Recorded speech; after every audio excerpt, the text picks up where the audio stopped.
Hello, everyone. Welcome to my stream. I know that I had it on the going live screen for a little bit longer than usual, but I wanted to promote a little bit more. So let's jump right into things. I want to work on my build for every elite project, as the title has hopefully given away, and I want to finish it. There's some asterisks there, by the way. I'm not making a build for Wither because AI literally does not use Wither, and I'm not making a build for PvE only elites because I want to use these on heroes, and heroes cannot use PvE only elites. Anybody have weird weapons I need to reassign? Let's look through this. I don't know why I closed that. But that means I need to get, on average, 44 builds between each day, between today and tomorrow, because I want to finish it. We did 43 last time I did one of these, so it should be doable. As always, I want Ogden's assistance as my monk. Let's just grab Gorn. There's so many warrior elites, everyone. So many warrior elites. Okay, so let's just start assigning elites to people. Ogden. You're probably going to do something pseudo-similar to this, but protection prayers.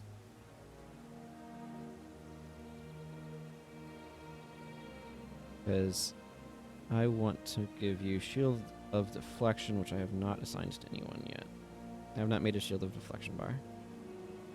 Shield of Deflection, I'll talk about this when we get to work on it, but it's a very peculiar skill in many regards. Let's see. So we finished. Yeah, so there's some sword elites left. There's a bunch of. I don't know what we're doing with you just yet, my friend. Let's see. Battle Rage, Bulls Charge, Defy Pain, Primal Rage, Rage of the Ntuka, Warrior's Endurance, Crippling Slash, Dragon Slash, 100 Blades, Gladiator's Defense. I want to put on an Assassin. Coward I kind of like on a Ranger, I think. Or something anyway. Let's just do a Defy Pain bar here. I don't know what weapon we're going to Defy Pain with, but... okay. And let's mark off Defy Pain. You know what I haven't done yet? Psychic Instability. Norgu. Yeah, sure, whatever. Psychic Instability. Oh, I have a really dumb idea. Okay. I might need to do a really dumb idea. Psychic Instability. There we go. Oh, man. Okay. I kind of have to do a really, really dumb idea where I give him Dagger Mastery.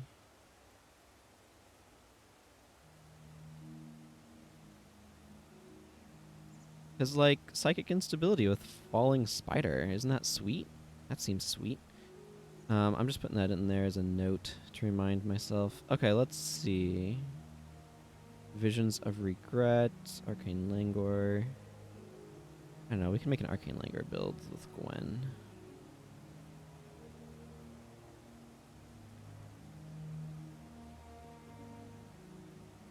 Arcane Langur is not a great skill. It works really well with Equinox, though. Equinox is one of those ranger elites that you just forget exists until the AI uses it and you're playing an elementalist and you just wreck yourself. I should definitely be making... Let's make a lightning surge bar too while we're at it.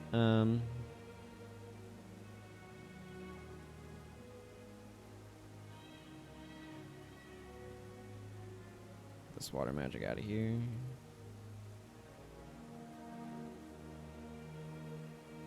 I'll worry about attributes later. Okay, lightning surge. Did I mark off Arcane Langur? No. Need to make sure I'm marking stuff off, or this is not gonna work. You know what, whatever. There's more ranger skills. Do I want to make the escape bar? Yeah, let's go ahead and make the escape bar. I don't know what escape's going to be yet. Escape often wants to be a melee weapon, though, so probably gonna go slash warrior or something. Let's see. I wish the AI used. There's the dervish flash enchantment. I don't know. I didn't get enough sleep last night. I don't know if any of you have this problem, but the self-discipline necessary to get myself to bed corresponds quite poorly with tiredness, i.e., if I'm sleepy, then I have a harder time getting myself to bed on time when I should be getting myself to bed. Clamor of Souls needs a bar. Maybe I'll do a Clamor of Souls bar. Yeah, let's just do Clamor of Souls on Zandra.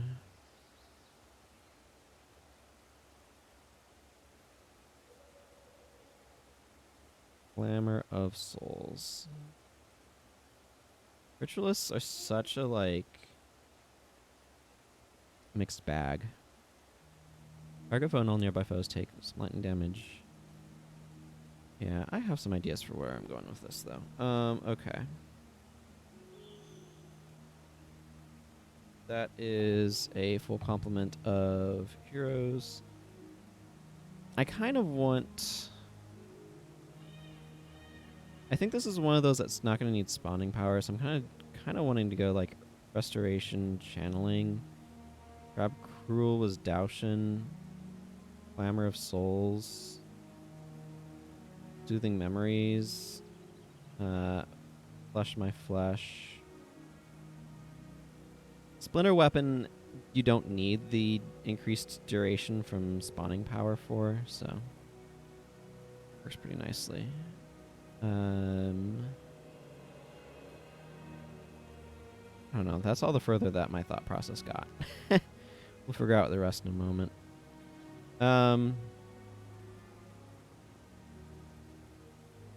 Escape is a good question. Okay, let's kind of figure out this bar here. I mean, this probably wants Signet of Devotion.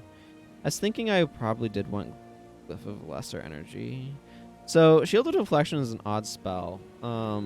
I often have felt like it's a little overcosted. It should be about 7 or 8 energy. But it's 10 energy, quarter second cast time, 10-second recharge. So it's very similar to Guardian. For 8 seconds, target ally has a 75% chance to block attacks and gains some armor. The armor is definitely nice. And 75% chance to block is much higher than Guardian's 50%. But the 10-second recharge means that this is not available all that often. It does help compensate some for the high cost. I think I'm probably going to go Prot Spirit on this. Glyph of Lesser should help with energy management. This is definitely a Mend Ailment type situation, though. Let's see. Another interesting question is remove Hex... If I want Hex removal on this bar, and I want Shield of Absorption here. If I want remove Hex on this bar, is Deny Hexes better? Deny Hexes... If I use Signet of Devo, if I use Signet of Devotion before, or if Signet of Devotion is used before Deny Hexes, obviously Deny Hexes, removing 2 hexes is really nice. That's the 30-second recharge. Interesting. I hadn't thought about it, but Divine Intervention plus Deny Hexes is not a bad idea to an extent as well. What I'm planning on doing here, but I like having Gift of Health available as an option. I have found that I really prefer Mend Ailment on AI. I think it's just a little bit more generally useful because AI doesn't just rack its energy pool on that by itself. I kind of feel like I'm leaning towards Remove Hex here. I like having some Hex removal around. I think is really important to be able to do some amount, so... Yeah, I mean, this is kind of more of a heavy hitter defensively. But, okay, Defy Pain is an oddball. Because, like, I'd almost ideally use this with Infuse Health, which is obviously in mysticism, and therefore, well, actually, this is a good question. How usable is it with no spec? 5%. I'm pretty sure even with plus 258 health, 5% of that is like 10 HP? 15, maybe? It's a 20th. That's no way usable.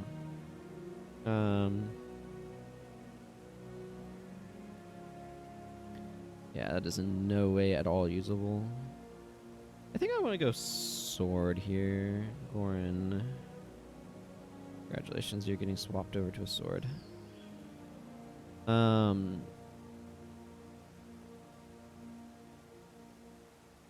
No, I absolutely need strength. Hang on. Swordsmanship. I'm gonna go for knee cutter. I want a knee cutter bar here.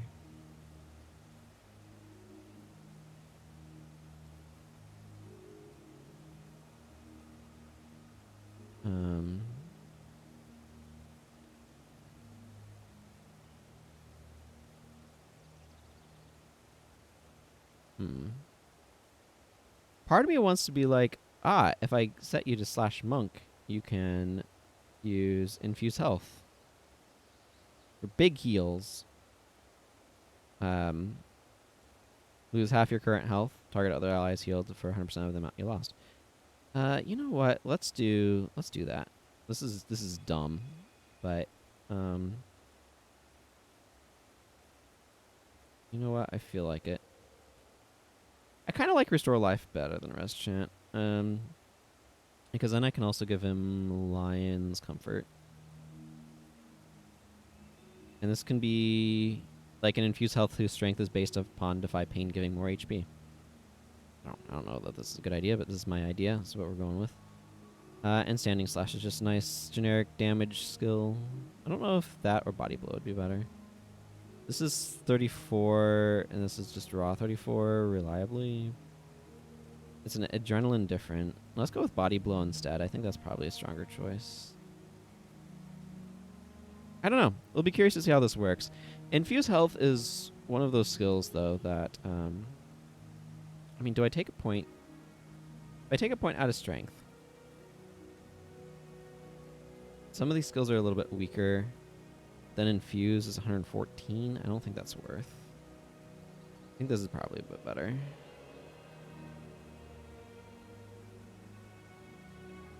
.7% difference does not matter that much. You'd need a good substantial amount of healing prayers. I don't want to put that much into it. Yeah, I don't know. I'll try this. We'll try this. Goran, you're going to be weird. But I kind of like it. It feels very paladin-y to me. Except... I don't know. I usually think of paladins as wielding hammers more than swords, but here we are. Okay, yeah, you need a set of daggers. Thankfully, I have some lying around. This is such a stupid idea, but I love it.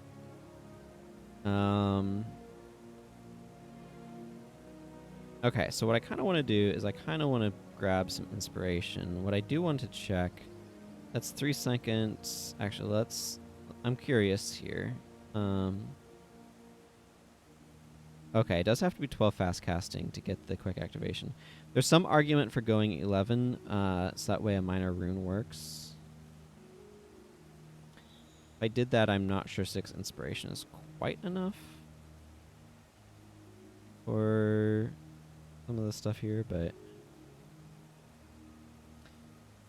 you could go like elemental resistance or physical resistance. It's interesting. These are actually really strong, but with big downsides, obviously.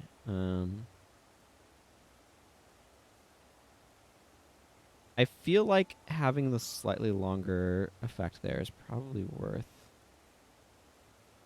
doing.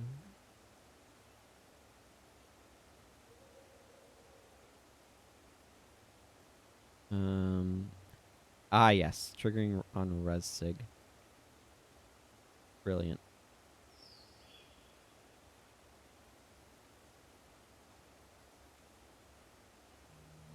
on a weak power drain and drain enchantment.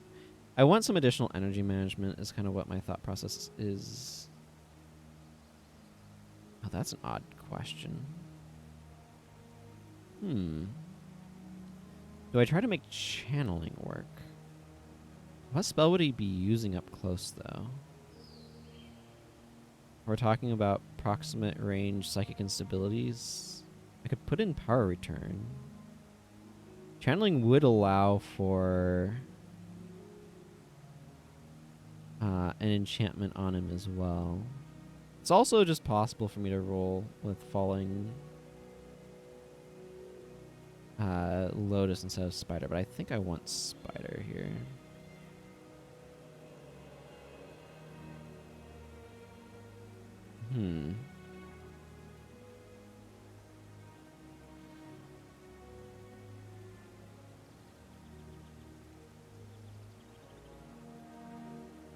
The other hand, the benefits of having an enchantment that you keep up are quite high. I think I'm going to try this weird... I don't even know where what this is. I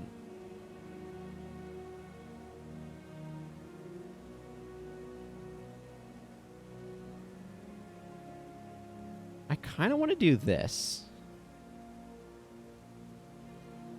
I don't know how the energy works out for this. But you know what? Let's start here, and let's just see how it kind of goes. Obviously, there's some potential energy problems, but channeling does not help with these at all. Not directly. I could go for Falling Lotus Strike. Actually, I think I will. I'm going to go for Falling Lotus over Falling Spider. I like Falling Spider a bit better, but Falling Lotus gives you energy back. So that might just be what's necessary to make this weird dagger mesmer work. We're going to see how it plays. That's really what kind of comes down to. So this one right here, Arcane Langur, obviously this character's spread a bit thin. I don't know what else I might want to do here. Arcane Langur makes a foe overcast themselves when they cast spells. So this is a really powerful shutdown skill. I don't feel like doing illusion. I kind of like the idea of really focusing on just like this and secondary.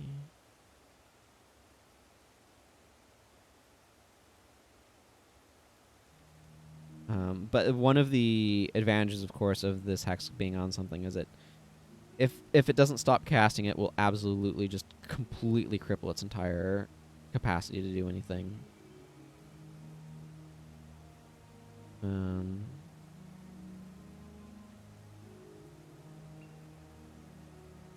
It's interesting how I tend to pair certain things together because of how they work.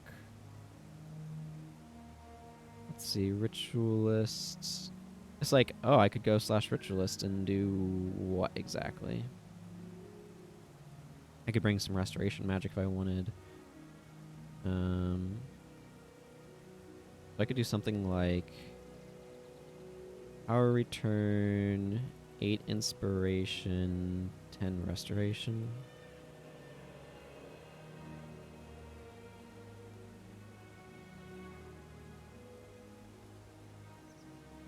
Swap out a little bit of healing in here.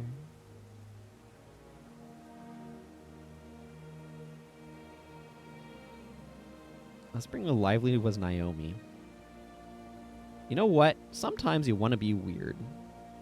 This is going to be one of those times. Life is easily like the most generic spirit to bring here. If I wanted to do spirit-based healing.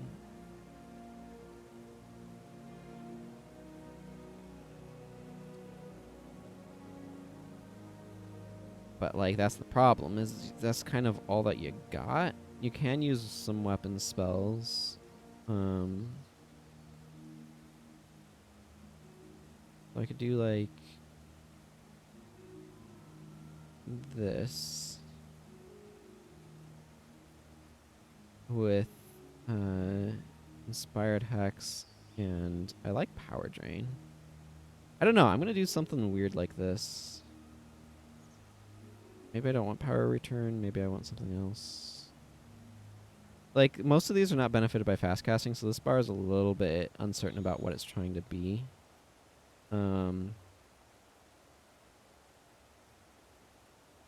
Yeah, that's really a good description. It's a little uncertain about what it's trying to be. Nah, I think I want the interrupt there. I don't know. I'm going to try this. It's weird. It doesn't make sense. I like that. Weird oddity.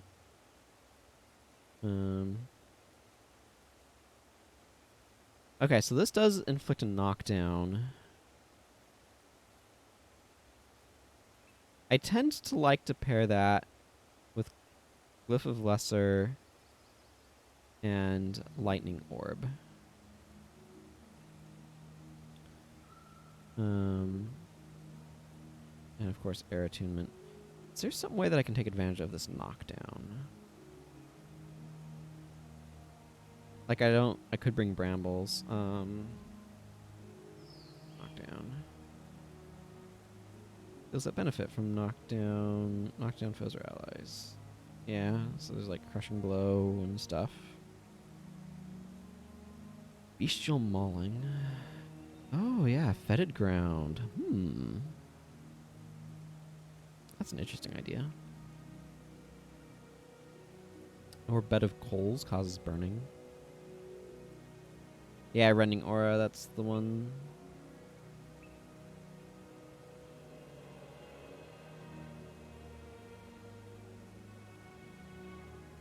Yeah.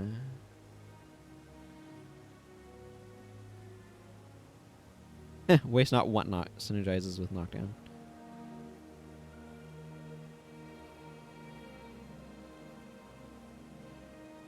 Yeah, I like Fetid Ground. Getting Fetid Ground in here is interesting to me. Let's go Necromancer, Death Magic.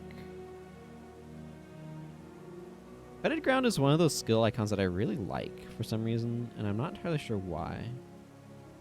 But the knockdown from Lightning Surge combos nicely with that. Let's actually give her Putrid Explosion as well.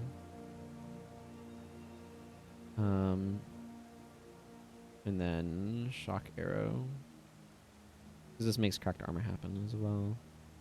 I don't know. I'm curious to see how this one works. I feel like there's some decent damage potential in here. Obviously, you ideally want runes, etc., but whatever. Escape. Do I want to go...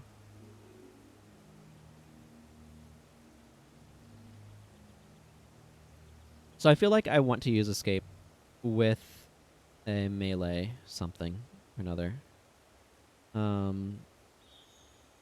So I have three options. I can do a warrior, some sort of melee warrior. I feel like, because of course an assassin is also an option. I could use daggers. To go pokey pokey. Or I could go with a scythe. The advantage, of course, with Scythe Mastery is you get some good energy skills that you wouldn't get with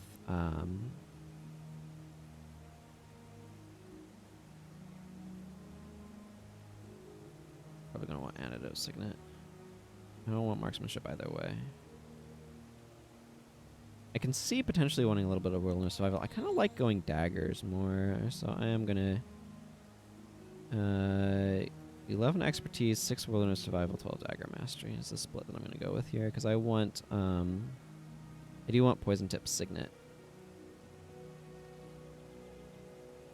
I actually kind of like Jagged Strike on this sort of setup because of the... And I need to spawn some more daggers.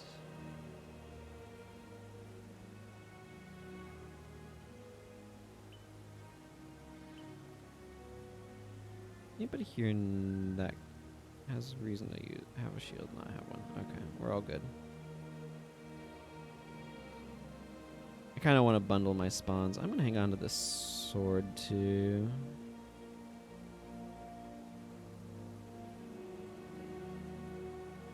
Okay, there's some daggers. I try to aim towards weapons that you're just not going to find me using axes. You're going to find me using axes as little as possible. Let me word it that way.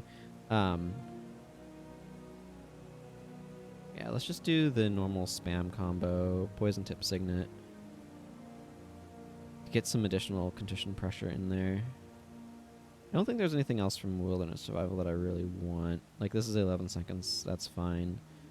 But, like, Natural Stride is a bit redundant with Escape. Could put on Throw Dirt, though. I kind of like that. Let's put on Throw Dirt. I'm probably going to make Scavenger's Focus an Assassin Bar.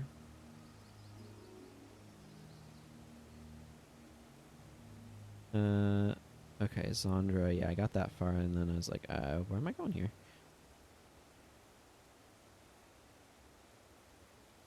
I feel like I had a train of thought that I lost at some point in there, too.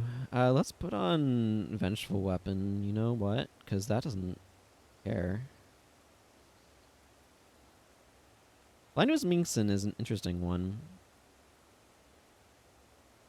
I'm not sure how well the AI would use it, is the thing.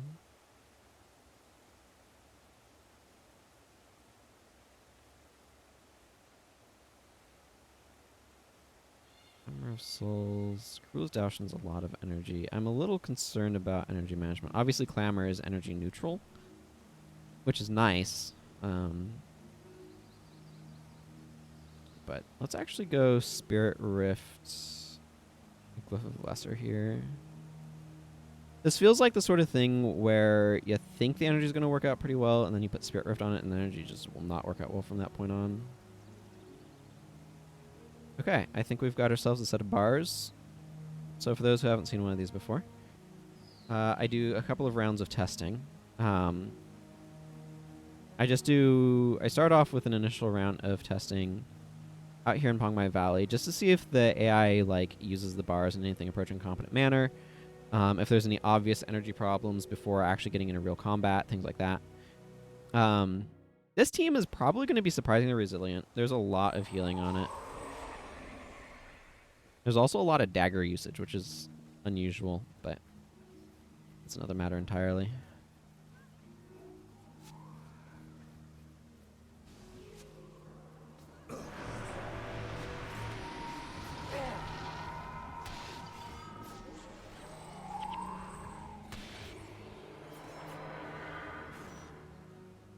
Okay, so some initial observations. I'm really glad I put Glyph of Lesser on Zandra. She clearly needs it. I'm not surprised.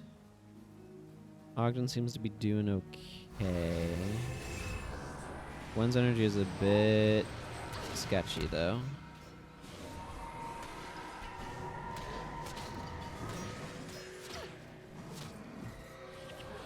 Okay, another thing that I'm noticing is Goran does not just use Defy Pain, so he probably requires getting hit, considered a worthwhile investment of adrenaline. I think I might change up a bit of what I'm doing with Gwen.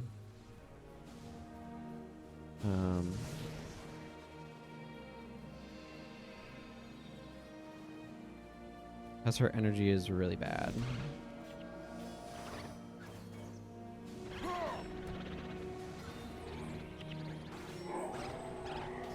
Yeah, I kind of expected Ogden's energy to be a little rough. Shield of Deflection is really effective defensive skill, but it's also 10 energy. And the AI is not necessarily smart about how it uses things as well, which is an unfortunate reality. Norku seems to be doing okay. Gotta pay attention to everyone. Kind of glancing through and seeing what you can.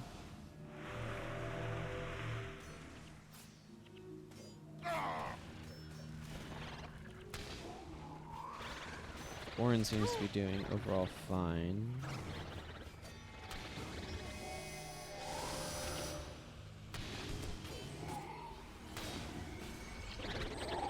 Oh man, Glyph of Lesser Energy is such a good combo with Clamor of Souls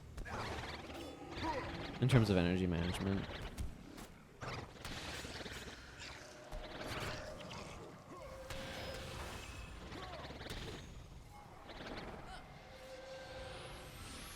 Serenia is really aggressive about blowing up corpses. It has been anyway.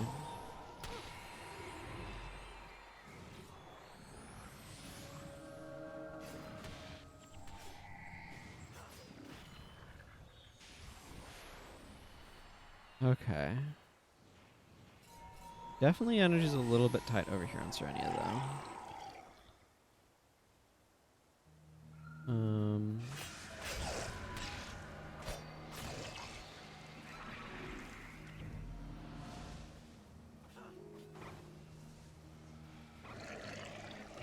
Oh yeah, sure. Fight the Kieran.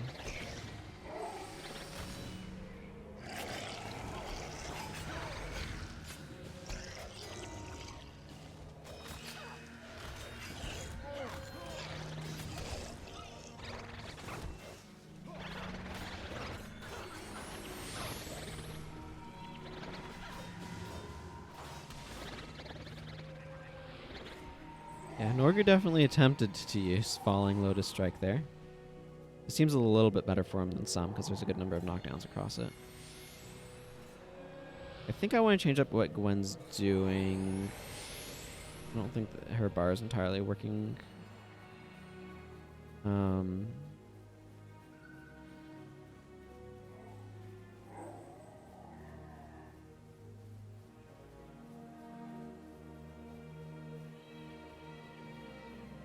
Yeah, I've got some ideas. Let's go back to Tanglewood Copse.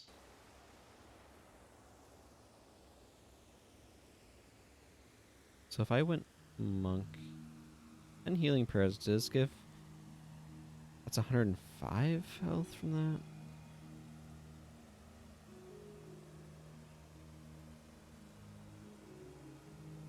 that. I also give her like Vigorous Spirit and Signet of Rejuvenation. And then a fairly good res chant. Kind of like that direction.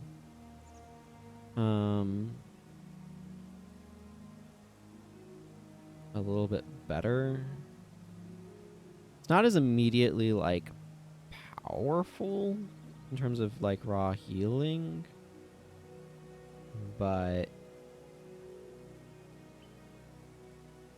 the energy is better, which is important. Monks really rely on Divine Favor for healing. I've talked about it before, and I think it still stands as something that would be a good idea to try at some point, of doing a series where I talk about, like, if I were to do... Basically, if I were to be working on balance for the game, what would I do? I think I'm going to go with Drain Enchantment here, by the way. I like having some additional enchantment removal and some energy management rolled up into one. Plus the high fast casting is going to help with recharge here. And one of the things that I would want to test with Monk is, what if it just made all spells they cast at target allies have healing? Because then it opens up some options of things that you could do with them, and they would also use Restoration Magic Lost. Although I'd nerf Restoration Magic, I would adjust the scaling on it. Let's see, I think I was overall happy with what I was seeing with others. Part of me wants to take Lightning Orb out of here, but I think it's a better idea to just leave it. The damage on it is good. Okay, let's take this out for a spin in a real area. Let's get some stone out of that. I'm right by the Shinlei. Let's go ahead and drop this stone off. Okay, so that was kind of round one of testing. And so what I do there is I'm just looking for how is the AI using stuff in a lower pressure environment. There's a little bit of bias to the testing that I do because it doesn't run into hexes as heavily. Because a lot of his fighting some warden groups up here that don't really use hexes. But I'm just getting a baseline of, like, does the AI use its skills? How does it hold up under pressure? Things like that. One of the things about monks, though, is, like, you won't really tell how effectively remove hexes is working, for example.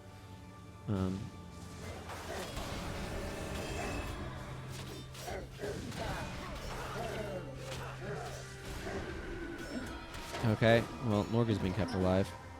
Yeah, Zandra is really benefiting from that Glyph of Lesser. Okay, I don't know what was happening to me that I needed a shield of deflection, but okay. I accept your offer of a Shield of Deflection. Okay, Norgu's energy is a little bit rough. I'm not surprised. He doesn't really have enough spells to make channeling great energy management. So the reason why I'm going with this particular combo at this moment in time is because Golden Fox Strike, when enchanted, is unblockable, which allows a Wild Strike to be able to remove stuff, stances, blocking stances, Whirling Defense, for example. So I'm inclined to keep him in that direction, even if his energy is a little bit rough. It would probably be... It'd be arguably a little bit better to slot in Golden Lotus Strike, because this would be actual energy management. But that combo being able to get through stuff is too good to ignore. It's also possible that I want to drop Power Return, but I kind of want to keep Power Return there as an interrupt option for him. Actually, another potential option. Power Return has a much quicker recharge because of a combination of fast casting and other things. It is possible that I could go with Disrupting Dagger.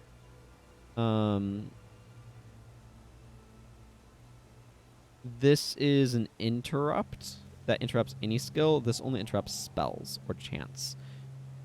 So the advantage to this is this would give him an additional interrupt that could hit anything, kind of like Psychic Instability. The downside is it would have a longer recharge. It might be worth doing, though, because that gives him a little bit more ability to trigger channeling. I don't think channeling is going to give him a ton of energy off of that, but... I mean, the real thing is that he wants to be activating Psychic Instability. Yeah, Goran absolutely dropping the heals there. Now, what I want to see with Goran is, does he ever use Defy Pain? Yes, he does. Okay, he just did. Excellent.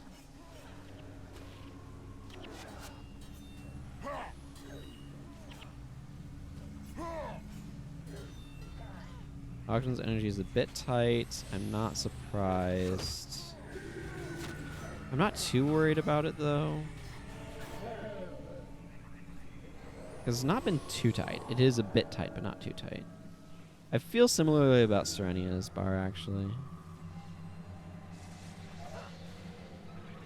One of the things that I've learned through this process is that the AI is really bad at energy management, so you kind of have to build it into their system.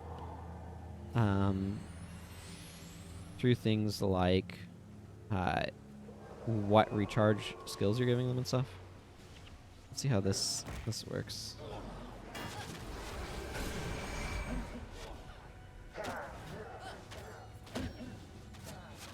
I'm gonna healing breeze myself.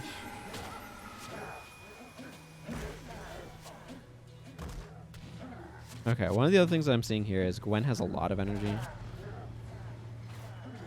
She doesn't have a whole lot to do here, though, because these enemies are fairly light on spells, and they're heavy on melee, so she's not as great against melee. Margaret is busy keeping herself alive. There, I gave her a little bit of a heal. Yeah.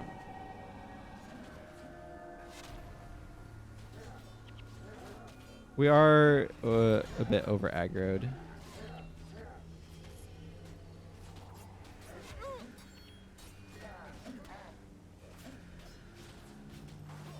Gwen's very energy easy, though.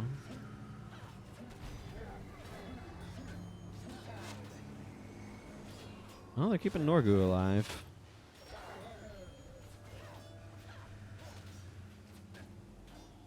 Again, Gwen's energy is not being stressed very much because there's not a whole lot of casting happening.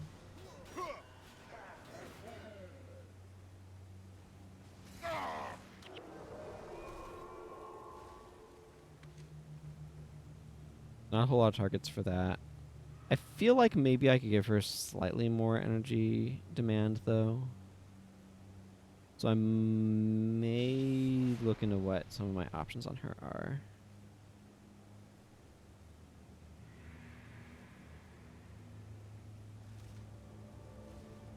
Yeah.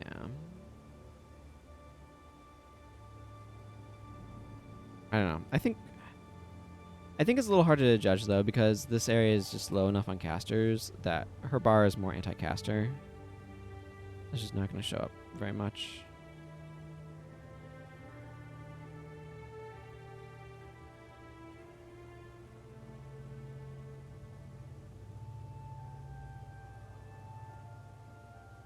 I think I like replacing power return with the dagger.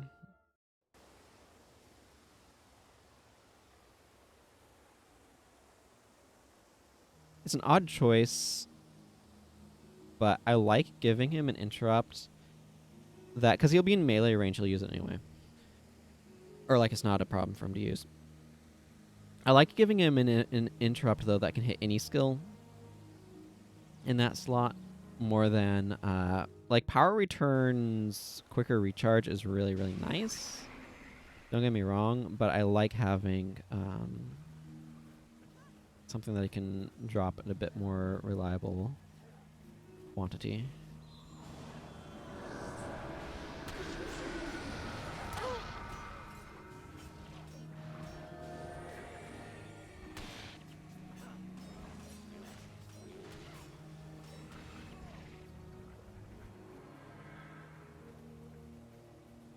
Or like can interrupt more things with, sort of thing.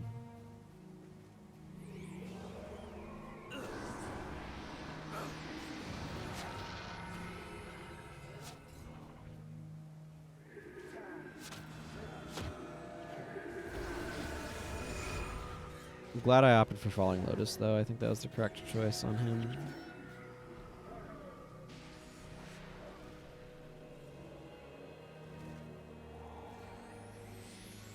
Okay, I'm actually fairly happy with where these are at. I think I'm going to go ahead and get them recorded and move on to the next set. I can't spend too long on any given set of builds because I do have quite a few to get through. I'm going to run some ads while I get these recorded.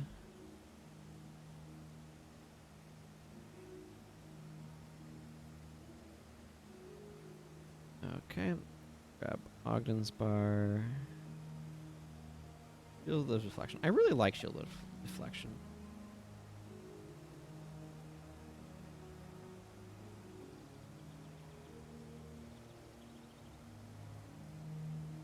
This is Shield of Deflection.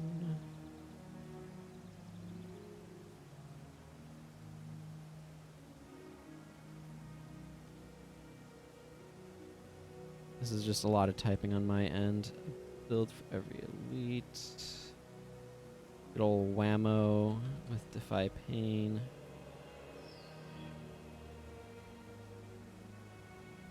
This is Psychic Instability.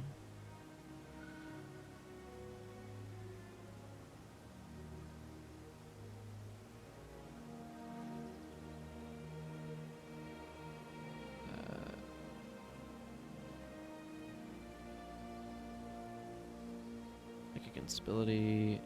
When is Arcane Langur?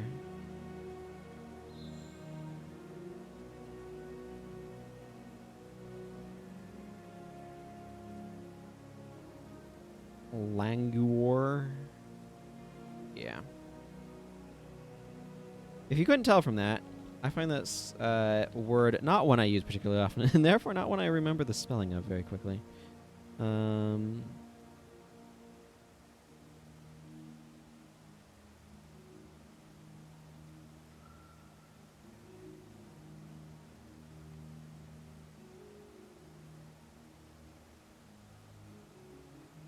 Let's see, Lightning Surge.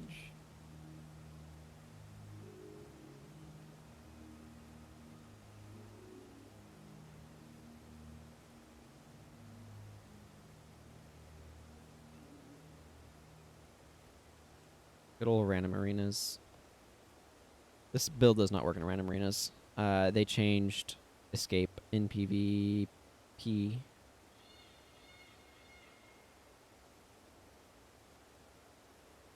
So that it does not work with melee stuff because they couldn't figure out how to balance it, I guess.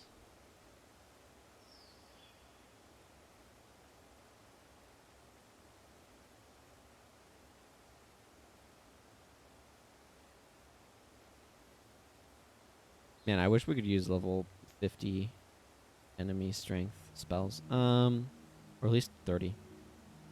Let's see, this is Ritualist, Elementalist, Clamor of Souls. There we go.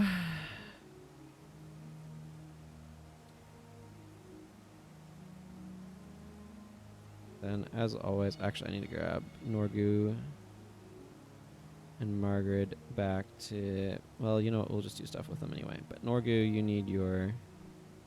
That, you need a bow. Let's grab Goran. We have more of their bars to do.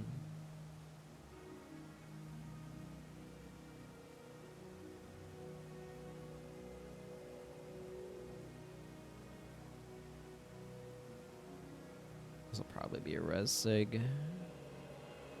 Ogden, I know already that I want to use teas. I don't think I've done teas, so I don't know exactly what I'm going to do with it, but let's start grabbing some skills. I actually want to do a let's see, communing. I want to do Weapon of Quickening on a Mesmer because of the cast time issue. By which I mean it has a long cast time. Weapon of Quickening. Let's see. I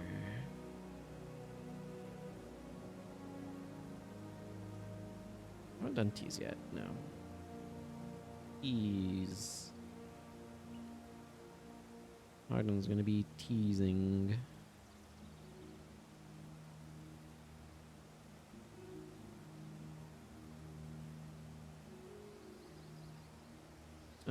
Okay, tease. Let's see, Margaret. I'll look at Margaret in a second. I think I'm probably gonna do Battle Rage here.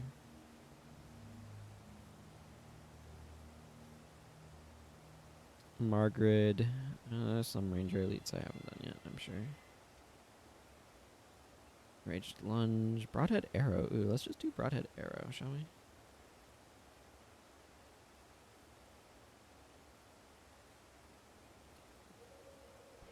Broadhead Arrow. Okay, let's see, I haven't done Burning Arrow, Equinox, Punishing Shot, Famine.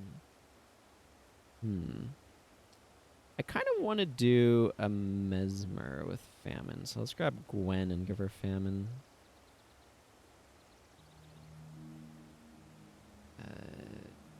Famine must be in Wilderness Survival.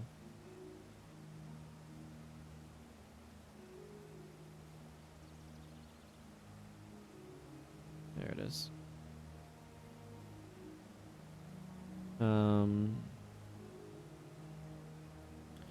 Probably gonna go like Wilderness Survival, 8 fast casting, an illusion. I kind of want to do the Sympathetic Visage, Ancestors Visage thing with Famine.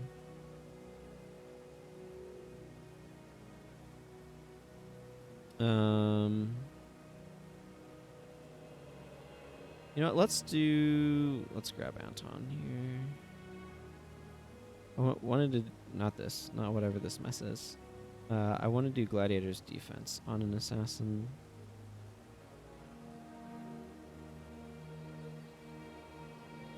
Gladiator's Defense. I actually have an assassin bar that uses it, but that's PvE only skills on there, I'm sure. Let's see, I have Discord, Icy Veins. Okay, you know what? Let's just make an Icy Veins. Not whatever this is. Icy Veins. Okay. Should bring me up to 14. Okay. Okay, okay, I might need Inspiration Magic here, but This feels like a 10 communing situation. Oh yeah, easily. I could probably go 8 communing. Duration on that's really long. Binding Change is one of those skills that I quite like too, actually.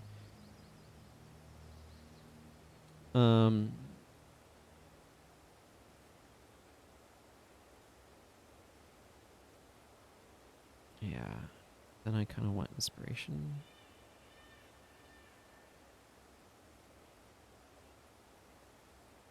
I don't know, this might be weird, but what if we go... What if we go heavy into Inspiration? This is 10 energy, so...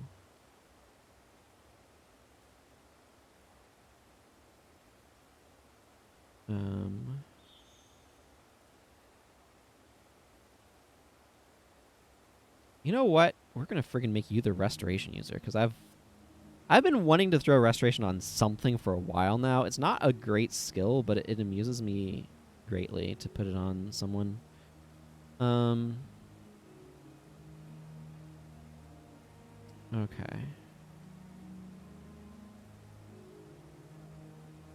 This is a really weird skill.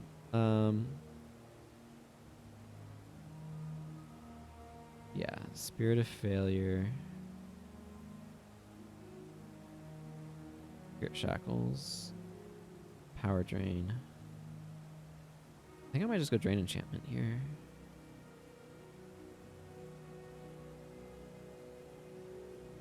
I mean, this is basically a Weapon of Quickening situation.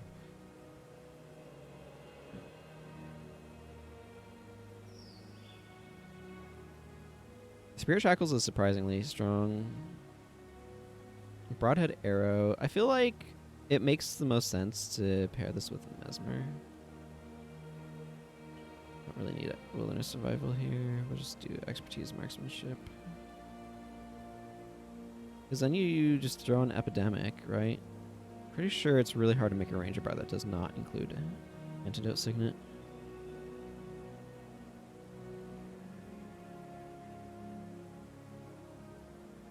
I like having a body shot. This is definitely, you want Read the Winds. I'm not necessarily like trying to reinvent the wheel every time, you know? Let's give Mirror of Disenchantment to this as well.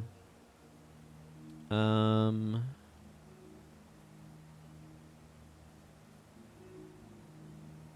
Distracting Shot. For those non-spells. I don't know, this seems fine to me. Okay, I kind of want to make you Scythe on this one.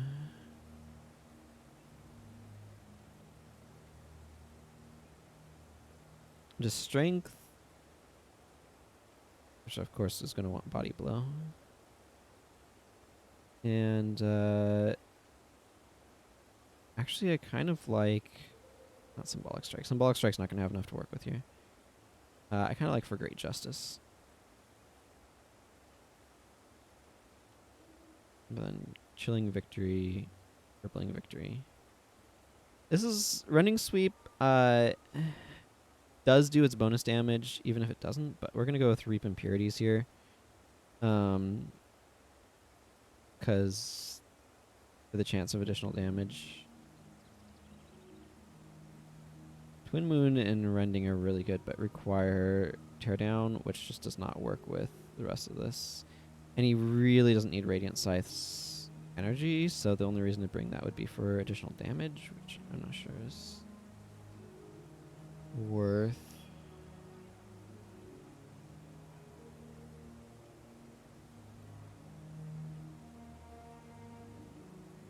I don't know why I'm doing it this way. I could switch to a different format that would let me be able to see what's going on here a little bit better. Lion's Comfort's definitely an option.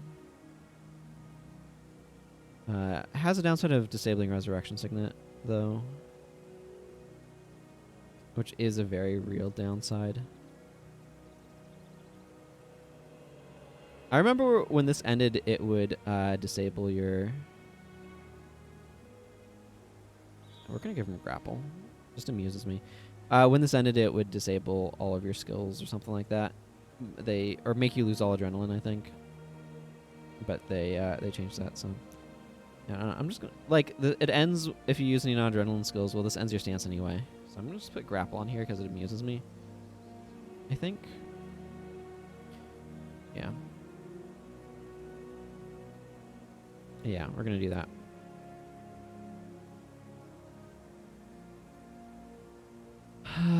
Probably not protection prayers. Probably like healing prayers over here.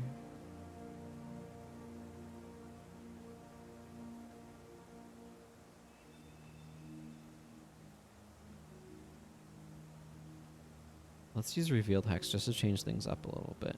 Eh? Yeah, inspired enchantment.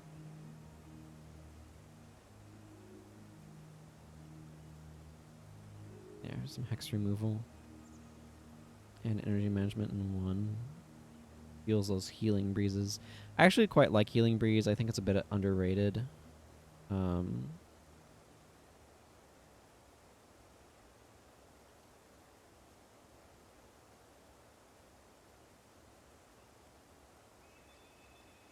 Let's see.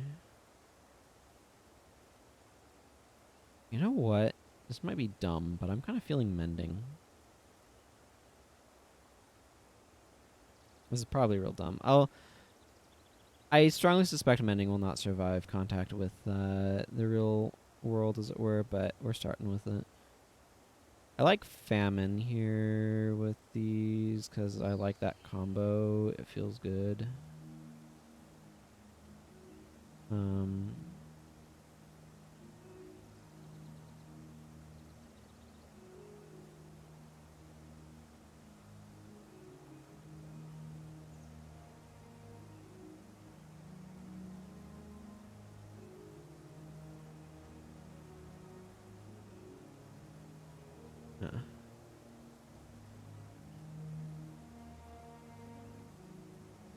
just trying to give her some additional stuff to do.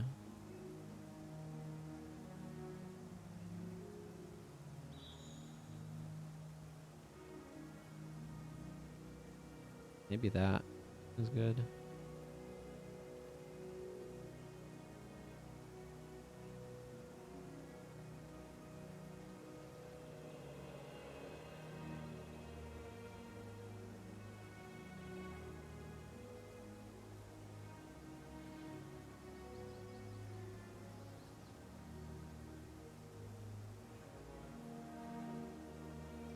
I mean, this is very anti-melee, but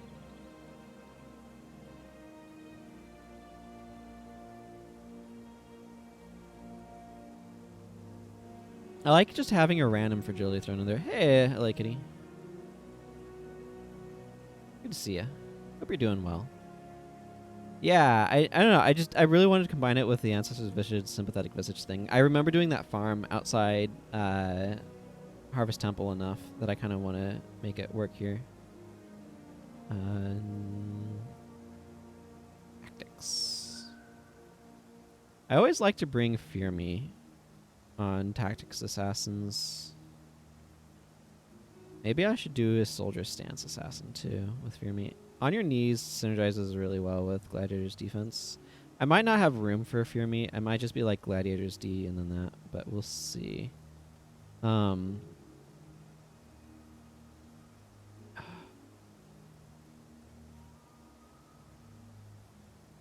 see. Mark of Instability. The trick here is figuring out how I want to try to get a hex, I think, in.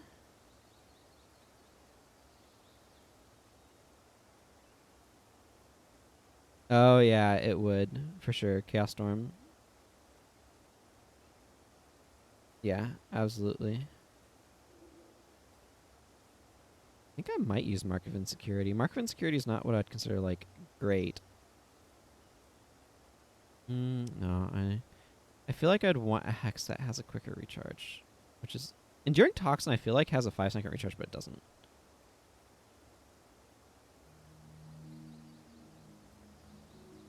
Like, you ever just look at a skill and be like, oh yeah, that's totally a 5-second recharge skill, and then you read it and you're like, why is this not 5-second recharge? Why is it 10?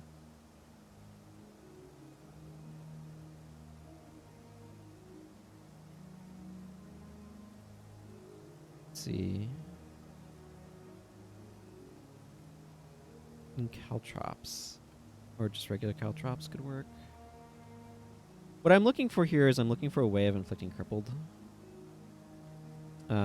Because cripple allows you to be able to get knockdown off of Trampling Ox, which then allows you to use On Your Knees.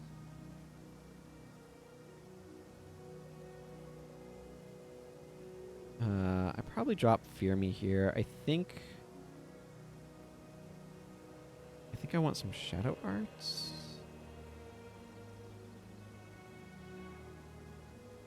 Oh wait, Mantis Touch. That's Deadly Arts, isn't it?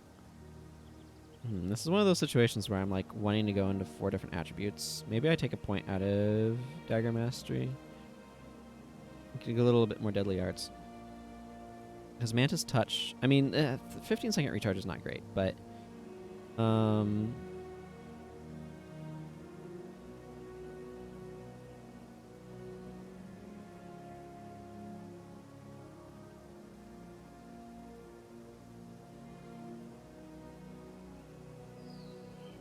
I go Wild Strike or Fox Fangs here?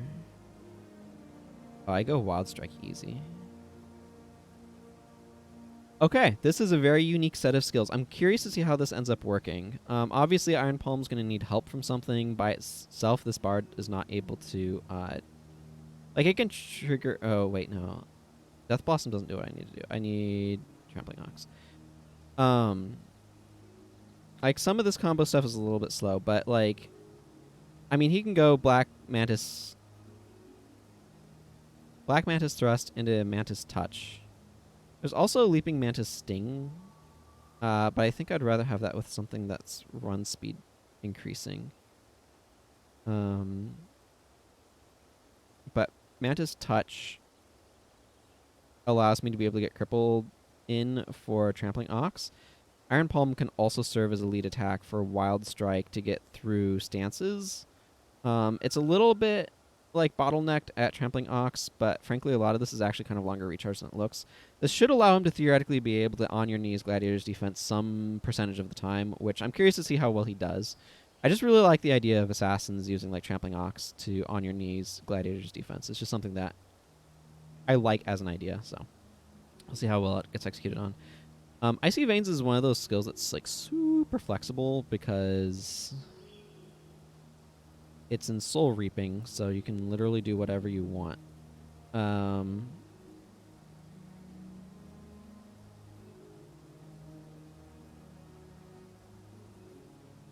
It doesn't really care what your secondary is.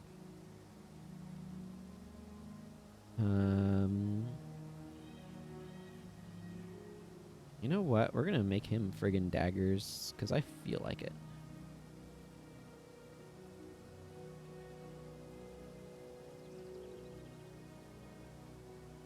This is one of those situations where I probably go like...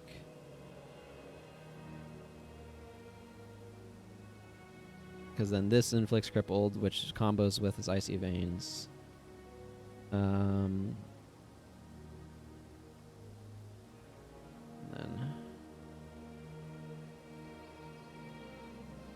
I mean... I feel like Wild Strike is just better than Fox Fangs if you don't consider, like, if the recharge isn't an issue, then the additional potential upside of that is just better. I don't know, I kind of want to try this too. This is weird, but like...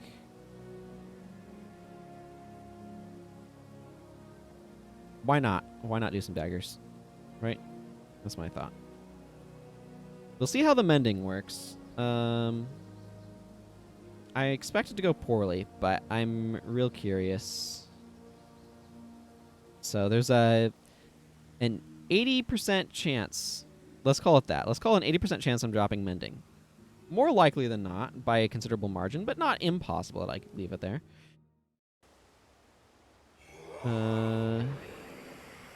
Okay, so let's go see if there's any obvious energy problems. Well, there's the obvious dropping famine whenever the heck we're not in battle problem, but what you do? What can you do but disable the skill and manually cast it, which is annoying. I don't think hexes are actually going to be like having availability problems, but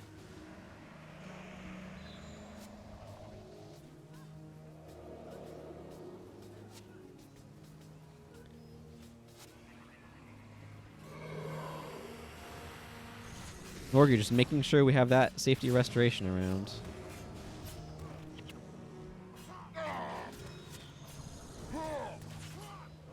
Ogden having to do literally no work. Cool. I mean, nothing's working hideously currently, so that's kind of what I wanted to... what this initial check is for. Gwen's energy is a little rough. I maybe replace this for Arcane Conundrum.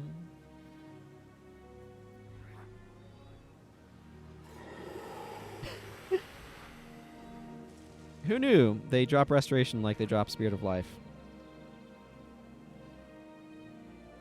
His energy is going to be really dependent upon actually encountering enemies, so...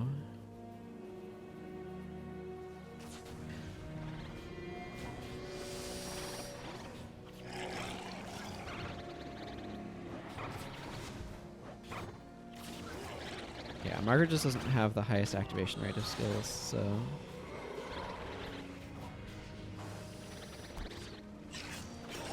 yeah, I think I want to replace Wandering Eye with Arcane Conundrum.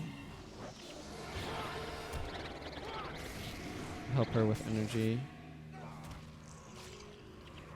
Interestingly, Norgu's Spirit Shackle synergizes super well with Famine as well.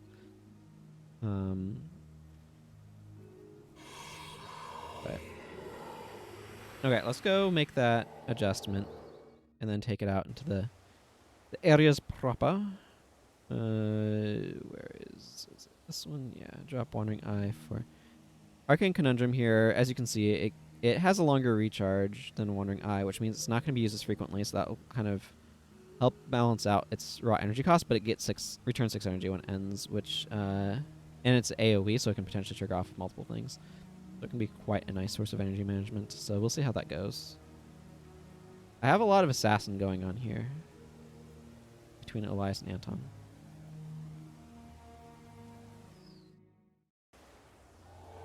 Okay, this is the part where we see if Mending actually does stick around or not.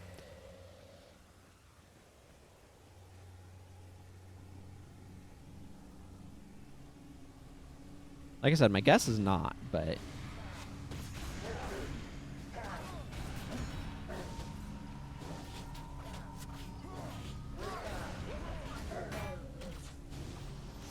I mean, he put a Mending on Anton. Now on me.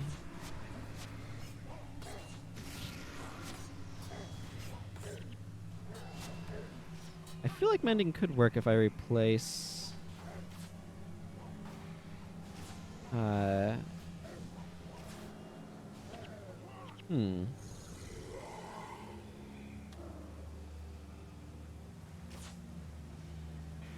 If I replace Patient Spirit with...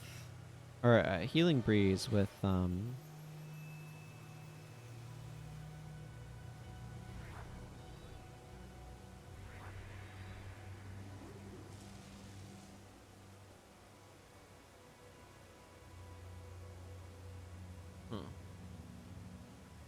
like, if I put a Signet of Rejuve instead of, like, Patient Spirit or Healing Breeze.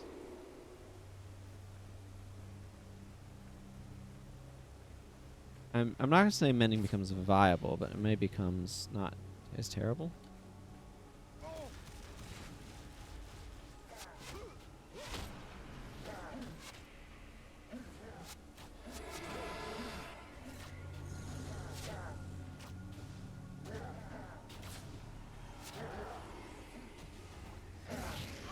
Yeah, he's running into the problem that where, yeah, it's a throughput problem that he's running into right now.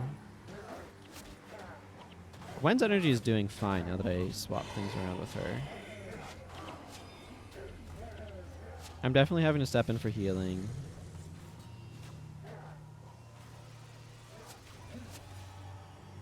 Part of what's the difficulty here, aside from the fact that we've got a archer shooting the wall,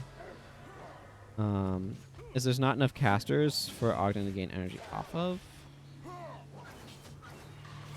Mending's actually not going as badly as I would have thought.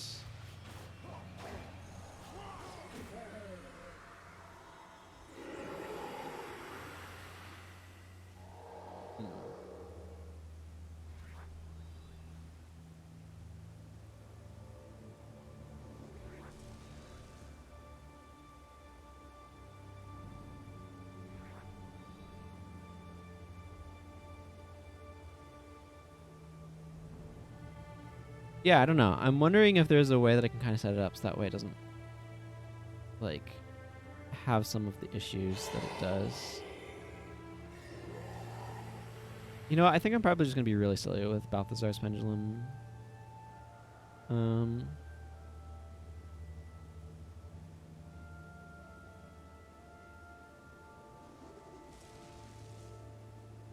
Let's go fight another group of dudes.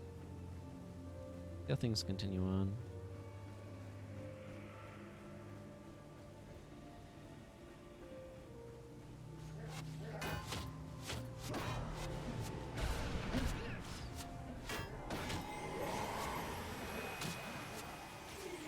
Okay, Anton's definitely using Gladiator's defense. Ooh. Pathetic visages happening. Yeah. Okay. I assume Anton will use On Your Knees if he gets next to a knocked down enemy.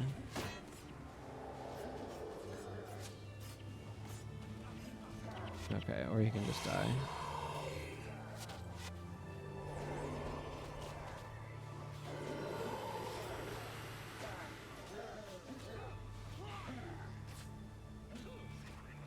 Interesting.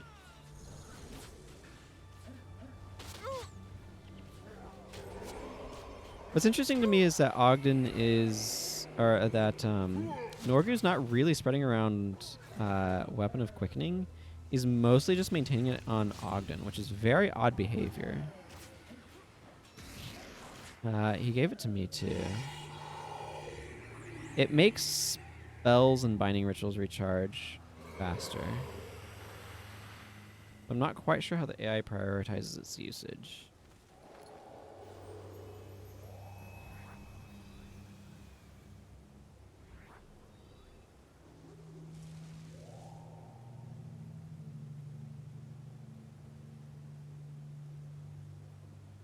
Okay.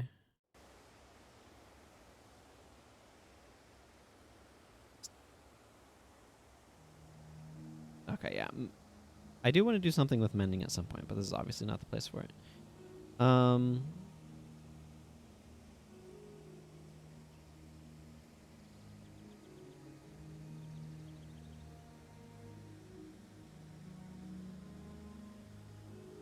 want another 5 energy or less skill here. I mean, I could put on Signa of Rejuvenation. It feels a bit silly with this much energy management, though. Maybe that's there to help fuel healing breezes or something.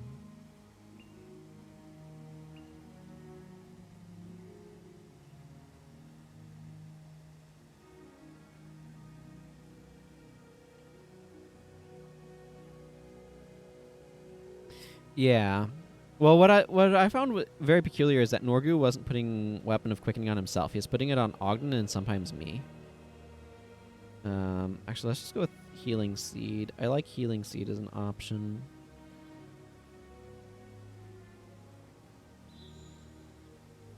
So it's one of those things where it's like, I kind of would have expected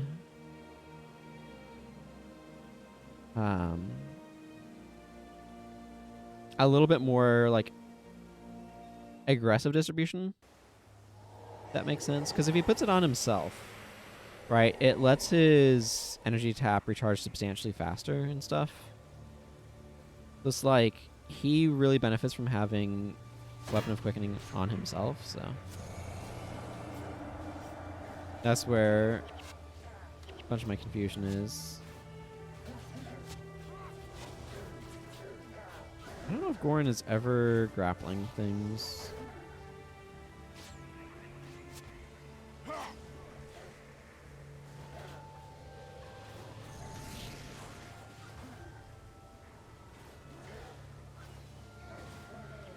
I might replace it with something actually useful.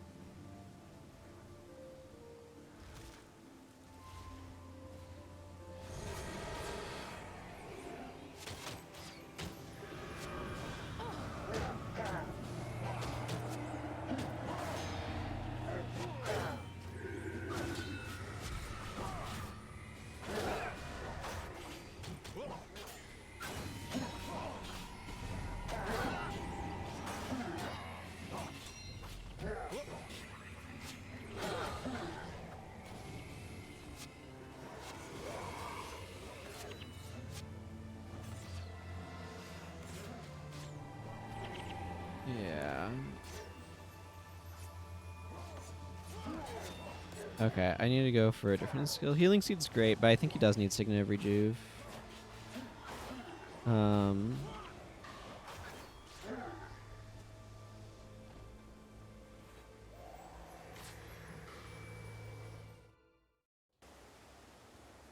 He does have a Binding Ritual. He has Restoration.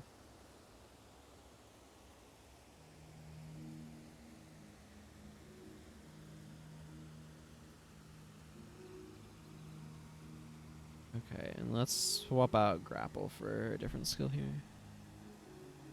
AI is really weird. That's part of why I'm doing, or like part of what I'm doing with these, is I'm not just throwing a build together, I'm also like extensively testing it to see how weird the AI is. Basically, is what it kind of comes down to.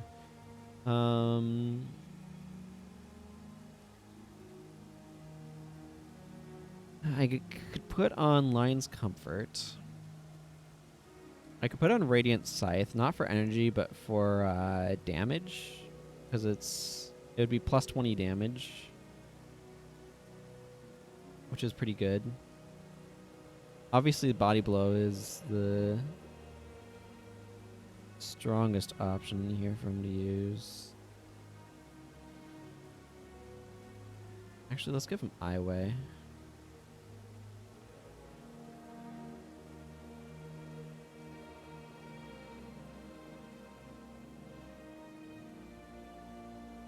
Okay, let's see how that helps things. Gwen should theoretically be poisoning things with Poison Tip Signet. And Wanding.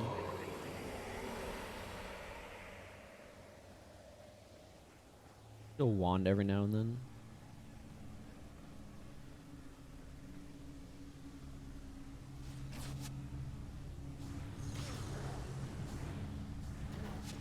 Yeah, there. She just poisoned somebody with Poison Tip Signet.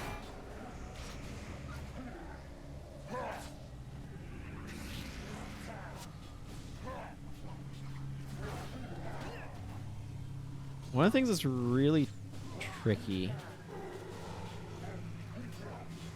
about like the situation under which Anton's likely to use On Your Knees is pretty specific.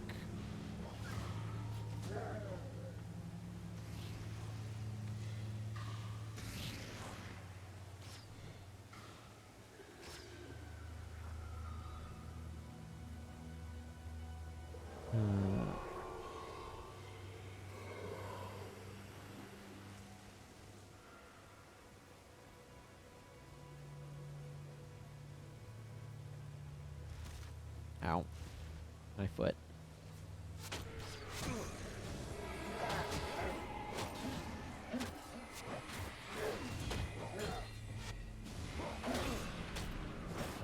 Okay, Ogden's energy is a lot better. Obviously, he's kind of spamming Healing Breezes. That's kind of what I'd expect.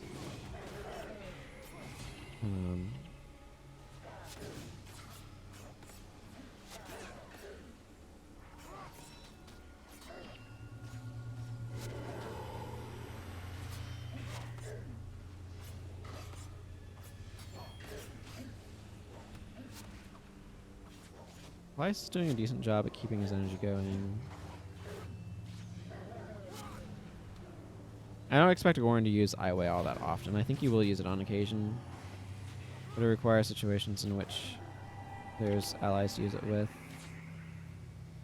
Anton definitely has some energy problems.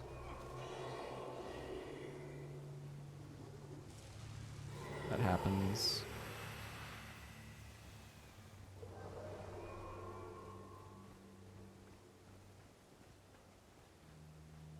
I feel like I'm in a position where I'm happy enough with these bars that I'm going to go ahead and save them off and start making the next round, because I do need to keep going. I don't feel like any of them are stellar. I feel like Norgu's bar, for example, and Ogden's bar work a lot more efficiently in areas where there's more spellcasters. There's just not a whole lot of spellcasters here for them to power drain, and without that, without being able to P-drain things, their energy management is compromised. There's also not a lot of enchantments for him to say drain enchantment, as an example. So, yeah. Gonna run some commercials while I save these bars off. 'Cause that's how I do this. Okay. This is a weapon of quickening. Weapon of quickening. Thrill as I try to type skill names correctly. Little Mert. Weapon of quickening.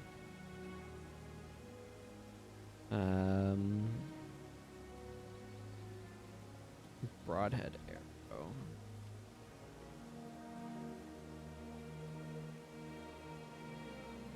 Broadhead is, yeah, okay. This is the good old army. Broadhead arrow.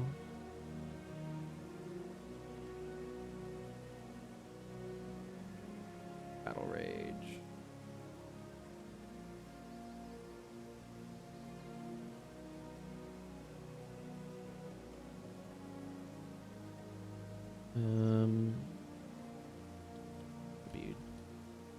WD. Battle Rage. Ogden is running T's.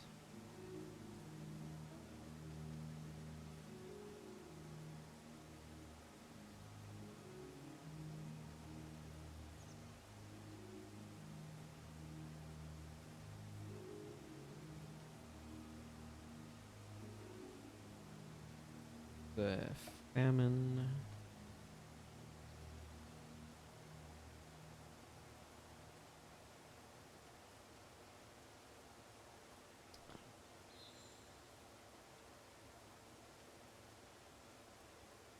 Gladiator's defense. I'm really happy to get Mantis Touch into a bar, by the way.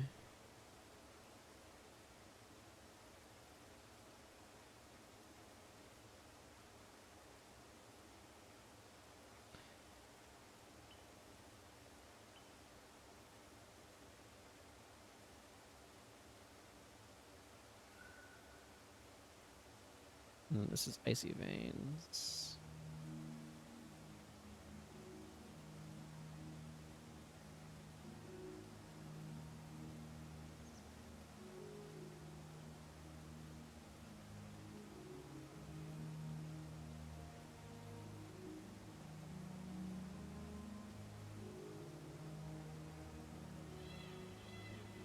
Okay, that's the last of them. Let's get some equipment back where it belongs. That's it. Goran has that instead of a sword. Let's give him a sword for now. Okay.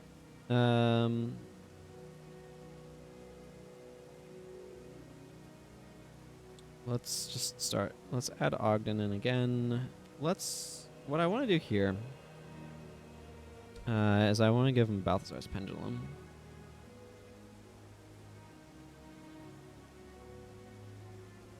Do I? I want to do Balthazar's Pendulum. Hang on. Before I do that, actually, let's run a test. One of the other things I need to do every now and then, sometimes I need to run some tests. So let's, actually, let's run a test on this guy. Warrior.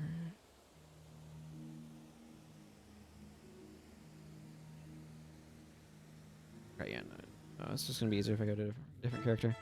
I don't necessarily have Balthazar's Pendulum on somebody else. I mean, I do. I have it over here. But I need a monk warrior, a warrior monk with Balthazar's Pendulum, and it's a garbage skill that I generally don't capture. So, I'm just going to hop on this guy, and I'm just going to do some quick tests on one of his heroes.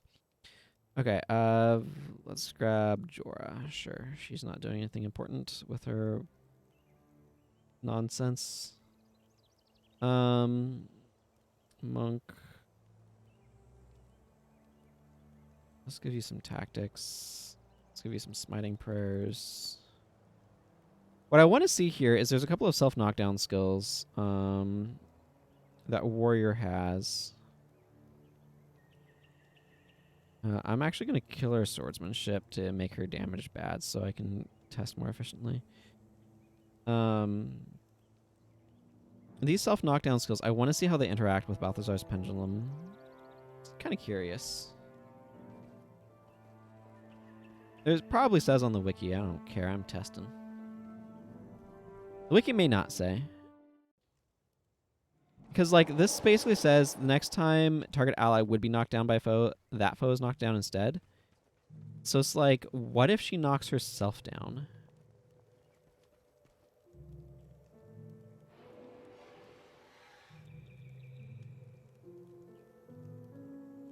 Okay, Jorah, target yourself with this. And then... Okay. Did not protect her from grapple. Given that, I doubt it's going to do what I want.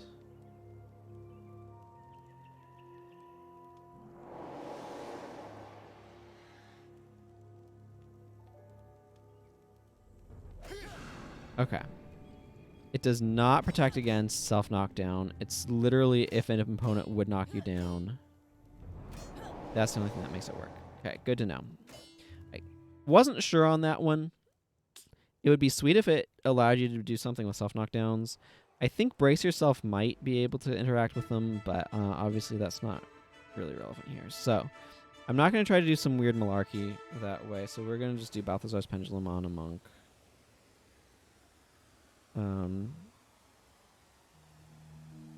We'll see what else I do, but Balthazar's Pendulum literally protects you against enemies knocking you down. Okay. Balthazar's Pendulum is such a mediocre skill.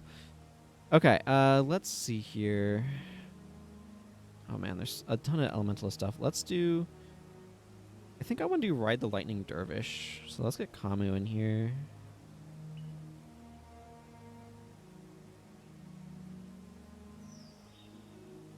Elementalist. I don't know what you were doing. You're going to do Ride the Lightning now, though, my friend. I can find it. There it is. Ride the Lightning. You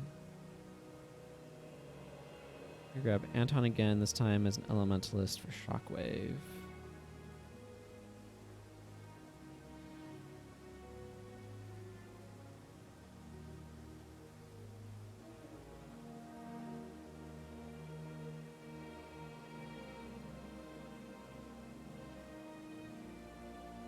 Man, you know what? I kind of want a Shockwave with Signet of Deadly Corruption, but, like, that's just not going to work super well, so we're not going to worry about it.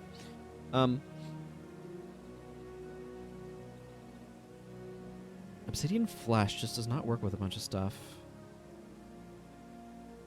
Yeah, I had an idea that I wanted to try with Mind Blast, so we're going to do Mind Blast here. The problem with Mind Blast is it's in Fire Magic instead of Energy Storage where it belongs. Should be like Energy Blast. But we'll see if I can make this work or not in a way that I want. I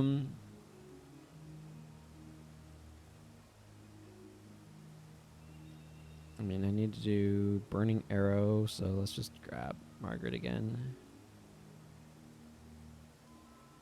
Burning Arrow.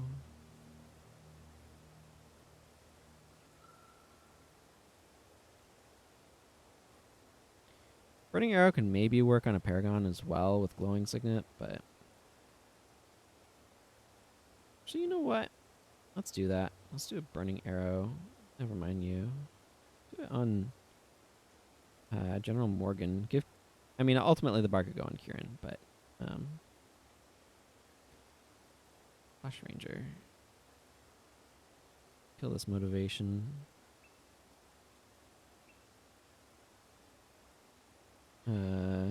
Marksmanship. Burning Arrow.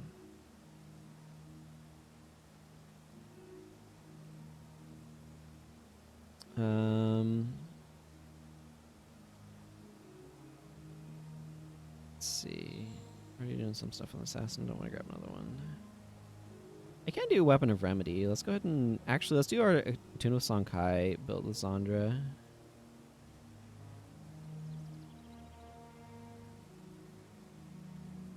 Attune with Sonkai. We'll figure out what that ends up being.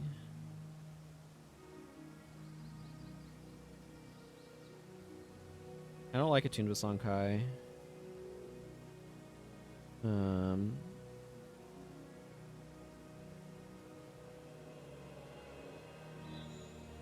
still haven't done Order of Apostasy. Man, I have many things over this way to do. I haven't done Fevered Dreams. Actually, let's do Ineptitude. I had an idea for Ineptitude that I want to do involving Elementalists. Ineptitude.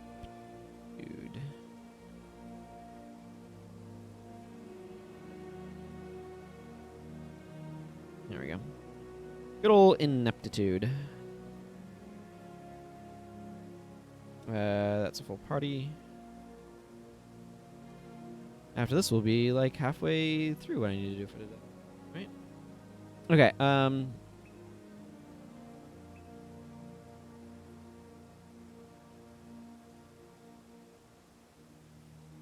Probably be like and a little bit of water.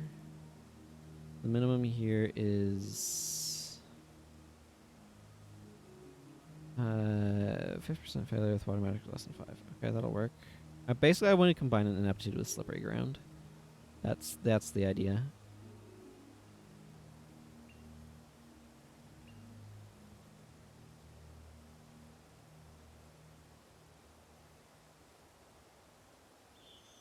It makes blind foes knock down. Easy. It's kind of like Coward, except not. Don't need anything else from water magic. We'll figure out. Let's see. Yeah, it's nice to pair it with Wandering Eye.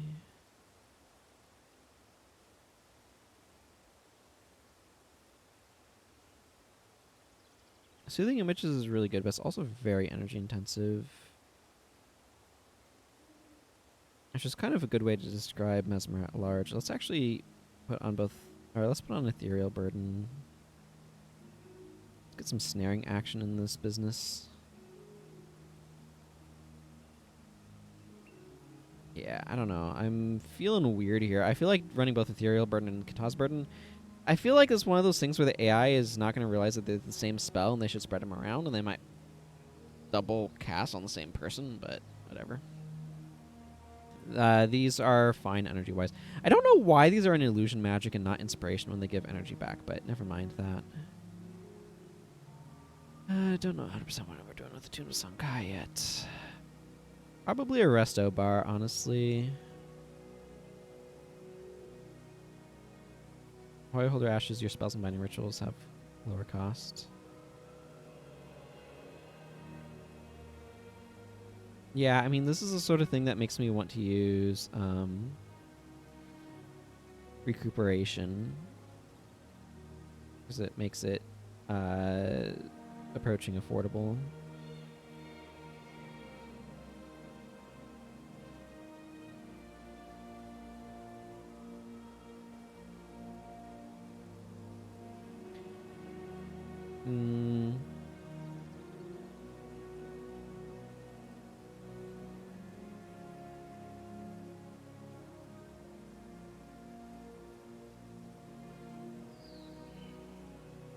The question is, do I go for another spirit? I kind of... Maybe I do.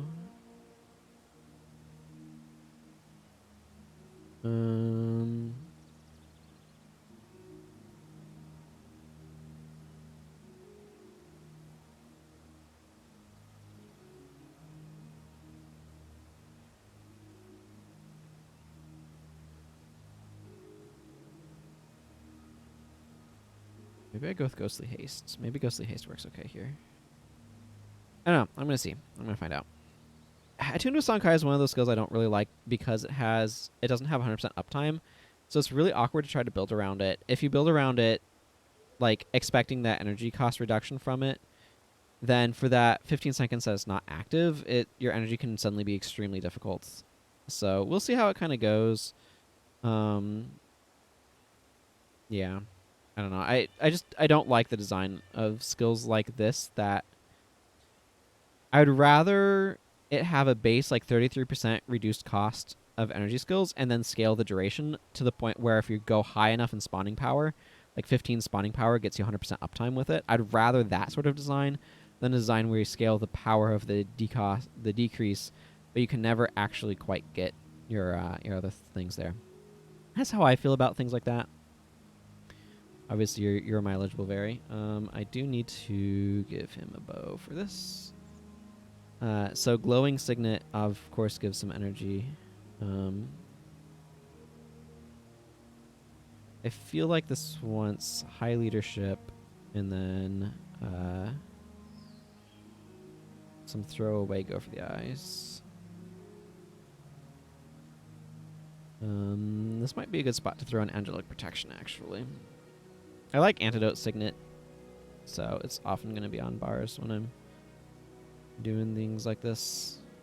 How long does the Anthem of Weariness last? 4 seconds? That's definitely not long enough.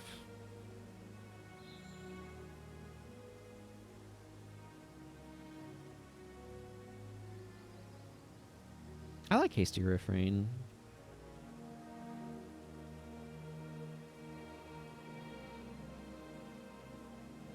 I'm going to put Lead the Way here.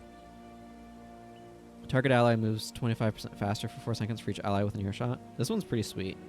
This one can work really well on professional as well. Another one that's like in command or something. That's make haste. Make haste is pretty cool too. Easy to forget that it exists. So what I was thinking is that I'd go restoration on this.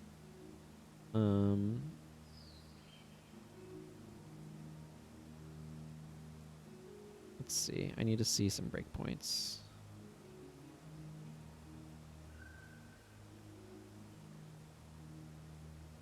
Okay, so it is 7 energy at 12. Part of the thing that's tricky is you want high energy storage.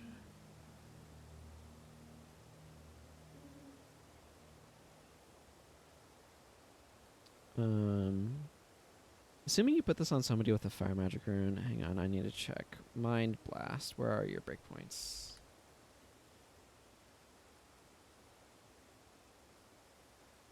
Okay, you have an 8 at 14. So this is actually fine. Because you want a certain amount, you want a decent amount of energy storage, so that way you can actually fulfill the clause of having more energy than target foe. Alternatively, you could use it. Oh. Yeah. Okay. Never mind. We're not going rituals. We're going mesmer. We're going Billy on this.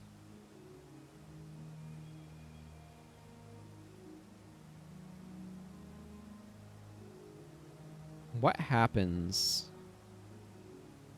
if you energy deprive your target instead? I feel like I expect Domination Magic to have more energy removal stuff than it does. Does anybody else feel that way? It's like, okay, I've hit Energy Burn and Chaos Storm, and then just kind of, and like Power Leak, and then it just kind of peters out.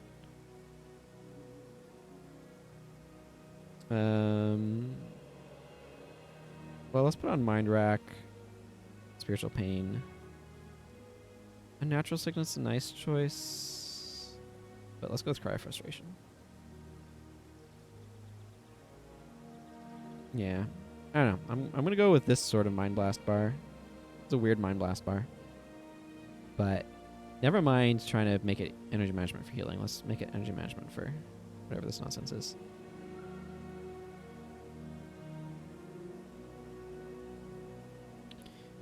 Ah, yes. Good old Shockwave Anton.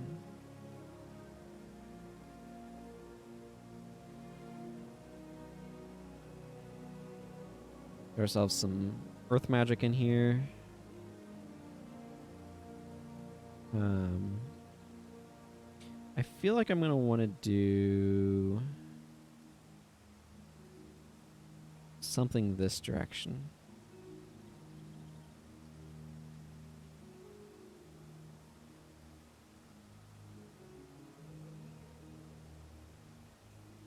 I can do Earth Attunement.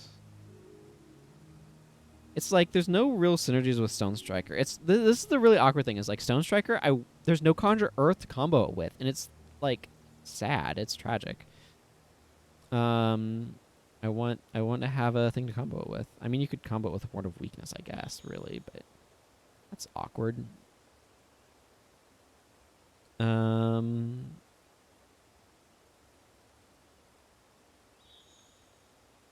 It's like I can drop Earth Attunement onto him.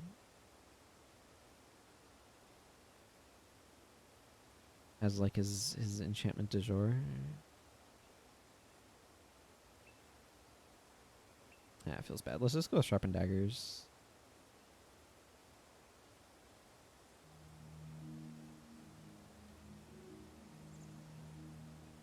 Shockwave, Grasping Earth. Then this, that. Really wants to play with the fragility. Yeah. Anyway. I don't know, there's just so many things that would be really, really useful to have that just aren't here.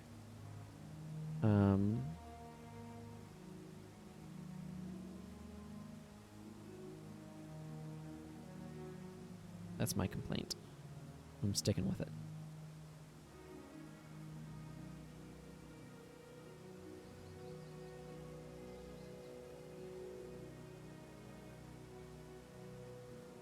Yeah, I'm going to give him Sliver Armor.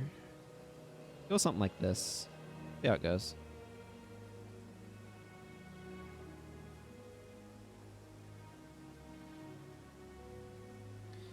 Ride the Lightning, yeah. So this is no Wind Prayers. It's probably 10-8 like this. Ride the Lightning really likes being paired with Whirlwind, so I'm going to actually do that. Where is... Yeah, I want Heart of Fury, Radiant Scythe. I basically want a bunch of Adrenaline attacks because I want to conserve energy for Ride the Lightning. Whirlwind, and I think Lightning Touch actually is pretty sweet here as well. Blind and Cracked Armor. All adjacent foes are blinded for 4 seconds. If your target is a foe, it's struck for 50 damage. The thing is, you can target an ally with this and blind nearby enemies. So Ride the Lightning is super versatile. The main issue with it's just the overcast, and the energy cost is a little bit high. But 5 overcast isn't bad, and it empowers Whirlwind. Unfortunately, Dervish doesn't really have a whole lot to take advantage of the knockdown. If you put this on Warrior, you would be able to... Or if you put this on Warrior with Whirlwind, you could potentially take advantage of it. It actually works really well with Aftershock. You can ride the Lightning, Whirlwind, Aftershock, or you could also ride the... What I have that's a fun ride the Lightning bar on Elementalist is with Lava Font, because you ride the Lightning in, blind all of the enemies, get some Overcast, and then Lava Font in the middle of them. And that's really fun. Balthazar's Pendulum is one of those skills that I look at and I'm like, what am I supposed to do with this? This is not very good. And it remains that way.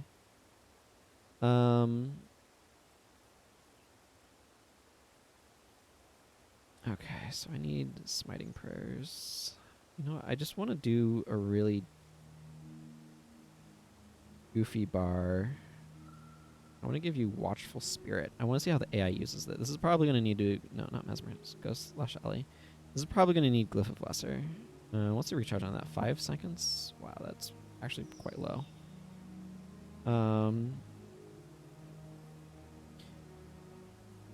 There's Pendulum, Watchful Spirit. This might be a case where I'm like, is this really...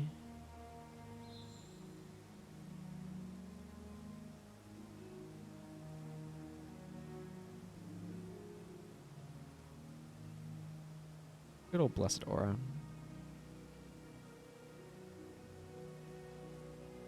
It's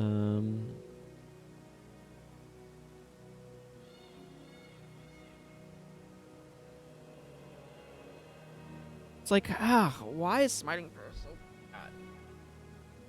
How do you do interesting things with Smiting Prayers when it's this mediocre? You know what? I have been wanting to use Scourges. Use the Scourges. This is super not a healing bar.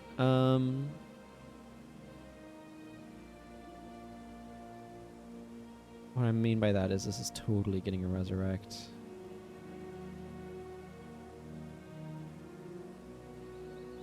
This needs Castigation Signet.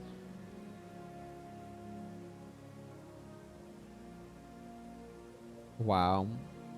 Balthazar's Pendulum barely scales with Smiting Prayers. 9 seconds. Its base is 5.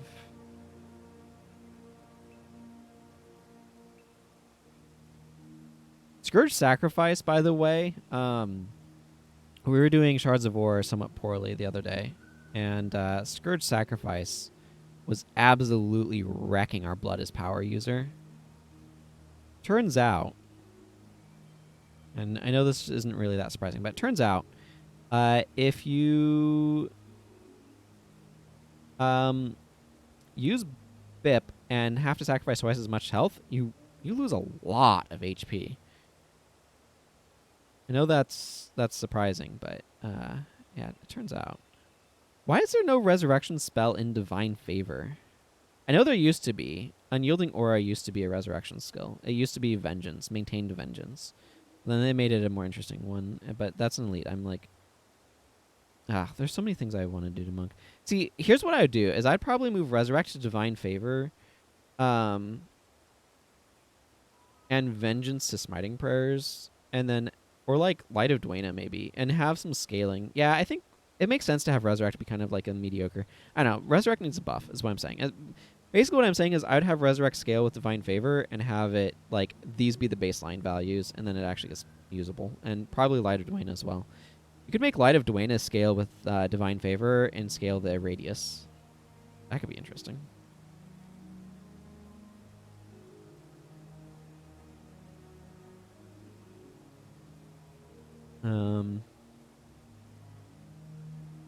I feel like Vengeance is about right for whatever this mess is. Okay, this is going to be a bit tricky to test because we don't really have a good healer. Zondra's kind of a healer for sure, but I'm saying this is a more offensive team than I usually do. Okay, let's go see how these work. The good news is Balthazar's Pendulum will have plenty of on your knees or none shall pass to work with.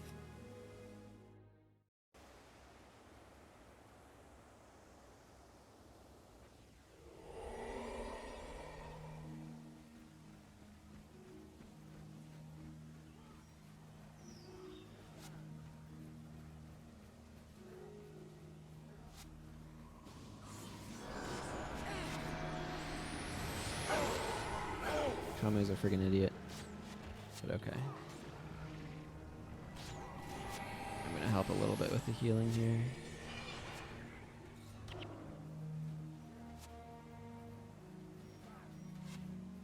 Oh yeah, Ogden's energy is bad.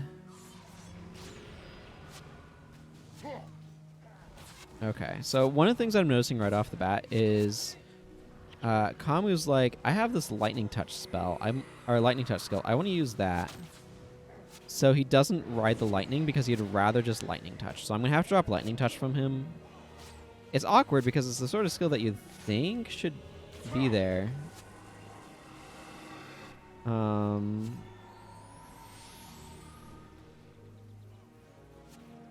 hoping, by the way, that Ghostly Haste might allow Attuned to Sankai to be able to have more uptime.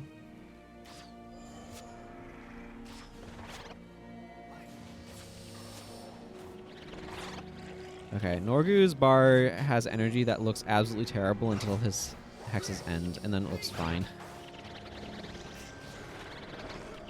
Ogden's energy is predictably bad.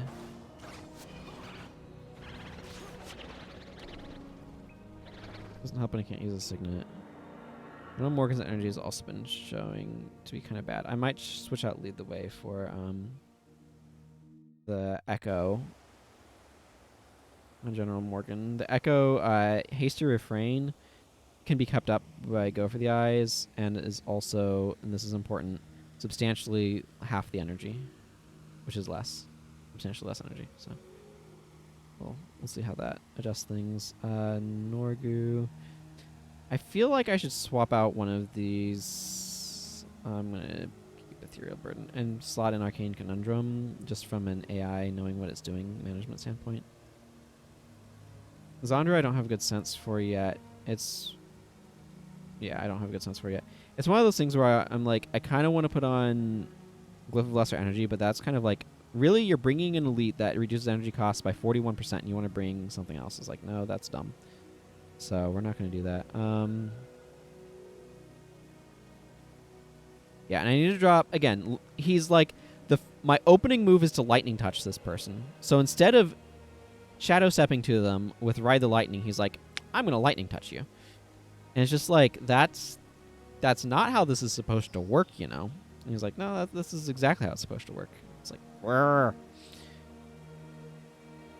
So, obviously we can't have that, unfortunately.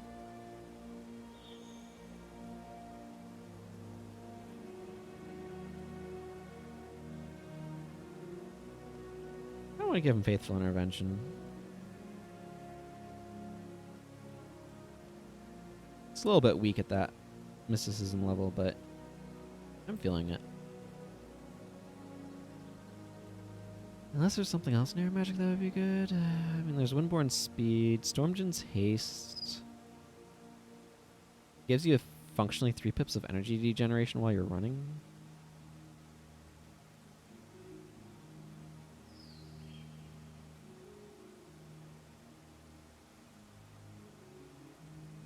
You know what? Let's give him that, though. See how that works. You know? Maybe it's okay.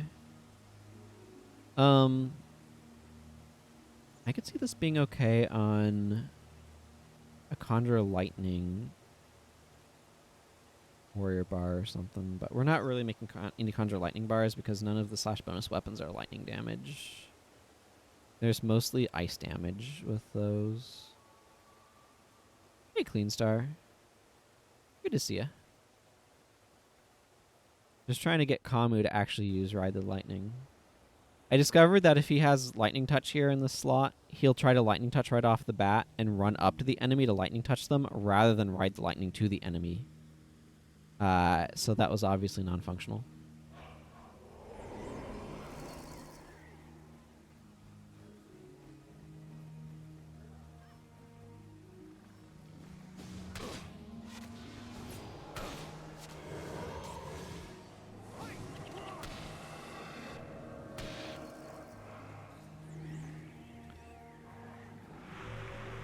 Interesting. I have Keen Arrow on him because of its Go for the Ice synergy. Maybe I should be putting Volley on there instead, though. Yeah, I found it rather peculiar as well. It wasn't behavior that I was expecting, and I was rather upset by it. Quite frankly.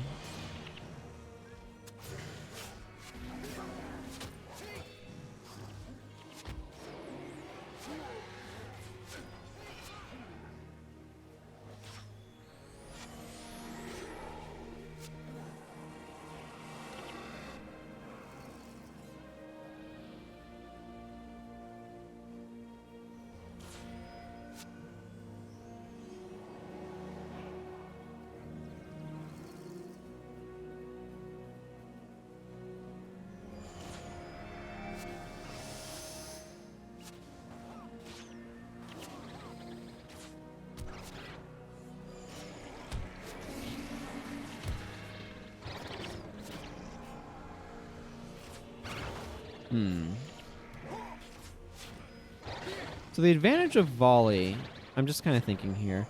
The advantage of Volley on General Morgan is that it would potentially fuel up Go for the Eyes more quickly. The disadvantage of volley as it's slightly longer recharge. I could also go for rapid fire, which would have another set of benefits in so much as rapid fire would be a preparation that it would allow him to attack more rapidly.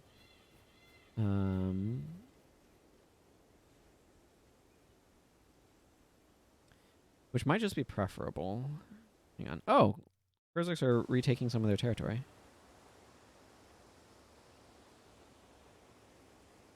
Some. Very, very Tanglewood cops and that's it, but some.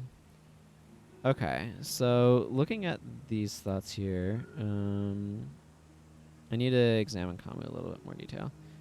I think I do like the idea of going to rapid fire instead of keen arrow. Just getting an increased attack speed just seems like it would probably be the best thing that I could do here. Volley is an option, but burning arrow is a lot of energy, so I kind of feel like from an energy management standpoint, it actually makes more sense to focus on rapid fire instead of volley. They're kind of mutually exclusive. One, because volley removes preparations, like one of them removes the other, basically.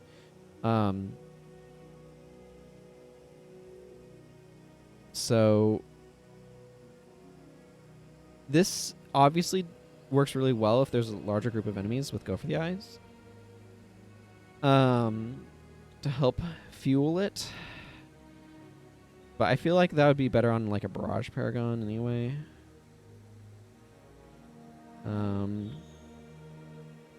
Yeah, I kind of feel like trying that, basically, is what I'm saying. So that's what I'm going to try.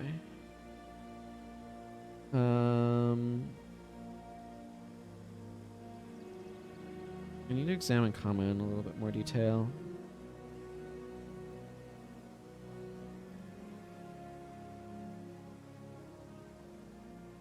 I think things are working well enough, though, that I'm going to go into this part, this phase of the operation.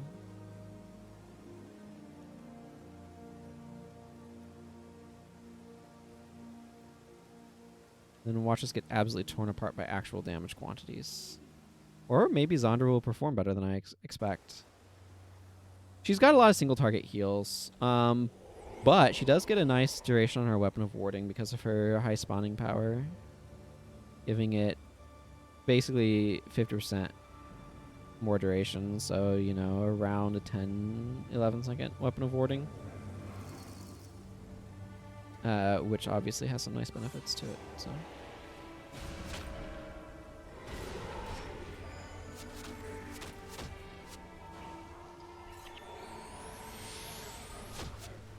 Need to keep an eye on people's energy a little bit.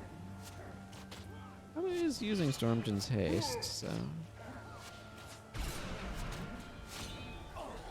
The main thing is Stormjin's haste allows him to keep up with people. That's the thing that I'm looking at.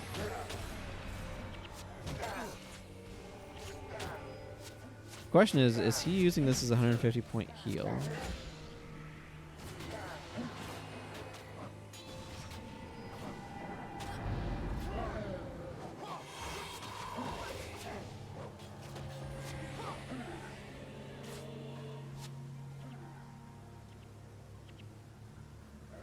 Interestingly enough, we're actually somewhat well prepared for this group. The enemies in this area. Oh, we actually accidentally aggroed 2 groups there. I didn't realize that. Because we have a lot of blind between Shockwave, Ride the Lightning, and Ineptitude. So.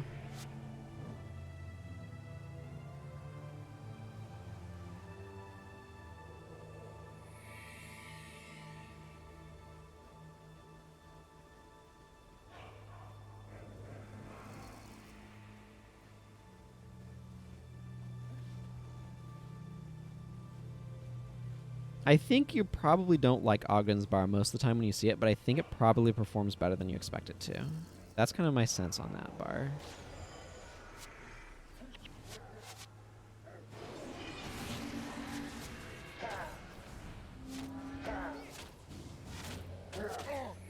I'm surprised General Morgan's having this much energy issues. You know what I think's happening? I think he's getting blocked a lot.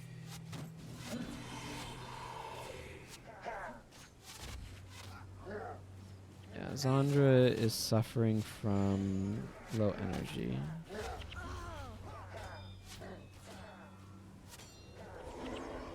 Gonna preempt everybody's res sigs here.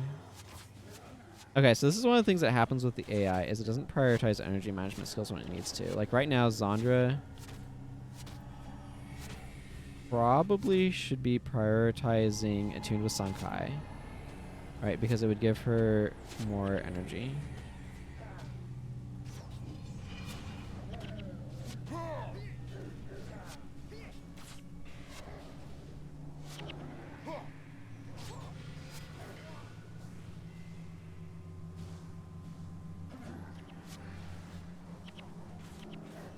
I've been following Anton too well.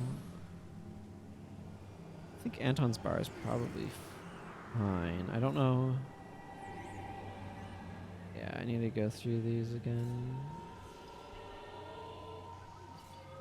His Go for the Eye should be giving him 6 energy when he uses it, so.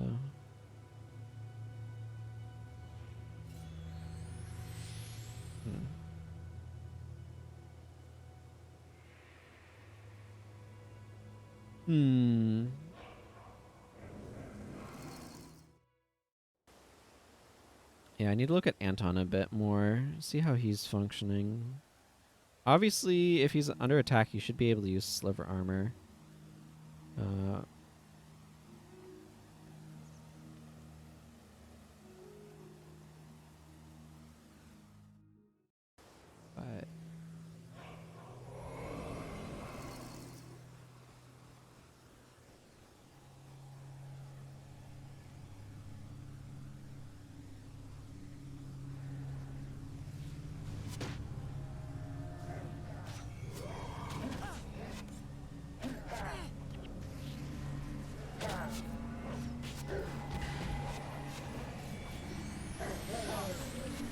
But it's like she doesn't want to use Attuned with Sankai when she's low on energy, which also makes sense because then you're just low on energy, right?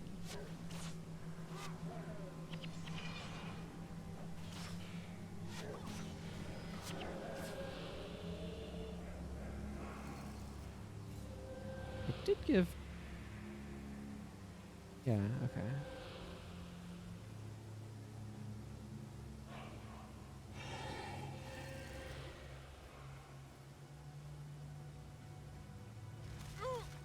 I might try switching him over to volley. I don't feel like rapid fire has been working out as well as I would like.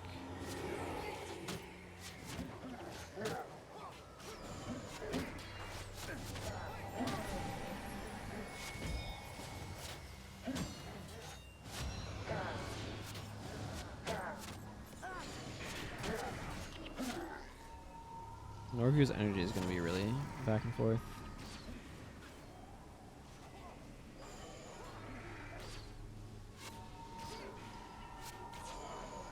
I think Anton's doing okay.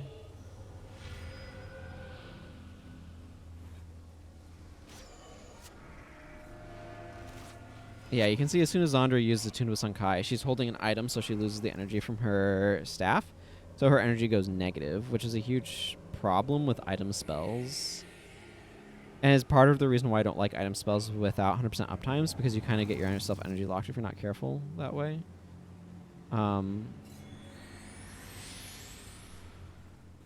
So I do not like the design of Attuned with Sankai, as I said.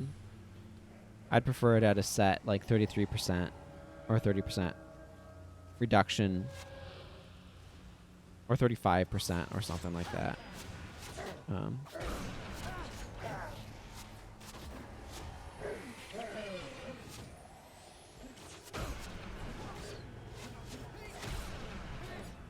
So does Anton use Sliver Armor? I mean, he's not the one who's been under attack a lot lately, so... He is definitely using Shockwave, though, I'll grant you that.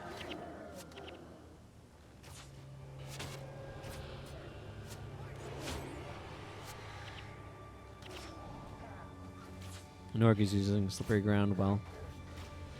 But you see, like, right now, Zandra just does not have any energy. And this is why I'm, like...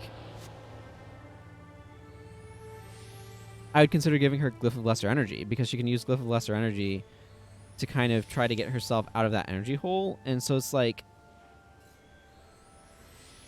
yeah, I really, really, really don't like Attunement with Sunkai. I think it's a bad skill. Like, badly designed. Okay, so one of the things I'm noticing is General Morgan definitely has energy issues.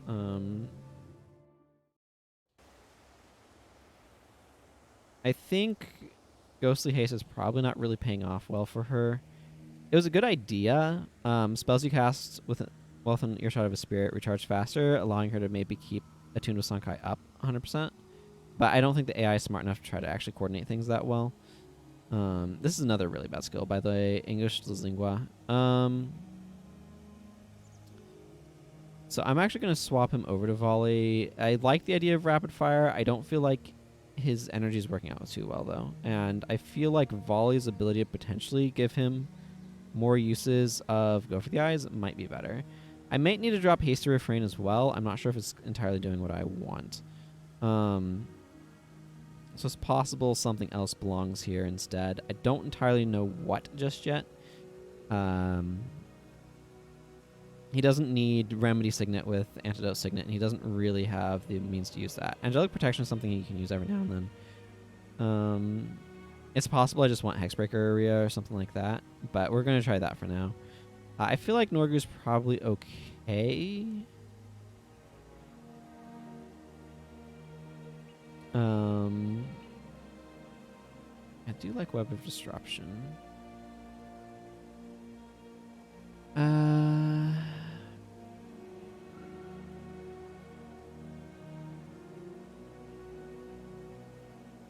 Yeah, I don't know. I'm going to leave him as is for the moment. I'm not 100% sure what I want to do here with her. Part of it, too, Weapon of Warding is fairly expensive. It's a good skill, but it is fairly expensive. It's so obnoxious. What I really want to give her is I really want to just give her Glyph of Lesser. I'm going to. It feels really bad to me to give Glyph of Lesser Energy to somebody with Attuned with Sankai, which theoretically should manage your energy, but just doesn't. Obviously, recuperation is very expensive, but actually, maybe Empowerment would work better. Yeah, let's actually throw Empowerment on there. Go back to /monk.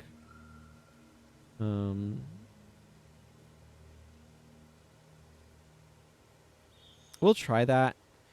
The main thing Empowerment does is it helps mitigate the loss of maximum energy from equipping that. So we'll see if Empowerment solves the problem. I really don't like the idea of giving Glyph of Lesser Energy to her. It feels counter... Like, why am I giving her an energy management lead if I have to give her an energy management non-elite skill as well to manage the energy problems that like the elite doesn't solve? That's why I don't like the design of this, by the way, is because I feel that it leads to those problems during that 15-second downtime.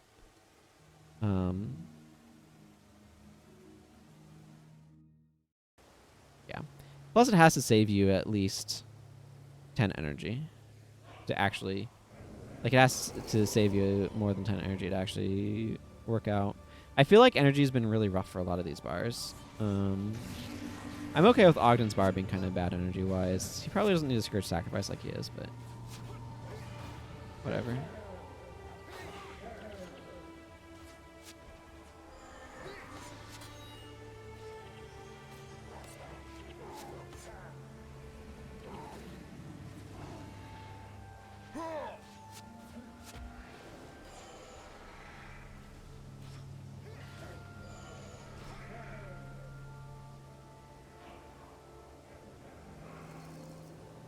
I might drop Sliver Armor from Anton. I'm not sure if he's using it or not. I'll probably leave it there for now, but...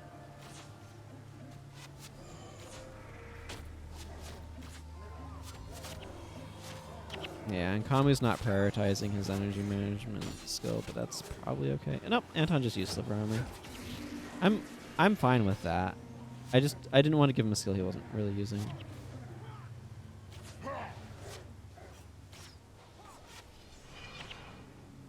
Okay, I think Volley is slightly less energy intense on General Morgan, weirdly.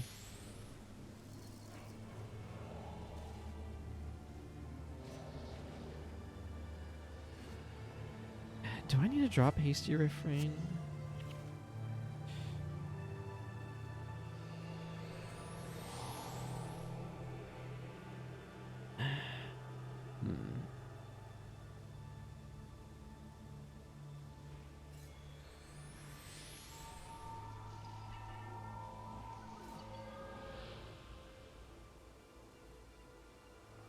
Okay, well, let's just keep going for the moment. What I'm trying to decide on here is if I want to go back to Rapid Fire and drop Hasty Refrain in favor of a different skill. Because I think him spamming Hasty Refrain is actually quite detrimental here. So I could go, like, Rapid Fire Anthem of Flame is kind of what I'm considering. Obviously, that's super redundant with Burning Arrow. I don't exactly like it as a solution, but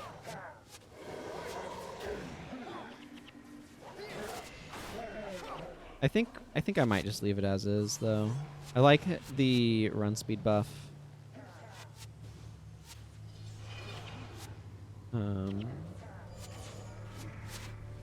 Yeah, and volley does give him adrenaline to actually use this thing with, so.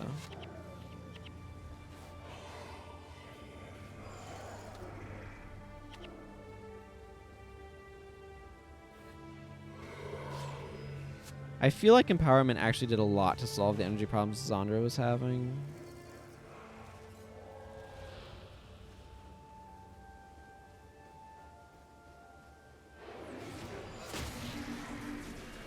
There's two reasons why I think it would do that.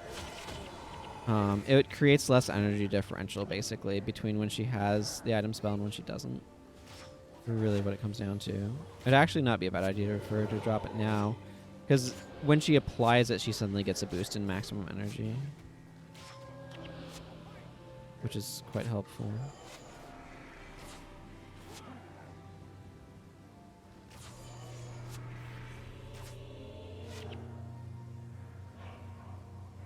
Okay. There we go. I think I'm happy with where these bars are at now. So I'm going to go ahead and save these off. And then get working on the next set. So I'm going to run some ads while I do this, as always. That was a tricky set, though. Okay. Balthazar's Pendulum.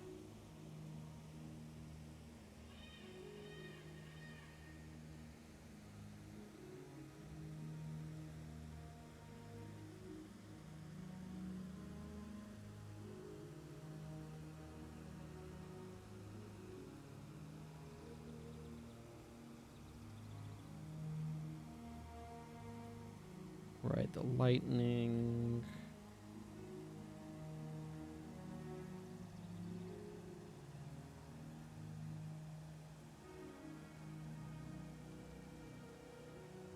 DE. Ride. Lightning.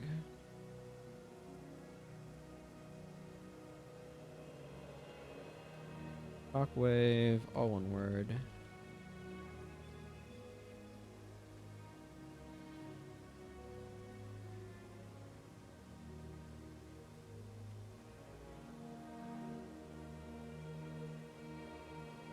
This is Mind Blast.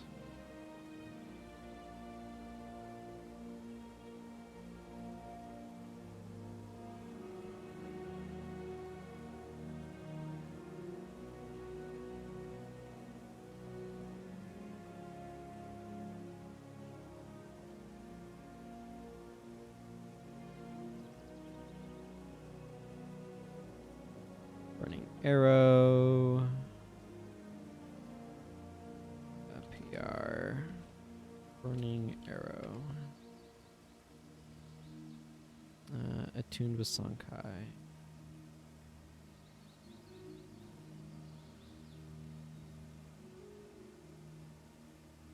Did I spell that correctly? Yeah, just Sonkai.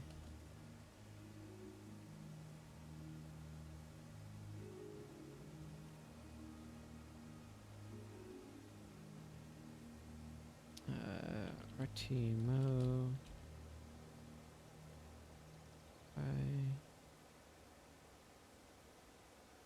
And then this is Ineptitude.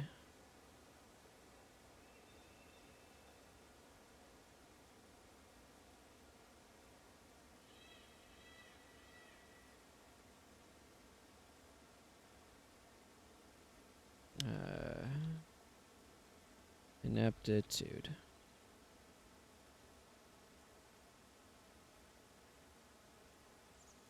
There we go.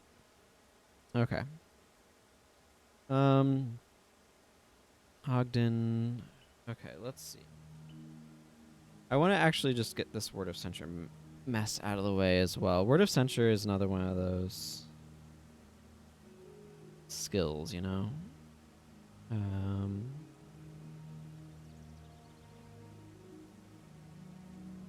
Where is it? Over here. Okay, Word of Censure. I'm not quite sure how I'm building this. Okay, let's just drop all of these. We'll talk about Word of Censure momentarily. I bumped the microphone there. I need some more Necromancer. Let's make a Tainted Flesh, maybe. Do I want to do a Tainted Flesh on primary Necro? That's always the question here. I don't necessarily have to do these on primaries. Maybe I want to make a Tainted Flesh Paragon, for example. Probably not. Paragon's kind of awkward.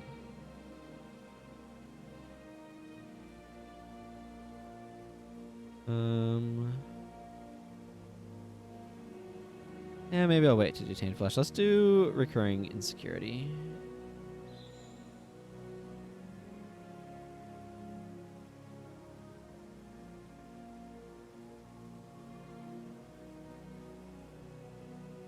Recurring Insecurity. I'm not a huge fan of Recurring Insecurity. It is a potentially decent degen engine. My main issue with it is I feel like battles that end quickly aren't really getting good use out of it, so it kind of fits weirdly into things. I should definitely be doing more stuff with warriors. So let's get Gorin in here.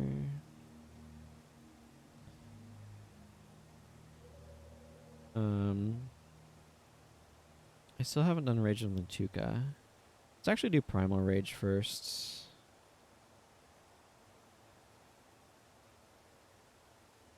Primal Rage is not the greatest, but we'll try to make it work. Let's see. What else are we missing? We're missing a bunch of elemental stuff. Let's do Searing Flames.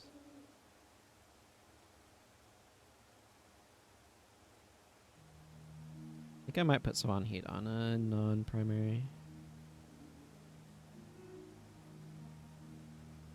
And let's see, I still have a bunch of assassin stuff that needs doing. Mark of Insecurity stands out. Let's do Mark of Insecurity. I need to do Mark of Insecurity on Assassin because it's dumb. Mark of Insecurity. All of your non-assassin skills are disabled for 10 seconds. Like I said, it's dumb. They made skills in Assassin that Mesmer's like, ooh, I want to pinch that. And then the developer's like, we don't really want you to, so we're just going to put this blatant, like, go screw yourself Mesmers on these, and it was dumb, and I disliked it. We'll do a Weapon of Remedy. Zandra. I do like Weapon of Remedy a little bit better than some of these. Kinda.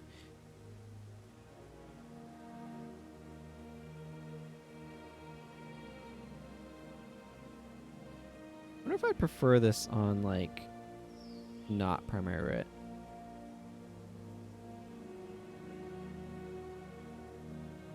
I don't know. Maybe I don't do it on Zandra. Maybe I do it on something else.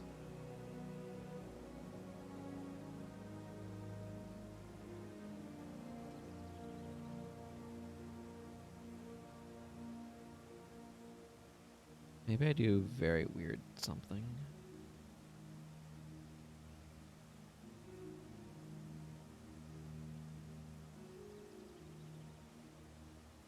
You know what? Yeah, let's do Weapon of...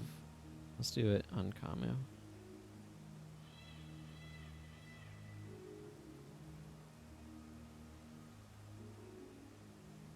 Yeah, that's right. Weapon of Remedy over here. I might actually want to put it on just because I want to do Defiant was... Like, Defiant was Zinray on, like, some sort of melee, but... I think I might put that on Assassin. Maybe? Vengeful was Kanai. Also kind of want to put it on melee. It's fine. Kind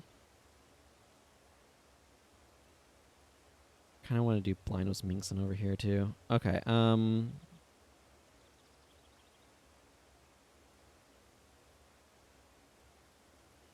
So many ranger things. I mean, okay, sure. Let's grab Margaret here. Let's do Mage Bane shot.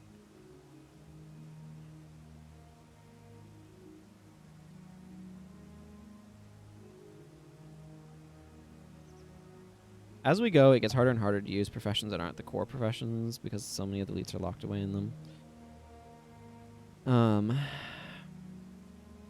Okay, Mage Bane shot. I mean, Mage Bane shot is a build and a punching shot build are pretty much identical in terms of what they want to be doing. You want Read the Winds. You want Mage Bane shot. You want Savage shot. You want Distracting shot. You want Body shot for energy. And Read the Wind for accuracy. That's basically what you want to do. You can throw Wrinkles in here.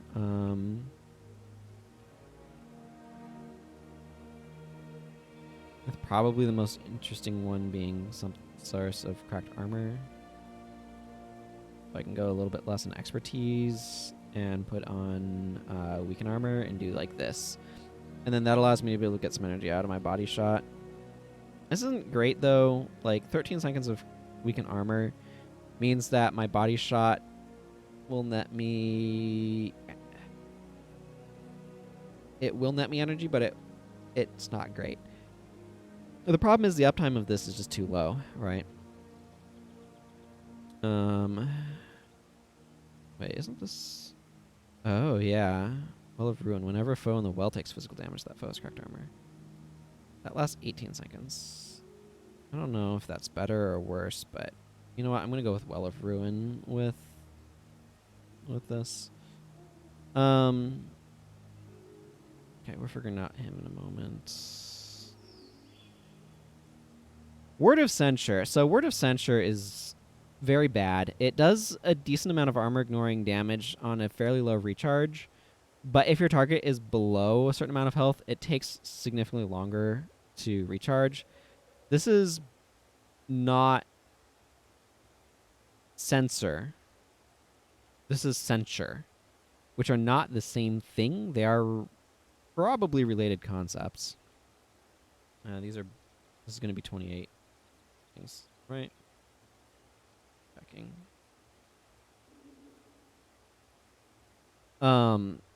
What's really important to note about Word of Censure is its 10 energy cost is really high, so it's actually hard to make good use of this skill because of that energy cost. Yeah, it's just really, really hard to make good use of it. So what I'm probably going to do is I'm probably going to do Divine Favor here and see if I can get a Blessed Signet thing working. This is going to be a more offensive bar, but I'm going to try like Essence Bond, Blessed Signet. And then like a little bit of Healing Prayers for Renew Life, probably. But I'm going to be a little bit more offensively oriented here. I'm curious to see if this combo allows us to have enough energy to not need additional, like, Signet-based energy management. I probably still need a Signet here, though. I'm going to use Signet of Rage. I mean, all of these numbers are so low.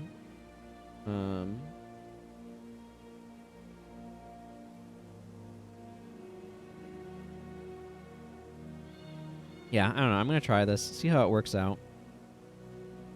Norgu kind of wants to go... I mean, I guess you could go slash Ellie for, like, Ice Spikes. I want to go slash Necro and grab some curses.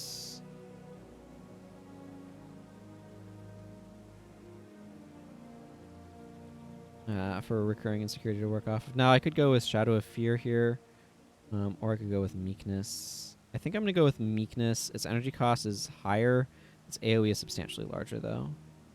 And the thing is, I don't need a lot of this going off too frequently. I just kind of want a good big Meekness to kind of blanket the area.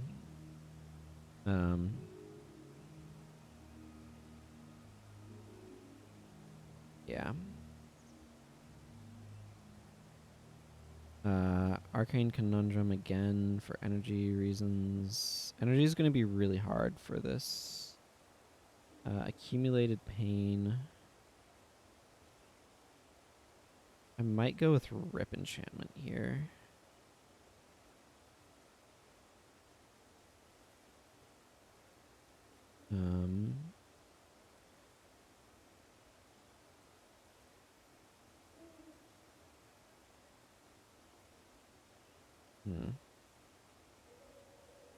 One of those things where I'm considering putting Fragility on it because it's another AoE Hex. That's cheap. Which is kind of important because a lot of these are kind of expensive. This is 15-second recharge on that one. Shrinking Armor is an 8-second recharge.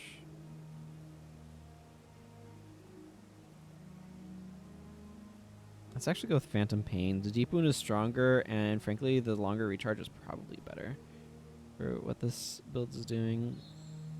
Mostly what this wants to do is just drop recurring insecurities around with the Meekness out. So we'll see how the energy works on this. It's hard for me to get good access to energy management in the Inspiration line when I'm split like this.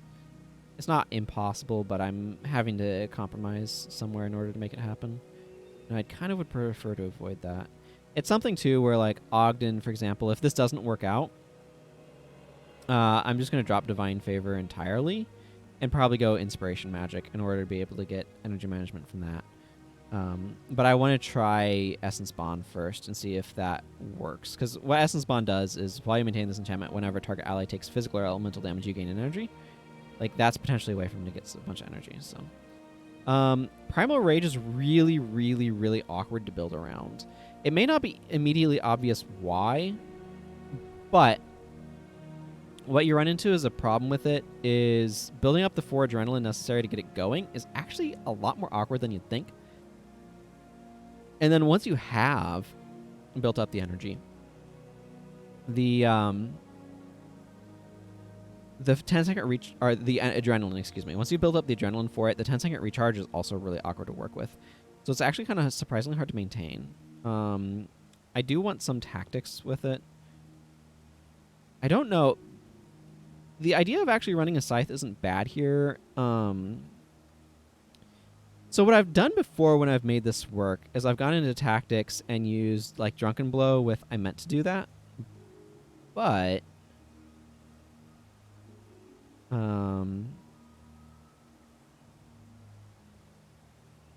yeah, I like Desperation Blow or Drunken Blow. Because I meant to do that, obviously gaining a bunch of adrenaline. Let's actually do let's do Drunken Blow here. I actually kind of like the idea of rolling with the Scythe. Obviously, Thrill of Victory can work really well. Let's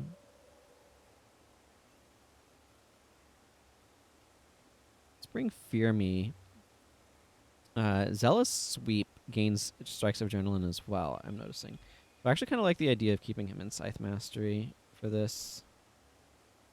Primal Rage bar as well. Apparently Rage goes with Scythes, I guess. And then Radiant Scythe will help with some of the energy costs of doing that. I meant to do that. Drunken Blow combo. I'm curious to see how well the AI uses it as well, for what that's worth. And then I'm actually just going to go with Body Blow here. Plus 30 damage is just a lot, and Scythes just don't get plus 30 damage hits, so... I don't know. We'll see how this works. There's no cancel stance, which is risky. Because that's the other thing. Like, ideally, if you're doing this, you have some sort of cancel stance that you can use to get out of using Primal Rage, but I'm just going to roll with it, see how it goes.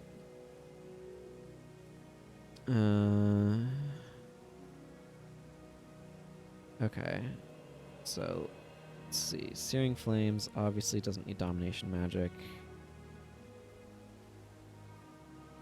Don't know if there's a whole lot that I really want from a secondary for a Searing Flame bar. Maybe there's a Signet that would be good to use. Let's see. If that's the case, what would it be, though?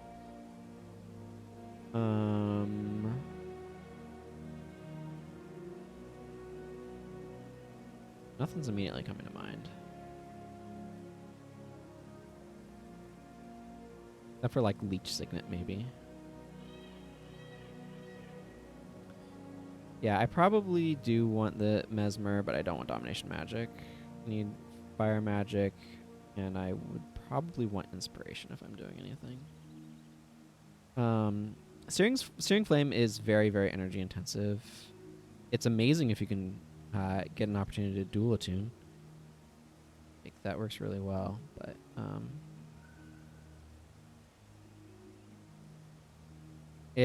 I mean, it's basically the main damage source that you need, but it is very energy intensive. So that's sort of the issue. I think I like just grabbing Power Drain and Leech Signet here. Ether Signet would be another potential option, but if you have less than 8 energy, gain 17 energy. That can work. I don't know. Glowing Gaze obviously gains value if you have higher energy storage, but Glowing Gaze is not stellar. Let's see. So if I drop my Inspiration down to 8, that's a pretty big energy drop there, and that's +1 energy off of Glowing Gaze. I could split the difference and go 9/9. That gets these slightly stronger, and then if there's an energy storage rune, then it gets bumped up. That's maybe a little better.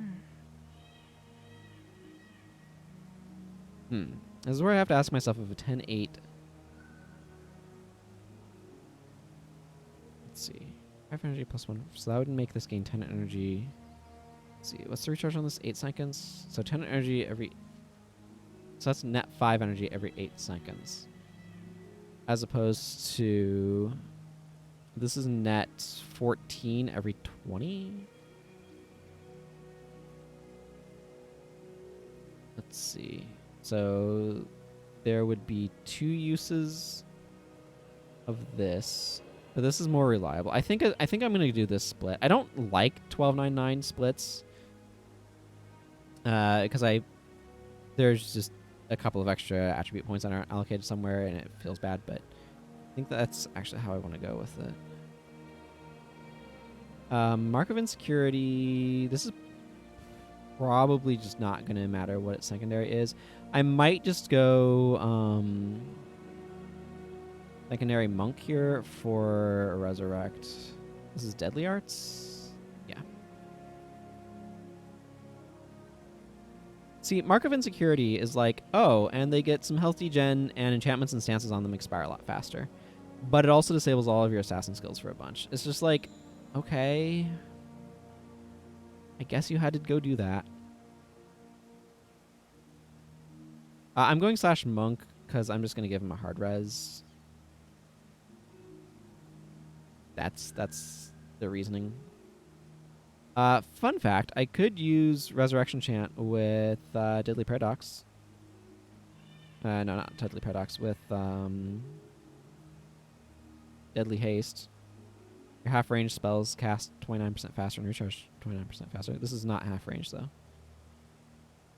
But that would allow this to be able to reach... Or Res Chant to cast a little bit faster. Because it's half-range. Let's see. Mark of Insecurity... I'm going to put on Entangling Asp and Disrupting Dagger. I feel like energy is probably the sort of thing that's going to become awkward to work with under these circumstances.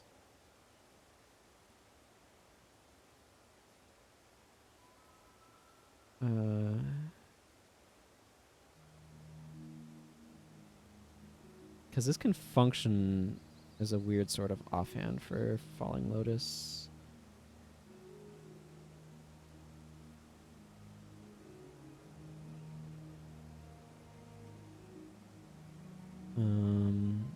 Yeah, I think I just use Wild Strike. There's just not very many... I guess I could use Jungle Strike. But the problem with bringing Jungle Strike here is its recharge is kind of long.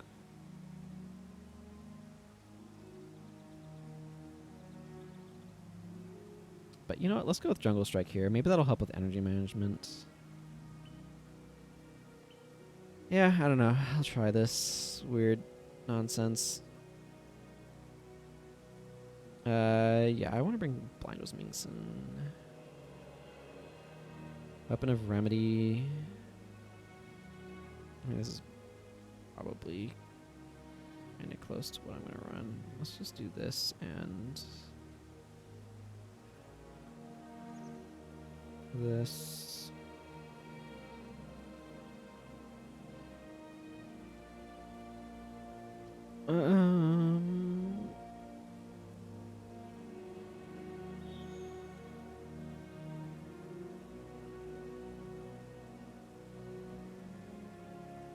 Blind Mingson is amusing in that when you drop his ashes, all nearby foes are blinded for 6 seconds.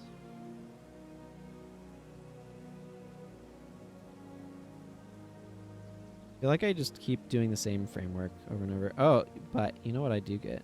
You get Flesh of My Flesh instead of Res Sig. Yeah, I think Weapon of Remedy being the main skill there is actually quite fine. Actually, I'm going to put Zealous Sweep here too. Okay, and then she's set up. I felt like I did something really similar to this when I did Barrage. But here we are. Okay, so a couple things that I'm really looking for here is how well does Ogden have energy? Does Essence Bond and Blessed Signet kind of allow him to be able to get his energy going well enough? Or do I need to swap over to something else for energy management? Again, Word of Censure, very energy intensive while you can use it.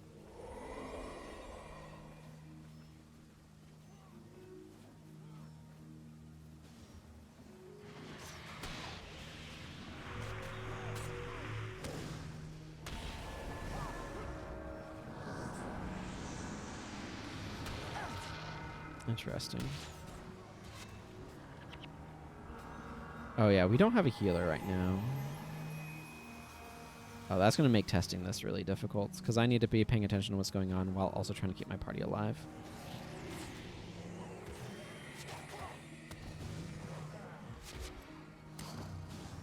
Kamu's definitely using Weapon of Warding.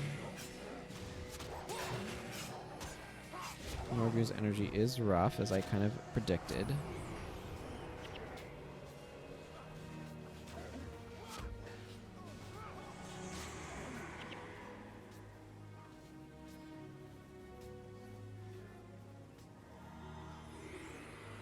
Interesting fact, casting Essence Bond is basically his only way of healing. That's kind of amusing to me.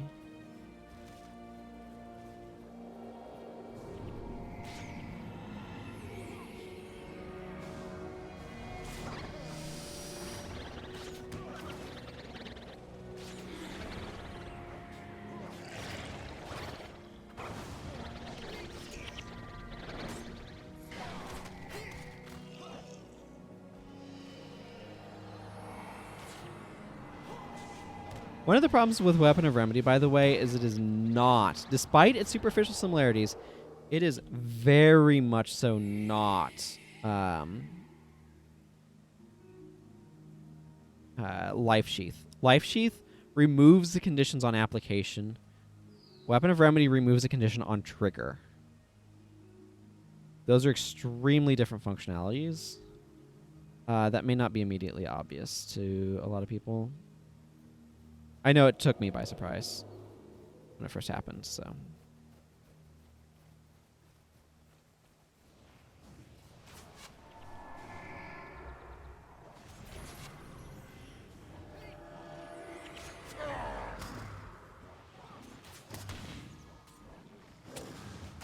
I feel like what I'm seeing here is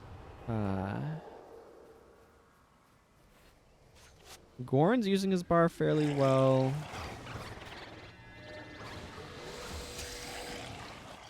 He's not super aggressive about using Primal Rage. Ogden's bar is going maybe better than expected.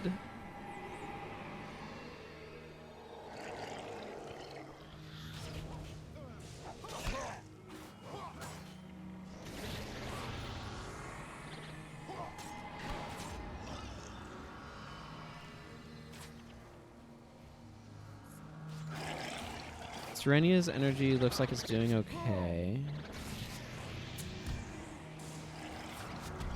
Just given the energy intensive nature of certain flames is actually kind of a good thing. Yeah, and Anton's definitely got some rough energy. As I kind of suspected would be the case. Just feel like we're doing okay. I'm not sure about putting Weapon of Remedy over here on Kami like this.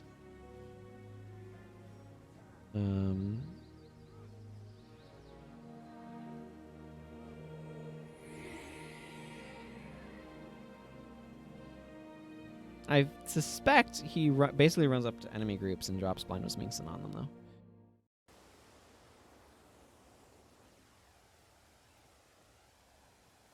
Okay, let's just take this into a more serious area and see how things go. Obviously, it's going to be a bit tricky for me. I don't feel like any of these bars are atrocious. I feel like Ogden's is just really hard to do anything good with Word of Censure. And I kind of wanted to go with the more damagey, smitey prayer type thing as I could. But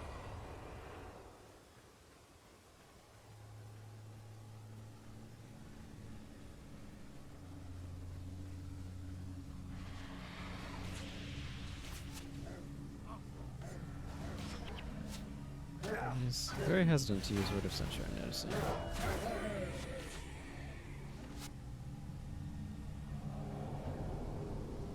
I'm really happy to see that Gorn is using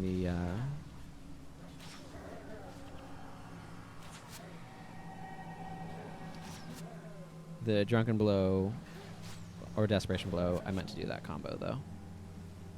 That's gratifying to see.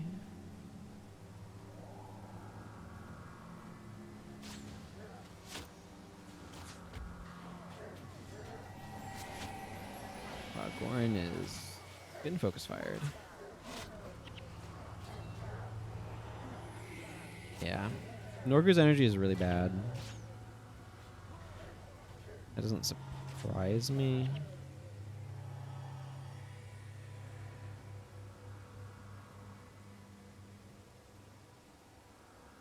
It's a question of if he is better off going Shadow Fear or not. I think Meekness is probably fine.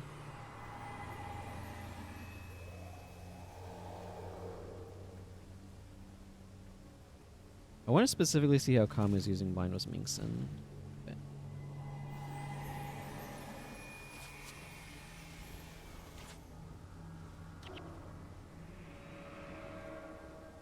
I don't know. I kind of like Ogden's weird bar, even if it's not working super perfectly. You have this. I'll hobble out of this together.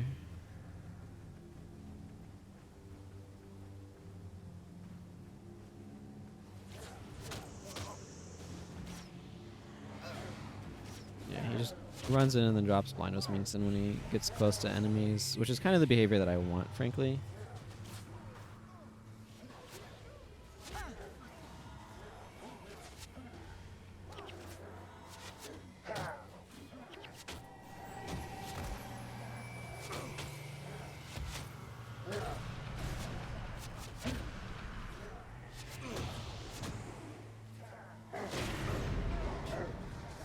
Healing Breezes did a really good job of keeping me mostly alive through that.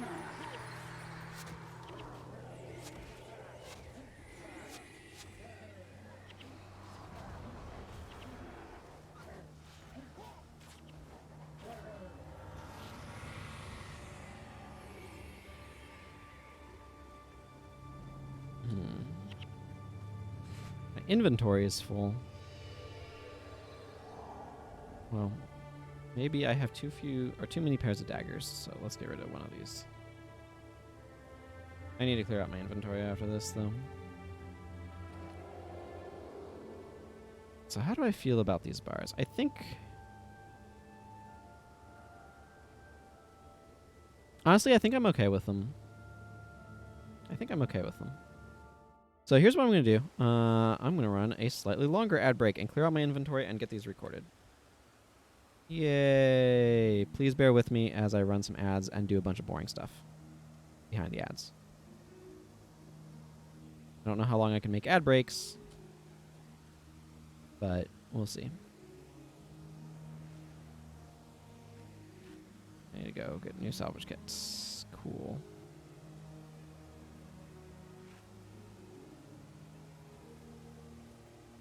Oh, yep, but Kurzik's on the area right now, so I have to leave there to be able to go somewhere where I'm welcome, because Factions has annoying mechanics.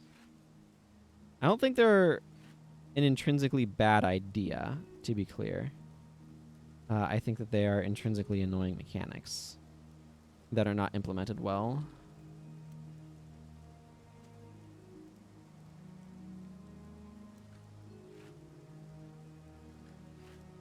And that I wish were implemented better. Expert salvage that for some iron ingots, apparently. Well, better than that and wood, if you ask me. Now I have to deal with bone? No, I don't. Aha.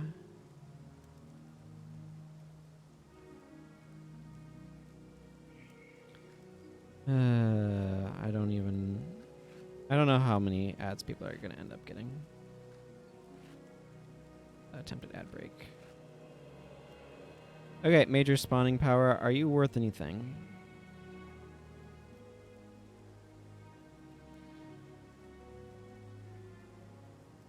No. Or yes, but not enough.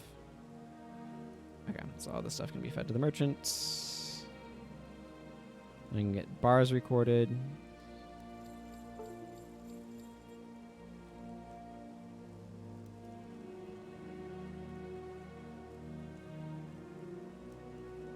And apparently my webcam decided to crash in the middle of that, so that's why you got a nice red blotch there for a moment, if anybody saw that. I don't know if it's still running ads or not. I mean, it's really easy to turn it back off and on again, but have a drop shadow effect on it that has a red box.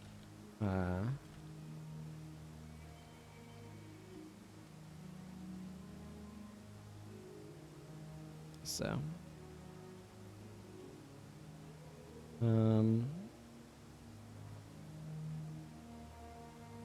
let's see. I need to save this bar here. It's just bunk. I'm okay with this. Recurring insecurity.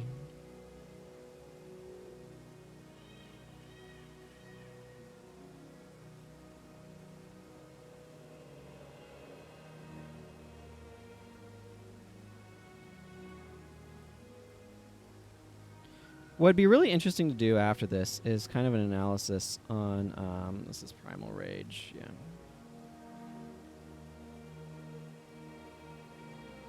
What professions do I typically pair with each other? Because I think that could be quite interesting. Let's see. Primal is Warrior Dervish, Primal Rage.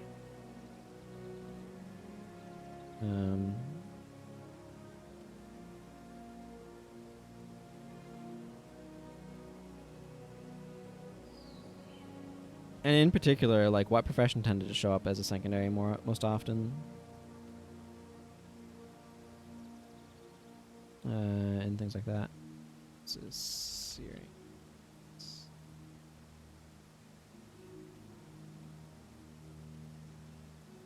Mark of Insecurity.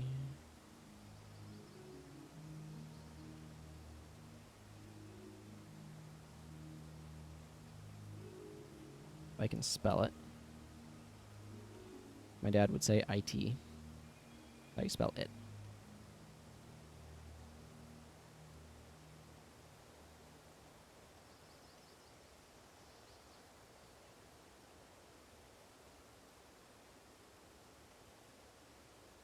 Let's see. Weapon of Remedy.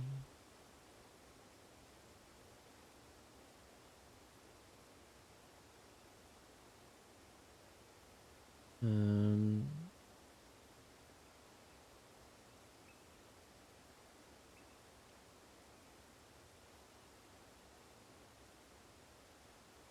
this is Mage Bane Shot.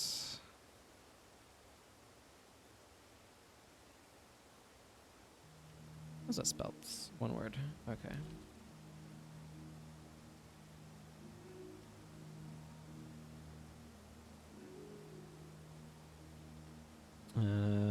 RN. Mage Bane Shot. Okay. Covers those. Excellent. Okay. Let's do another set of builds and take a short break. So I'll need one.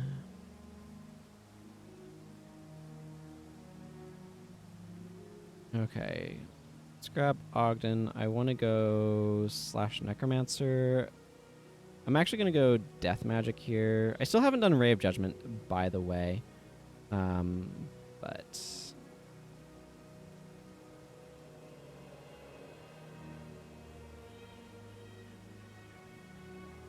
Tainted Flash. Okay, thanks for dropping by, Cleantar. Take care. We're gonna do Tainted Flesh here.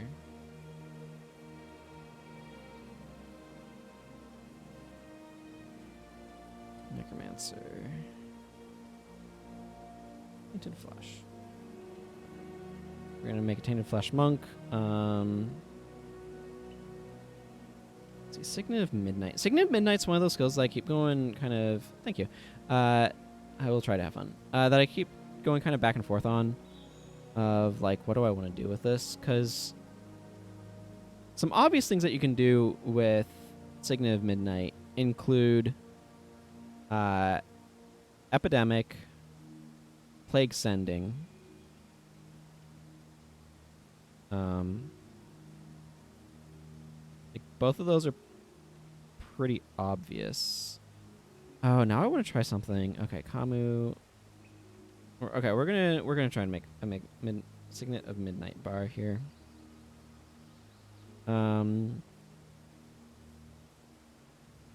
We need Wind Prayers.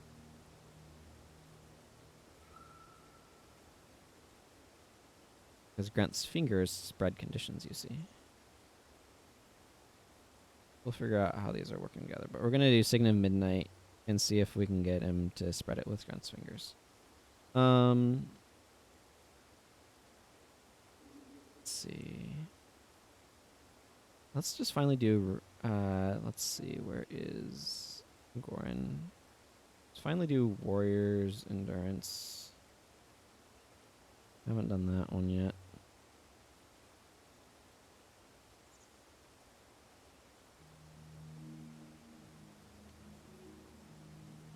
Let's see, where's Warrior's Endurance? There. Give him some daggers. Enjoy some daggers. I kind of want to make a Coward Paragon.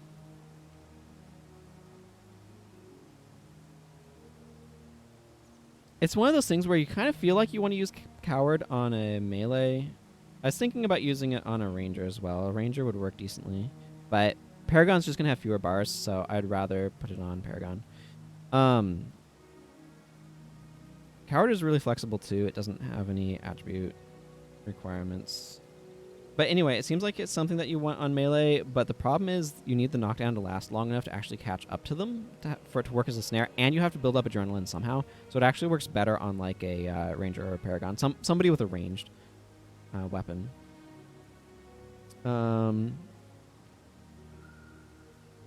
Lander's arrows. Let's make poison arrow.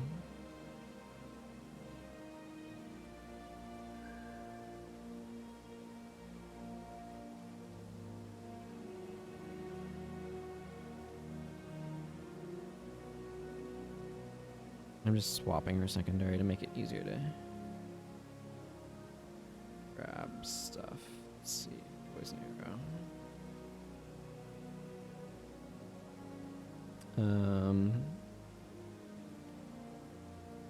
Shadow Prison, Shadow Shroud, Assassin's Promise, Mobius Strike, Hidden Caltrops. Hidden Caltrops is another one that's going to be... Hello, Y2KY. Welcome. What did Signet do? You don't remember. Which... Signet? Signet of Midnight? Signet of Midnight blinds you and your target. You and target touched foe become blinded for 15 seconds. Let's see. Quicksand. Man, I do not want to make a quicksand bar because that means I have to bring quicksand with me, and I hate quicksand. It's extremely annoying.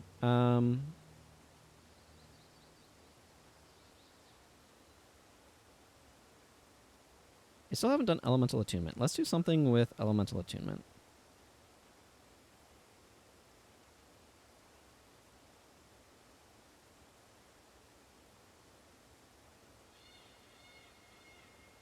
Elemental Attunement. There's definitely some options I can go with that.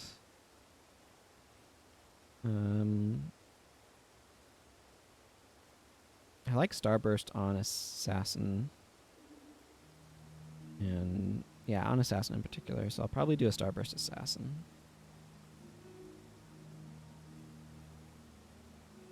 Yeah, it's not generally considered all that great, but...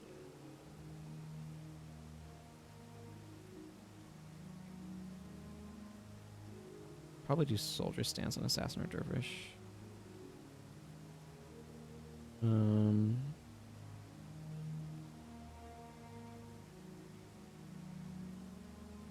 Yeah, Defiant was in Ray, Tranquil was Tennyson. Maybe I do a Tranquil was Tennyson. Yeah, let's just do Tranquil was Tennyson over here on her. Tranquil was Tennyson gives you armor and interruption protection. Tranquil was Tennyson.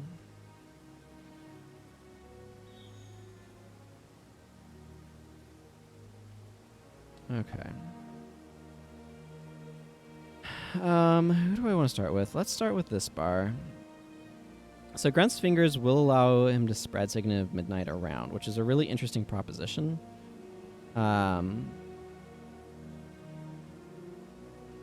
This is a spot where Running Aura would also be a skill I'd consider using, but the AI is probably not too intelligent about it. Another option that you can have is Guiding Hands would allow you to be able to remove the blindness from yourself if you wanted, but... Epidemic becomes a bit redundant if Grunt's Fingers is working the way that it's supposed to. I do want to put a res on here.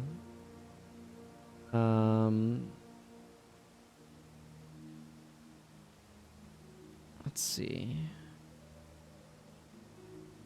I'm going to put Signet of Pious Restraint on. I don't know how smart he's going to be about stripping that, so... I'm actually going to do this. I'm going to check to see how much is necessary. Okay, 8. Okay, I'm going to leave it at 8 under the assumption that there will be a rune, bring it up to 9, so that way weakness can be knocked off with it as well. This is a spot where I kind of could see running Pious Fury. As well, just to get the AI to be more likely to activate Grunt's fingers. But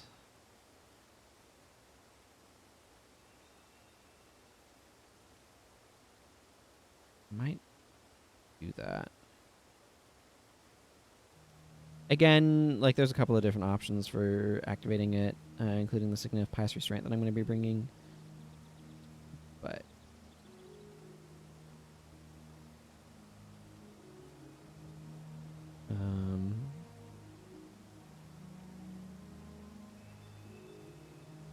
working with intentional stripping mechanics is tricky with the AI.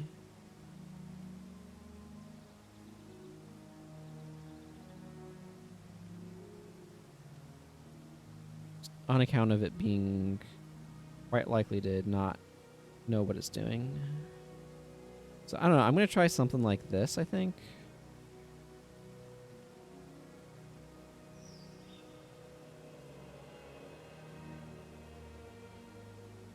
Basically, I'm giving the AI 3 ways to strip enchantments to try to be more reliable that it strips Grunt's fingers off.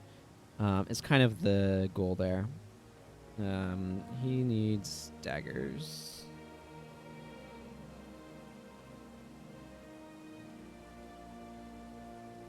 I actually want to be a little bit creative here. I want Leaping Mantis Sting. Trampling Ox. Rush. Power Attack.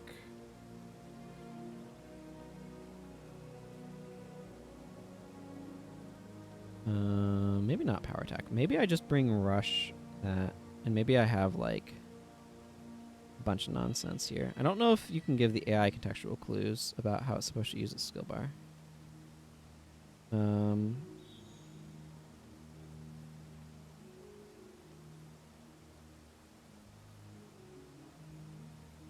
That's a 6-second recharge. You know what, we'll just go with Blade Steel. We'll go with something like this. That way I can go through Fox Fangs either way. See how the AI handles this. The idea is Rush allows you to be able to Leaping Mantis Sting to charge up at things, and then Trampling Ox is fun. I don't know.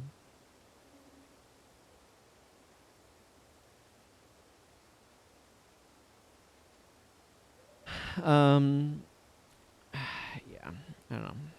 We're gonna roll with it. See what happens. See what happens.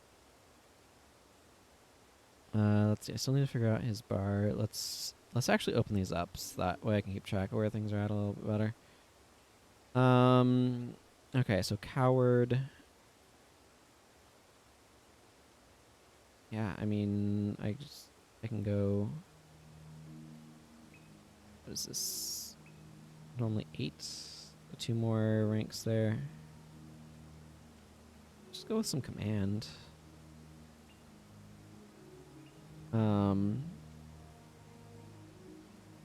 Normally that's 10, so we're gonna operate under sort of those principles.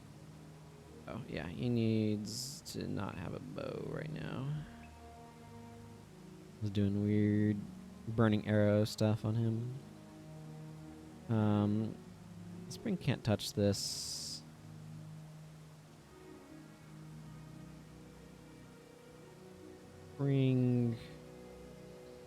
No, let's bring Lead the Way. Let's bring Never Surrender. Bring Brace Yourself. And then let's bring Go for the Eyes. There we go. I know. Something like this. I like something like this.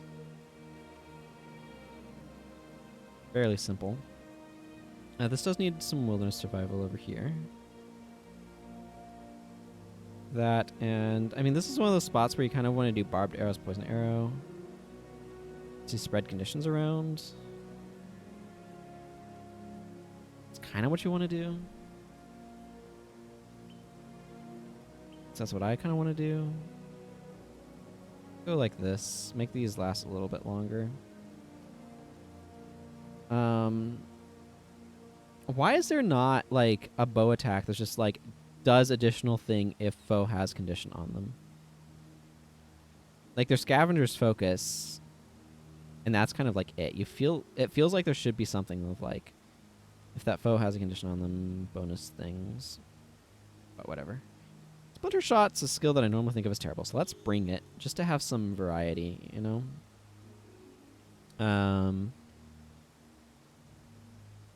I feel like I always bring Body Shot, but I'm just going to slot it in here. It's decent plus damage and has a chance to help with energy, which can sometimes be surprisingly difficult for rangers.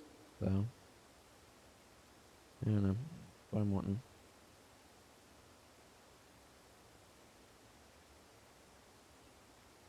Signet of Twilight. Could pair Poison Arrow really well with Signet of Toxic Shock and Deadly Arts. Right here. If target foe is suffering from poison, that foe takes 10 damage. Obviously, you would want to spec some into it. And the problem with this is I could go for basically no bow damage and just get rid of marksmanship in order to get like toxic shock damage, but it just doesn't seem worth. So we're not going to do that. Maybe this will just be a pure ranger bar. That's not the worst thing.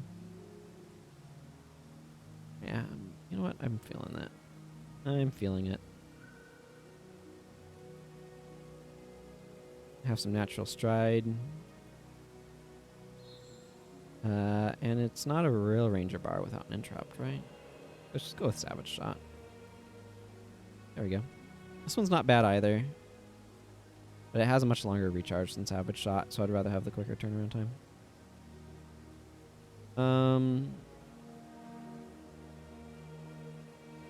Okay.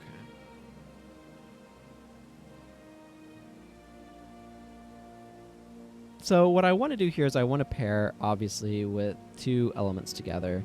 I could do like fire and air for Tanai's Wind. A common thing that I'll have done is water magic with elemental flame, which is right here. Whenever you apply an elemental hex to a foe, that foe is set on fire, which obviously works super well with. I'm just going to change from arbitrary secondary. I'm not going to use the secondary here, which obviously works super well with water magic. So it's like, oh yeah, I deep freeze you and you're set on fire. That feels like one of the better things to be doing with elemental attunement, if you ask me. There's also like not earth prayers, earth magic.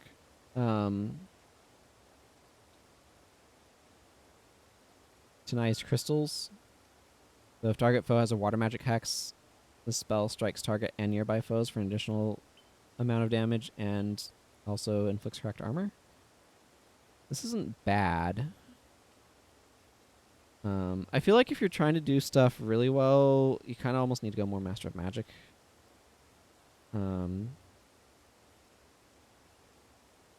Here's what I might do.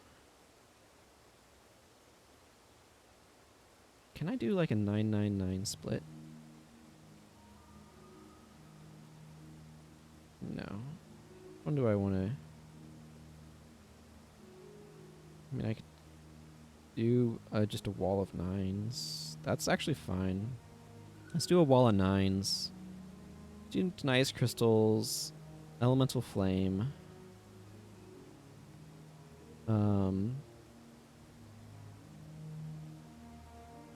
Then some ice spikes. And I kind of want to just put those last ones in something.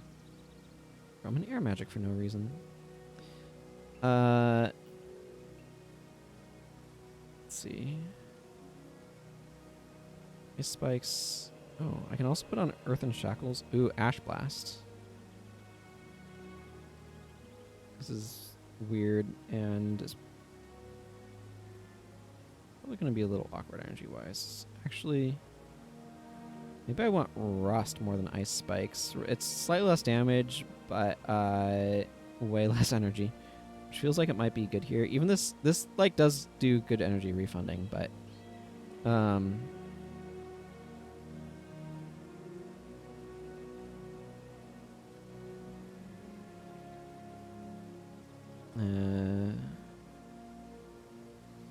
I don't want blurred vision.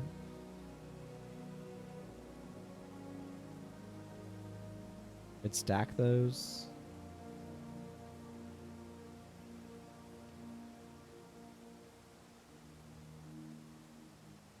Because water synergizes with Tanai's Prison, so let's just bring Tanai's Prison for some additional degen and with the cracked armor from Tanai's crystals. And then let's just bring, I don't know, Glowing Gaze could give me some energy.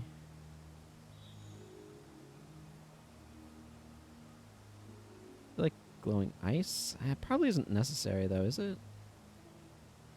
Maybe.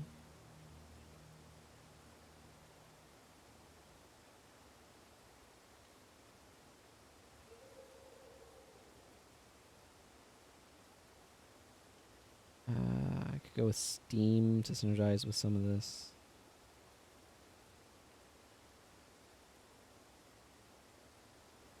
I feel like I do just want something like Blurred Vision. Yeah, let's just go with Blurred Vision just for some additional synergy with Nice Crystals and Elemental Flame. I don't know. This feels like the sort of bar that's like just trying to stretch itself a little too thin to actually really be particularly effective, but let's just try it, see what happens. Yeah, okay, still need to figure out what his bar is. I know it's going to involve Consume Corpse as well. For energy management, you see. I actually kind of like Withering Aura. Spreading weaknesses around is actually very useful monk activity, so.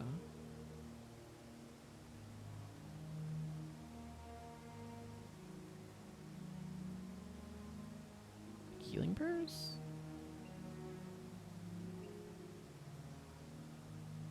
Actually, Dwayne's Kiss works really well with what I have going on here. It removes a few conditions.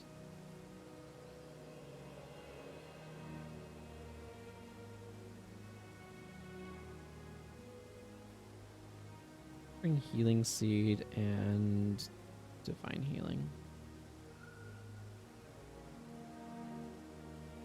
Like this. I don't know. Feels weird, but maybe it works out okay. Let's find out.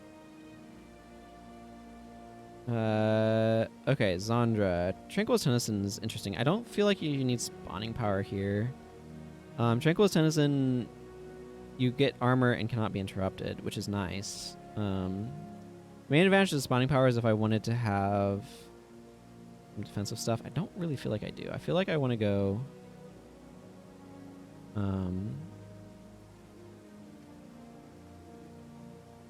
like Mesmer Interrupts or something.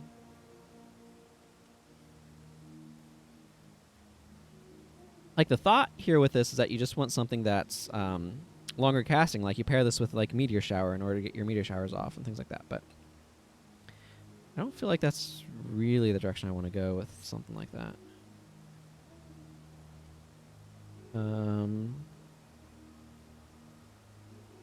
Let's see. Cannot be interrupted. Huh. Let's actually go Paragon.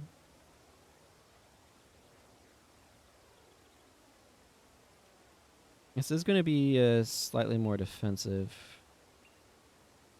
character. It's basically impossible to make a healing ritualist that feels like it's any good without having spirits around. Because Men, Body, and Soul and Spirit Light both desire them so much. And then there's just an absolute glut of item spells in Restoration. Blind was Mingson, Defiant was Zinrei, Generous was Tsungarai, Lively was Naomi, which is not very good, but you know, whatever. Resilient was Jiko, which is so similar to Puro's Li Ming. Protective was Kaolai, which everybody loves the most. Tranquil was Tennyson, Vengeful was Kanai, Vocal was Sagalon. Like, look at how many friggin' item spells there are in here, and then there's like Soothing Memories to synergize with them. I've talked about this before, but I really feel like the design of the Ritualist is kind of not great. Area of Zeal. In particular, this has a longer activation time that I think synergizes well with what's going on here. Do I want Ballad of Restoration or do I want Area of Restoration? Ballad of Restoration can trigger for everybody, so I'm going to just bring that. It actually is very similar to Vengeful Weapon. I don't know. I'm curious to see how this plays as a healer. I feel like it's not terrible. Okay, well, I have a set of bars for everybody. Let's go out into Pongmai Valley and see what sort of train wreck I've just made. At least it actually has a healer, so I can maybe... or two, so I can actually focus on what it's doing rather than on trying to keep my party alive like I was doing with the last round. Yeah. Ah, yes. Nothing like hearing the sound of tainted flesh going off on your entire party at the start. But it does synergize really well with Dwayne's Kiss. Can't argue with that.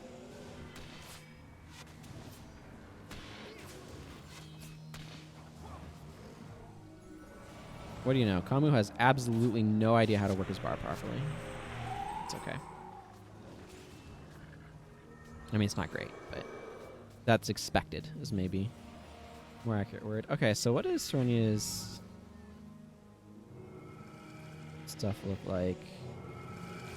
It looks a bit better when you have the +2. Obviously, it works really well with Prismatic Insignia. It's kind of almost more of a Master Magic bar.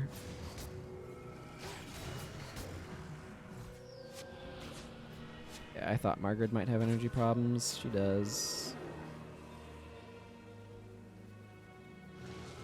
This is one of those spots where realistically what I should do is drop Splinter Shot because it's absolute hot trash. But...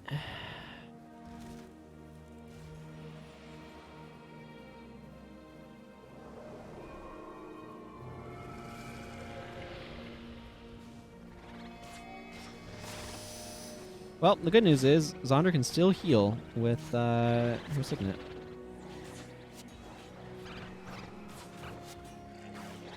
Yeah, Goran's doing fine.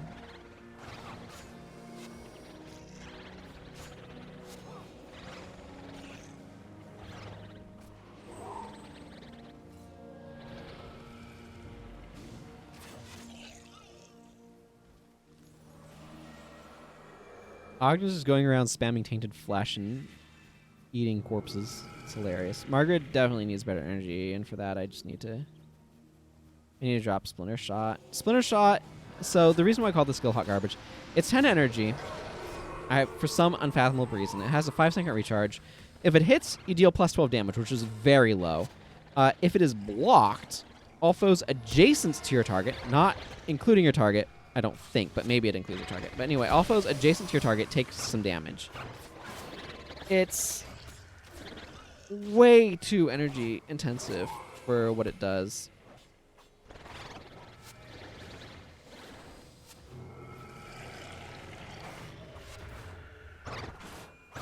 Yeah, General Morgan's doing fine.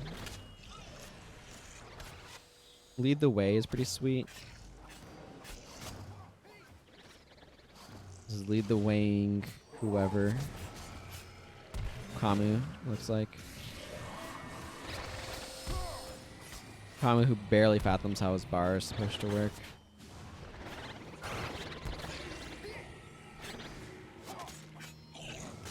Having a war of tainted flesh here.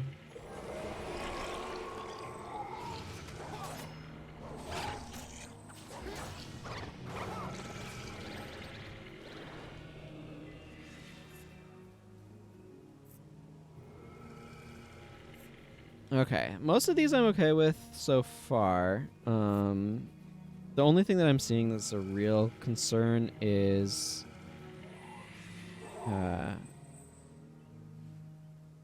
Margaret's energy is real bad. So I need to drop.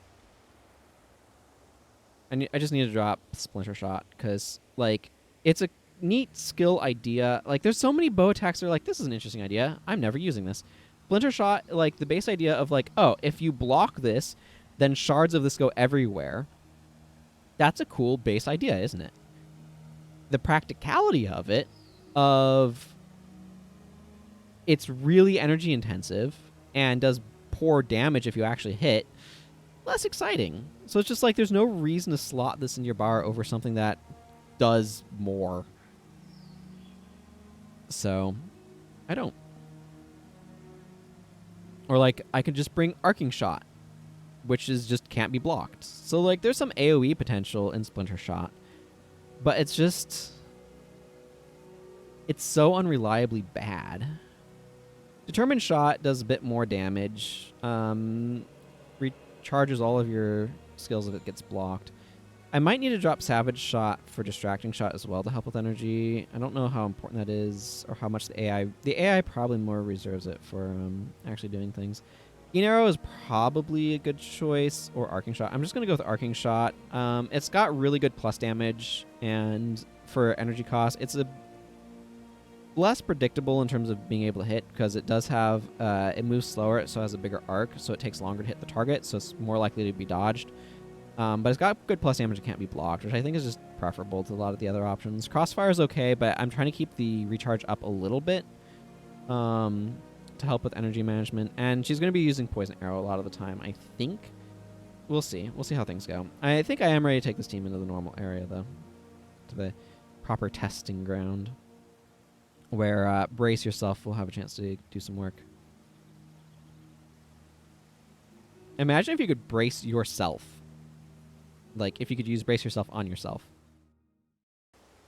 And just combo it with self-knockdown skills. That'd be great. Tainted Flesh is going to do a lot of work here, by the way.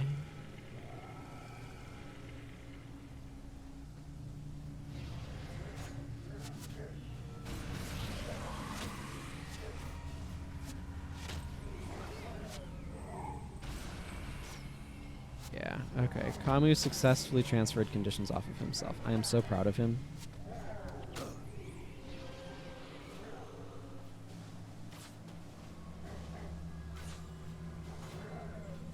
Good job, Kamu.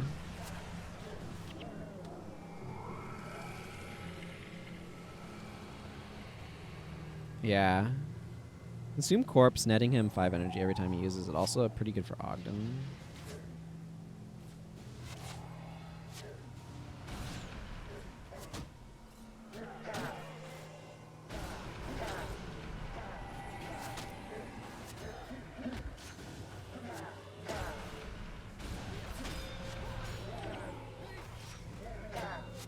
Zondra's energy is definitely tight. These both being 10 uses quite a bit. I mean, this refunds some of it. I'm glad she has a Signet.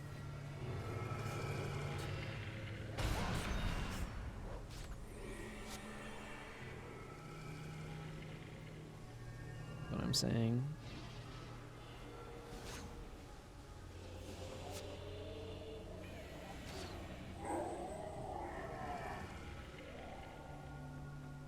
Who's very insistent on dropping Spirit of Life everywhere.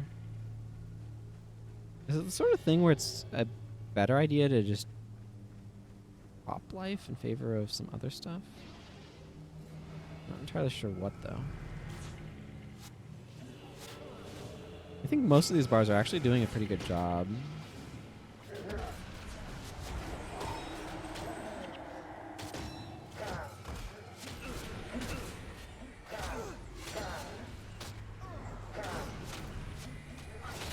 Man, Healing Seed is such a good skill.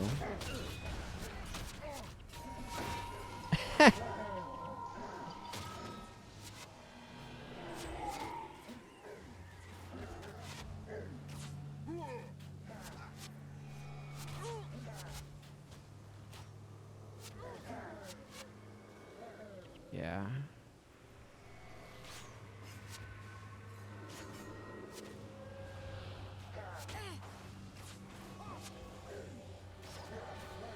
Oh man. Every now and then, Kamu actually uses his bar properly, and it's beautiful. Most of the time, he doesn't.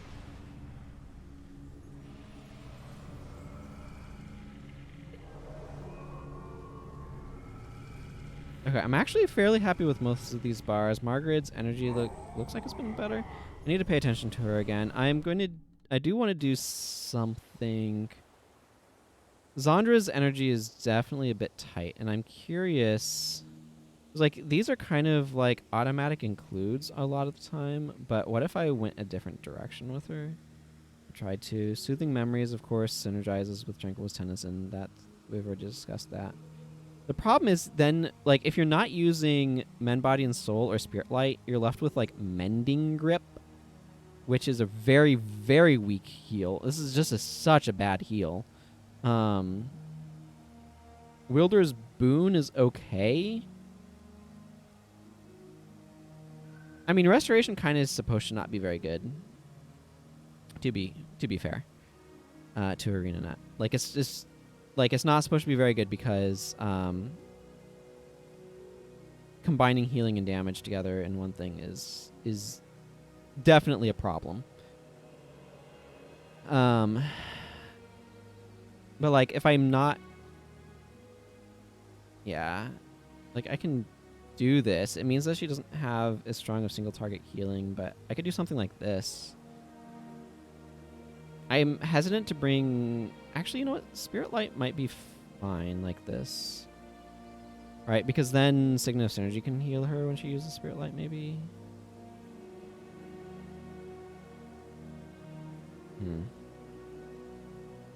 I don't know. Like, again, what we're running into right here is both Paragon and Ritualist are...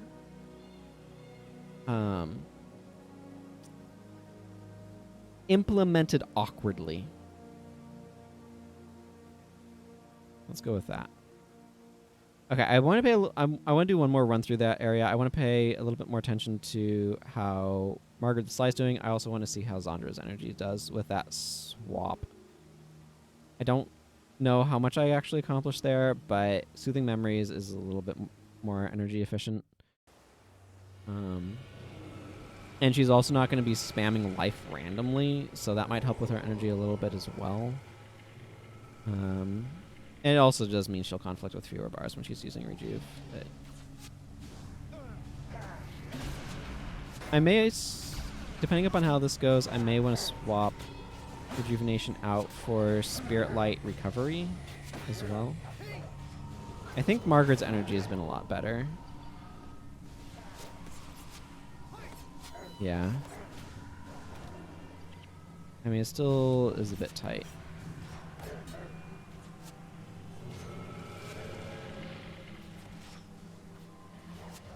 Yeah. The dramatic decrease in cost from Arcing Shot is helping her energy a good bit. Rennie's bar is just weird energy-wise. The problem with recovery is it's 15 energy.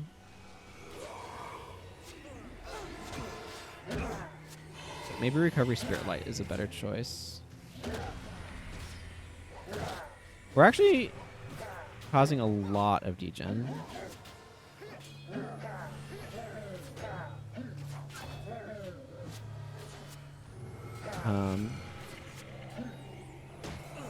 Okay, so Margaret's energy is still rough at times. If Cracked Armor is happening, it helps a lot.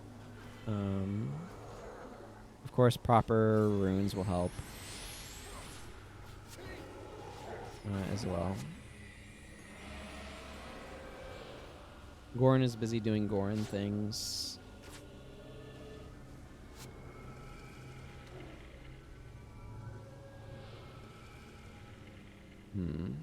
I kind of want to see how the energy is on her if she uses Spirit Light and Recovery. Recovery is a spirit that I don't use super often.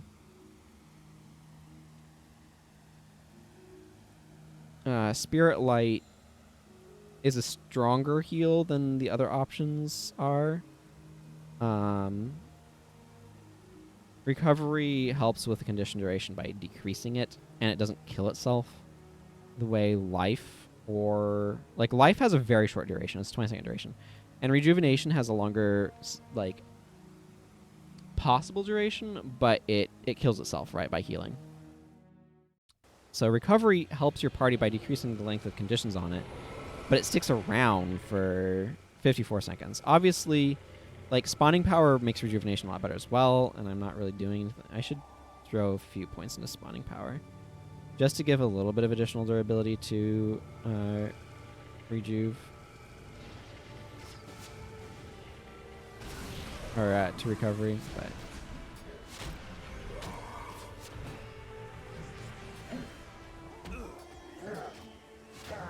it's definitely rough on her energy, but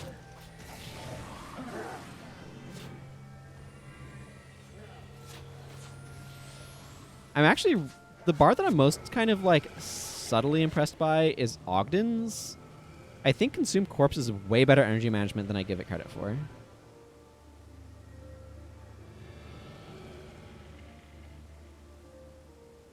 Because he's been spamming Tainted Flesh, and it's not been causing him energy problems, so... that I've noticed anyway. I think I like this a little bit better for Zandra. I want the stronger healing of Spirit Light.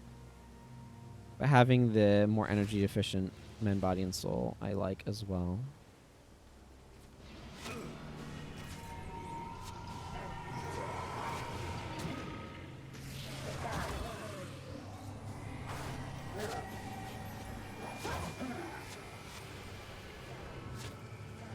It's nice to have a bar with Can't Touch This on it. Can't Touch This is one of those skills that's actually really, really good. You might not realize is really, really good.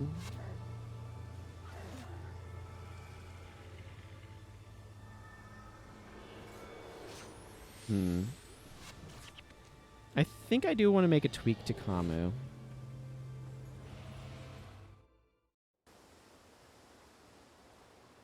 Kamu's energy has been fine from what I've seen. I do like Rending Sweep, but I think I'm actually going to drop it here for Ermites. I just want an Adrenaline Blast thing there. We'll see how his energy is with that swap. It does put a lot more strain on his... well, not a lot. It does put more strain on his energy. But I also have to recognize, like, this is getting reduced by mysticism. This and this do not put any oomph on his energy. So it's not too bad. I do want to see how his energy is with this swap. I feel like Ermites is the sort of thing where I think it can trigger Grant's Fingers when you're blinded, so I really want to give him more opportunity for that.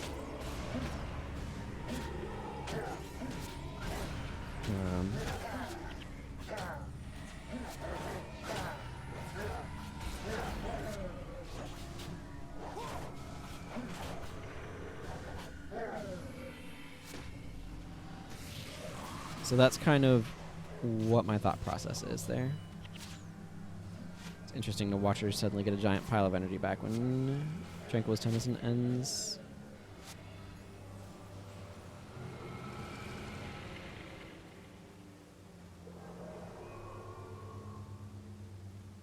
Let's just continue around this way for now. I think recovery is actually a little bit easier on her energy than life, though, because it does not require reapplication as frequently. Which is one of those like subtle things that I don't think about until I realize it. There's a lot of little things about building like AI energy management that I discover as I work on these. So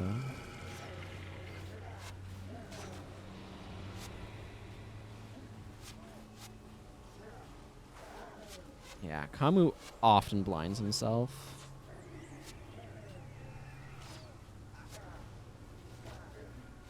He doesn't understand how his bar works.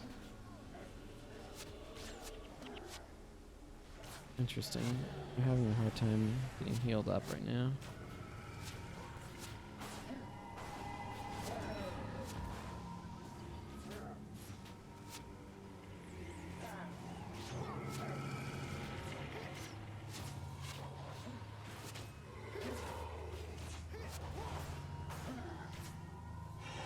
So Kamu's bar is like very like 50-50. Sometimes he uses it properly and spreads blind around. Sometimes he does not use it properly and just leaves himself blinded. So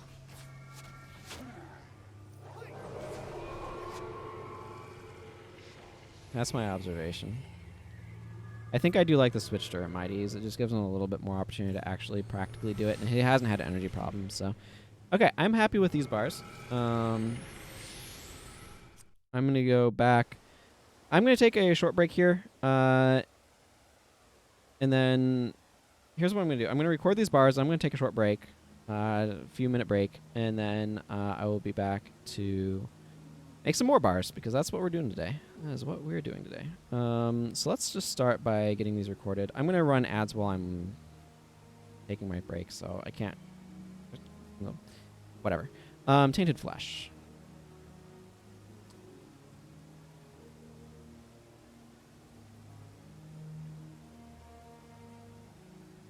This is me making sure I spell things correctly. Let's see.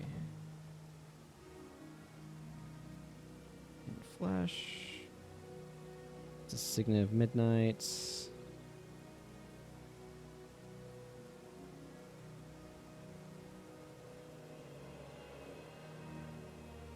This one's so spotty. Like, if you are a player, this is actually probably not a terrible bar. And you could absolutely drop. Like, you could bring Pious Fury and Grunth's Fingers and drops these two. Or even bring another Flash Enchantment to work with things. The Signet of Midnight, I just am overloading on teardown mechanics for one enchantment to try to get the AI more reliably using it. See, I just saved that, right?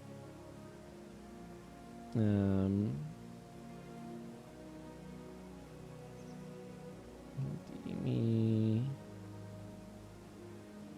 Midnight. Okay, right there. Okay, good. This is Warrior's Endurance.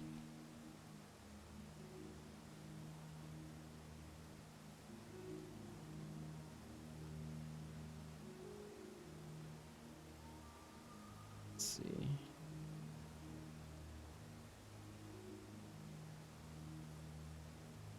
This one I'm happy with. This is Coward.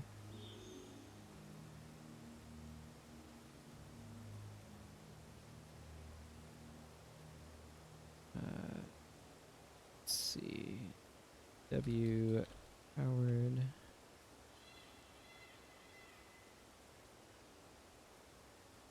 Poison Arrow.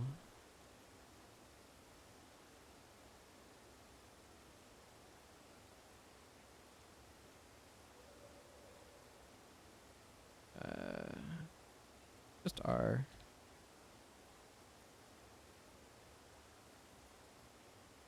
This is just E. Elemental Attunement.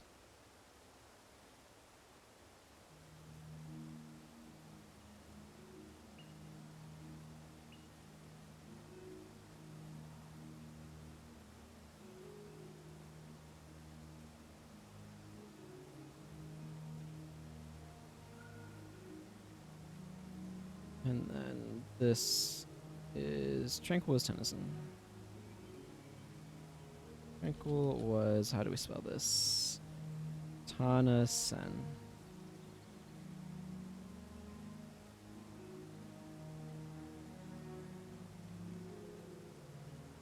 This is RTP.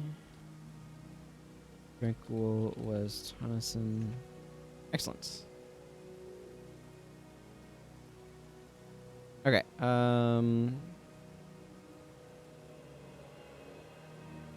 Let's give Gorin back sword, I guess.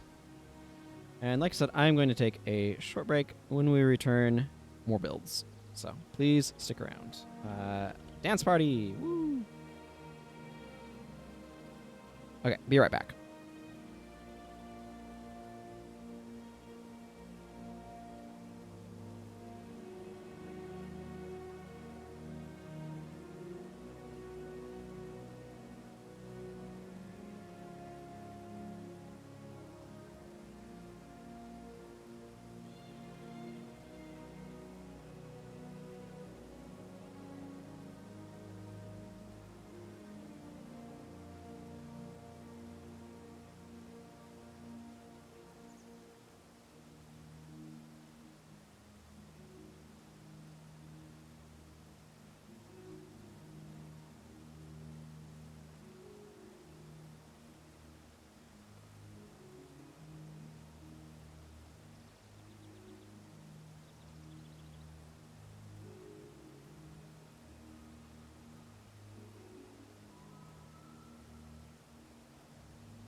Okay, I return with some ideas too. While we're at it. Okay, so I need to add Ogden. We're getting narrower and narrower on our list of possibilities here. So okay, I want to let's see, Goran, Anton, Amu, and General Morgan. We're gonna chew through a bunch of warrior elites here. Okay,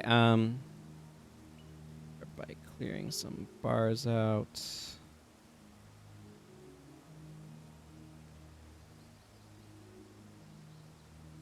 That's just water trident.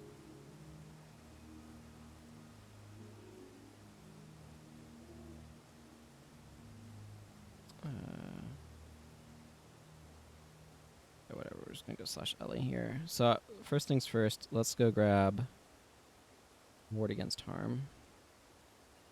We're gonna go Ward Against Harm over here with Glyph of Lesser Energy, of course.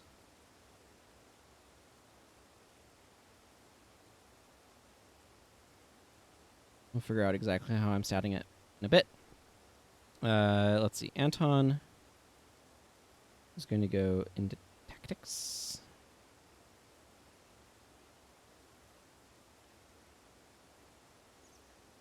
Let's see. I want Soldier's Stance here.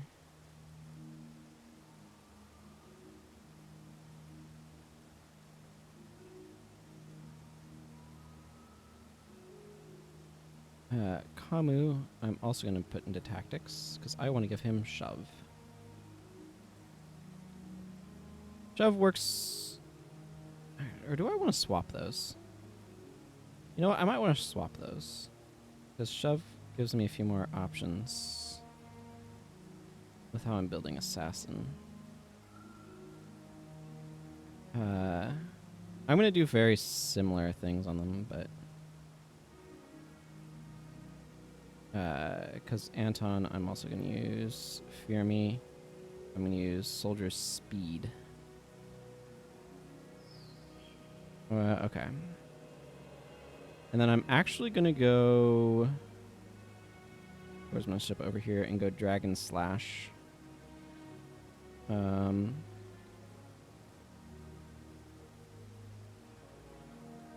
Slash. Let's do... I haven't done Bull's Charge yet. Let's get that one knocked off. Okay. And then I kind of want to make Fevered Dreams. I've been trying to think about what I want to do for the secondary for that. Actually, maybe I just do... Here's an idea. I could do Primary here. Is that a good idea? Or is Primary Mesmer better? Because what I could do is I could do Channeling and get access to Gaze from Beyond and Spirit Burn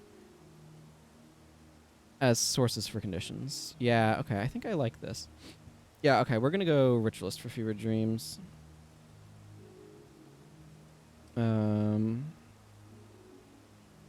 We're going to go, like, Essence Strike, Gaze from Beyond, Spirit Burn, Spirit Rift, Fevered Dreams.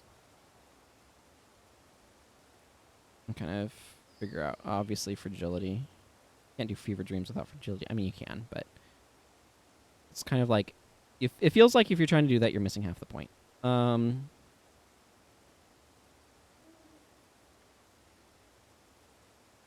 Oh man, we got a bunch of Necromancer stuff. Let's figure out how the Hex Signet of Suffering is going to work.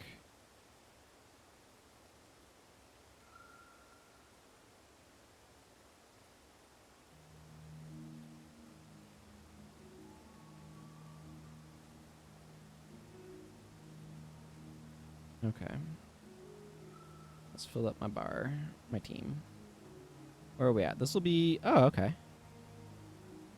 We're making good progress then. Excellent. That's good news. These bars will be the 36 to 42 slot of builds. Pretty good. Okay, let's start over here in Ogden Land. Pop these up so I can see what's going down, as it were. Okay, so the real question that I have at this point is, are there any, or is there any other water magic that I could potentially want here? This is where something like, Armor of Frost to give additional tankiness to the monk is not the worst plan. Obviously Swirling Aura would be sweet, but I don't want to have to make Overcast happen. So, with that thought in mind, I actually do like the idea of Armor. Armor of Frost just becomes a lot less exciting when this is around, isn't it? I'm going to drop these. I want to see where that breakpoint's to 3. Okay, so I do need 12 water magic if I'm going to get 3 regen. That's fine. I do want the 3 from it. It feels like it's significantly worse without 3. I could go down to... Actually, this is an argument. I could go like this. This would allow me to be able to bump this up to 3 regen. Obviously, this synergizes with that to an extent. This will help when this is down. This is not going to have 100% uptime. It's going to be 60% or something. Which is what 12 seconds would be, 60%. So I think going like that allows me to do like a 10-10 split. I don't know if I want to go healing prayers or protection prayers, though. Obviously, I'm going to go into divine favor.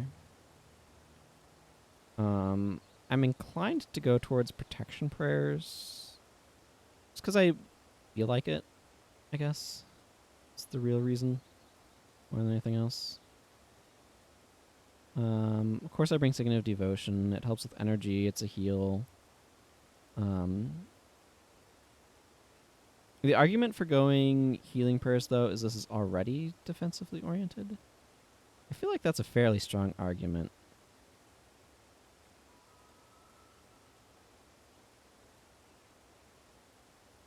This is one of those situations where there's certain skills that I'd like to be able to use.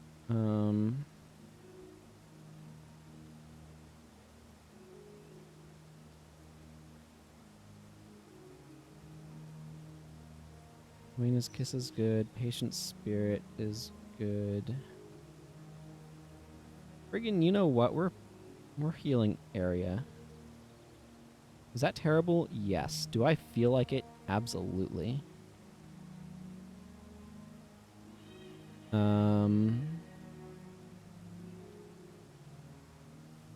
Actually, you know what? Kurai's Healing Ring has a better icon. We're gonna go with that one instead.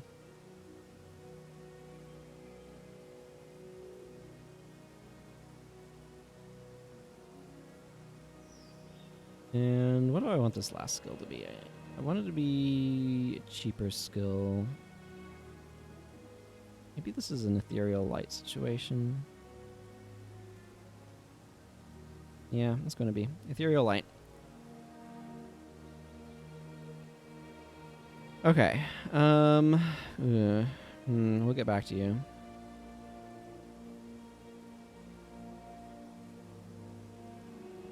Okay, this is fine. More or less. Oh man, what I really want to do off of this is I really want to use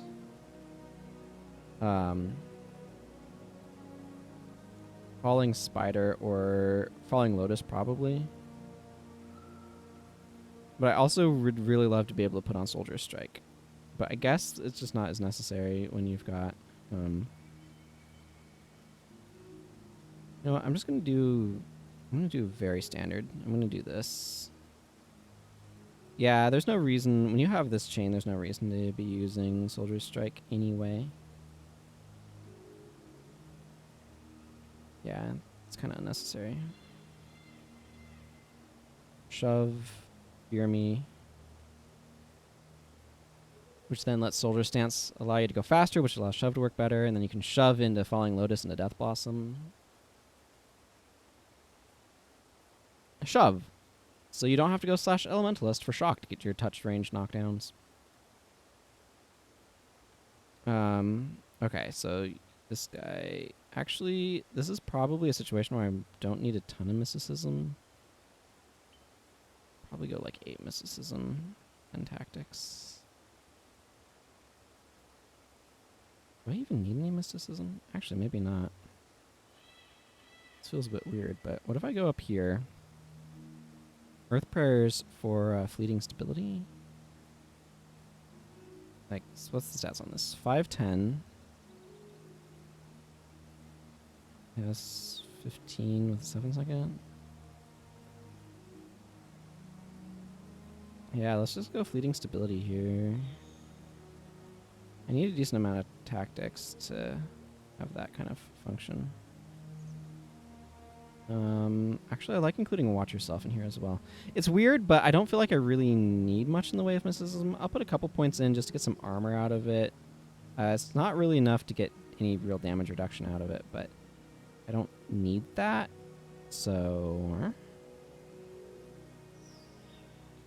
I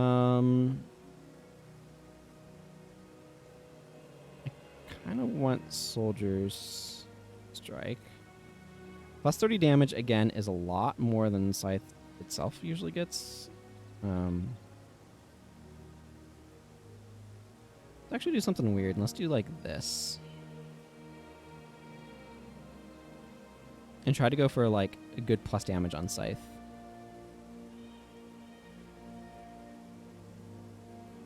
Yeah. I know, this feels wonky, but I like it. Okay, yeah, this one's gonna take a bit of setup. Like giving him a sword for one thing. Get the spear out of here.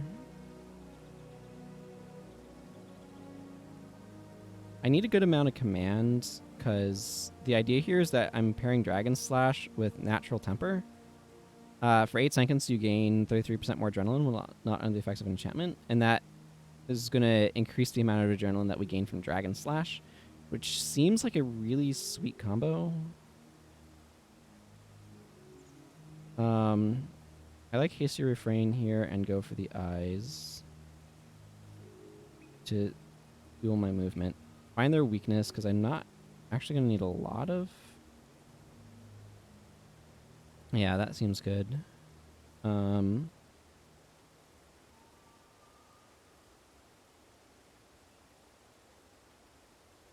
actually use some of the stuff that's all like... Yeah, this one's due to not be in a stance. Barbarous Slice. I wonder if he has the energy for something like Jaisanju. If it hits, you strike for plus 24 damage. If you're not using a stance, it cannot be blocked. Or if I'm... Oh, you know what? I'm just going to go with Burning Shield, maybe. Or Anthem of Flame could work. Let's go with Anthem of Flame. Yeah, that'll help keep Hasty Refrains up. Yeah. Okay, I need to finish this bar. Let's see, there's a Resurrect on the end. I need... I don't need any Restoration here. I need Channeling... Probably 10 Channeling, 11 Illusion, 10 Spawning, because I absolutely need a Spirit of some kind with this. Then I'll put a point in Restoration for Flesh in my Flesh. So, like, at this point, all this needs is a Spirit to get going. So there's Destruction or Blood Song. That's right, I did want to make an assassin that used Blood Song and Destruction. Maybe I'll do that with Mobius. Try to keep that in mind. This dies after 30 seconds. When it dies, all foes in the area take damage for each second it was alive. Maximum 150. I feel like I just want Blood Song here. But this has a quicker recharge. Blood Song is less energy and sticks around. Yeah, let's just do Bloodsong. I don't know. Let's do this for our fevered dreams. Obviously, another good choice of skill for here is Accumulated Pain. This inflicts a nice, lengthy, deep wound, but this needs a spirit, and I'd rather be inflicting these conditions and then have the energy management of Essence Strike, and then I also want Flesh My Flesh, so we're just not going to worry about trying to do that here. Signum Suffering. You suffer from bleeding for 6 seconds. The next Necromancer skill that targets a foe causes bleeding for a little bit. Well, you don't need Dagger Mastery. That's for friggin' sure. What do I do with this, though? Like, inflicting bleeding on yourself is not ideal.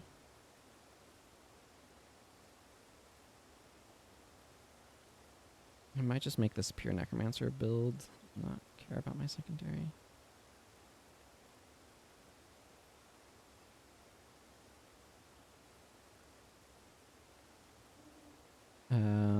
I mean, obviously, Oppressive Gaze wants to go with this.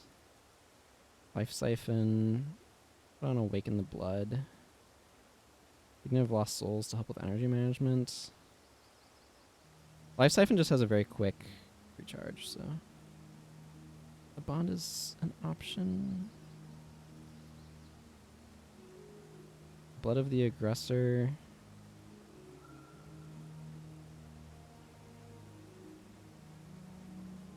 Let's go with Mark of Fury. Actually, no. Let's go with Strip Enchantment. I like the enchantment removal. I mean, this bar is mostly spamming Blood of the Aggressor and Life Siphon with some Oppressive Gaze. We'll see how it goes. Okay, that's everyone but Gorin. I don't know what weapon Gorin's going to use. Or this ends if you use a skill, which is super awkward. I don't think the AI understands how the skill works, so we're just going to kind of assume that it doesn't. This does, like, On Your Knees, though, so we'll probably go with that. There's actually an argument here for including something like Shock to try to help with getting this On Your Knees to back up.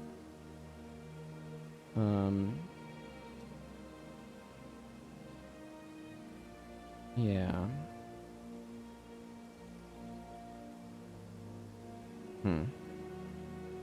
What are some other KD options? Let's see.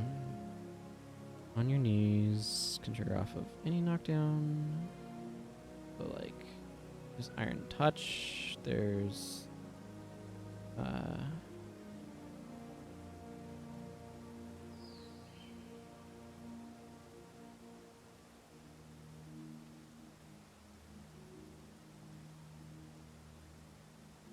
there's Grapple. Grapple's I'm using.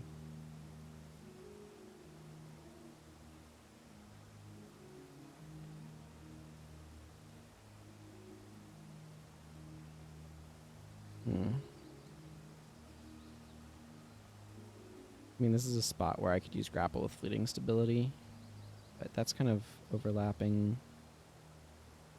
in an awkward sort of way. Part of it, too, is I have to ask the question of what weapon am I using. I kind of like Hammer here.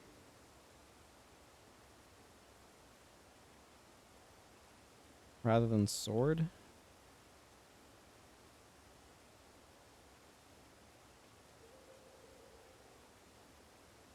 I'm not using Axe just because I don't get an Axe off of Slash bonus. I could go Scythe. I've been doing a lot of Scythe, though. Yeah, let's go with Hammer with Counter Blow and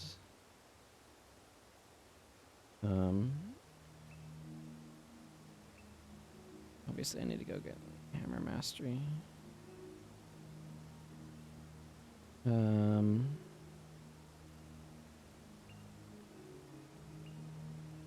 I don't know if this bar needs Auspicious, though. Oh, you know what's a fun one? I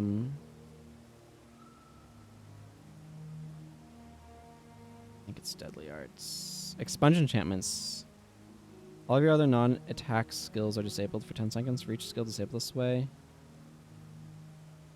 Okay, that's not actually great here. We'll do Lift Enchantment, though. I like Lift Enchantment with some knockdown stuff.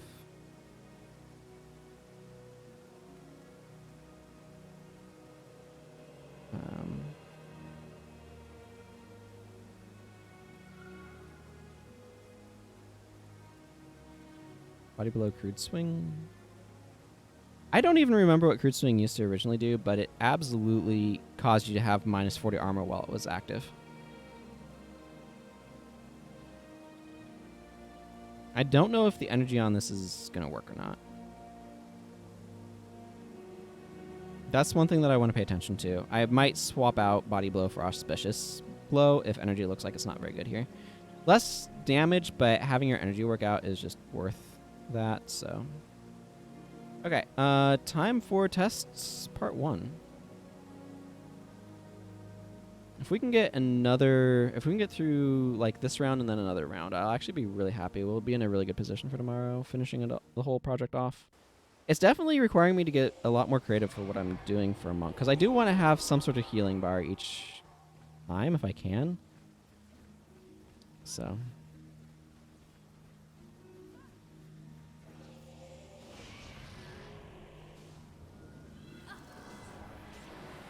That's funny. Gorn's just going in, and the first thing he wants to do is grapple. Wonder why that is.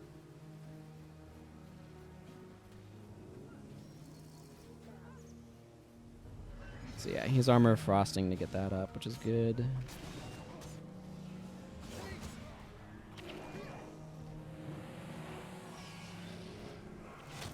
Okay, Gorn's energy looks like it's doing okay. Pretty sure he doesn't understand how his elite works, though.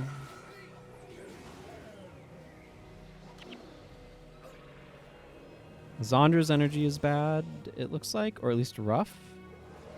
Obviously, that's going to be a bit dependent upon how many enemies are around Essence Strike and how much she tries to spam Spirit Rifts.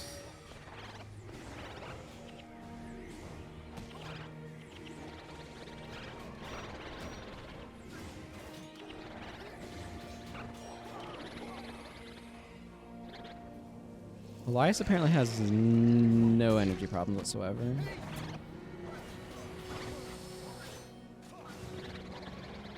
Oh, yeah. Soul Reaping. Turns out Soul Reaping is a heck of a drug. I may be able to drop Signet of Lost Souls off of him. We'll have to see in the larger fight.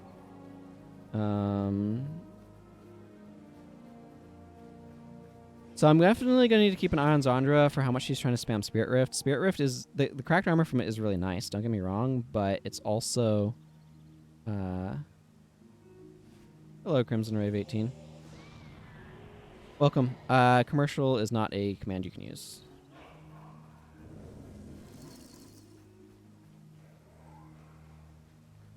If you have Moobot in your own stream, you can use it to ask Moobot to run commercials, but...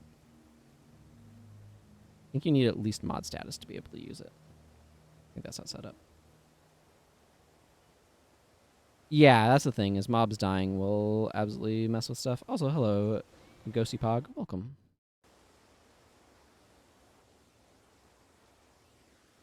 I'm not ready to make any judgments yet on it. Nothing looked like it was immediately out of place, so... What do I go into that area for? I'm going to go into the... I don't know why I chose this as my testing ground. I just like it. There's probably a better area that you can go to test. That's an 8-person area that has more variety in terms of what enemies do, but...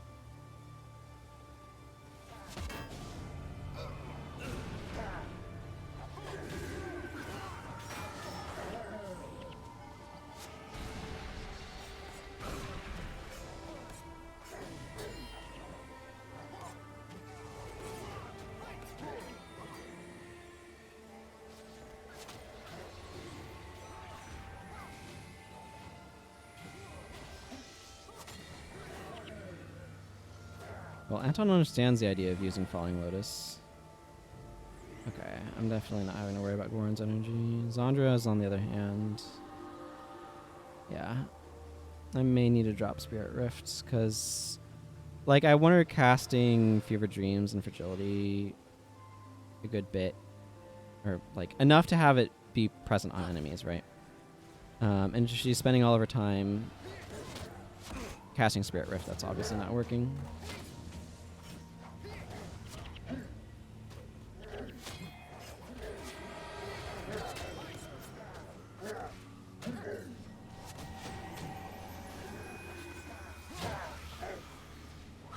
Yeah, Ogden's energy is rough. I'm not surprised.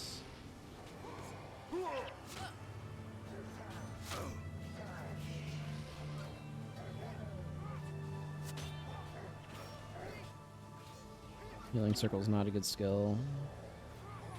I probably should just drop this for Heaven's Delight. He's got enough energy costs in that. Yeah, that would make sense. I don't know if this guy's done walk or not. Walk's also maybe a little bit more than I want to put these guys through.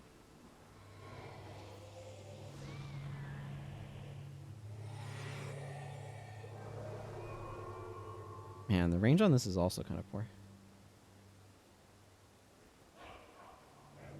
Okay, so just that, like, few steps. Two things I'm looking at right here. I'm going to swap him over to Heaven's Delight. Less healing, obviously, but it's going to be a lot less rough on his energy, which is important. I don't know, he's trying to do the best he can. At least I'm not too worried about his energy. I need to look at some of those guys. Spirit Rift is just not working here, so I'm going to actually swap that over to Accumulated Pain.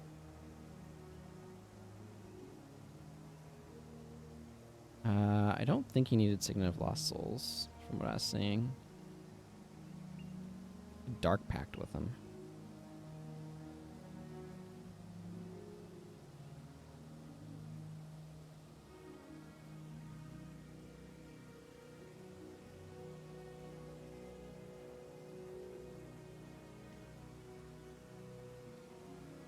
Try that out. Probably not the best plan, but I don't know. He's going to get a lot of life regen, right? I find it interesting that they decided Elementalists and Necromancers are the professions that are like, without weird PvE, only skills that we're going to ignore for a moment, are the professions that can boost their attributes.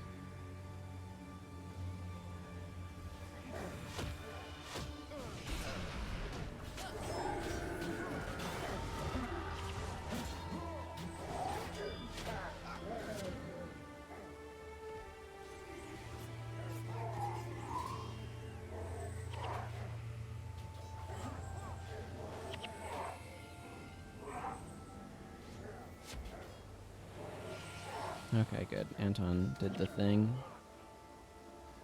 The good news is Fear Me helps his energy as well. I need to be paying attention to General Morgan. Make sure he's sorting properly. Obviously, he doesn't exactly like Vigorous Spirit, but what you gonna do? Making weird, potentially incompatible bars.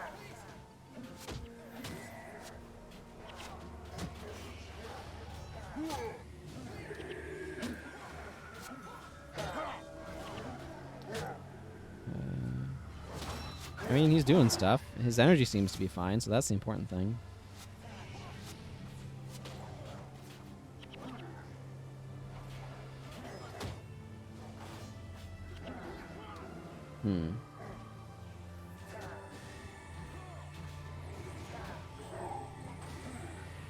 Yeah, he's not having energy problems. Kamu can avoid having energy problems if he wants to Radiant Scythe things. So. Ogden's definitely still struggling a little bit. I think that should be okay. It's not great, but I think it should be okay.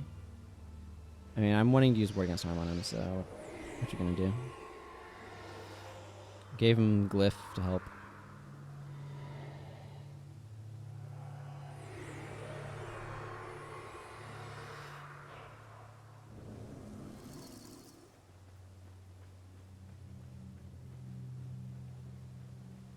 Oh yeah, I need to keep an eye on how Elias is doing. There's a lot of skills that are underrated. Everybody kind of uses the default it goes through everything Mez way a lot, which I think is unfortunate, but...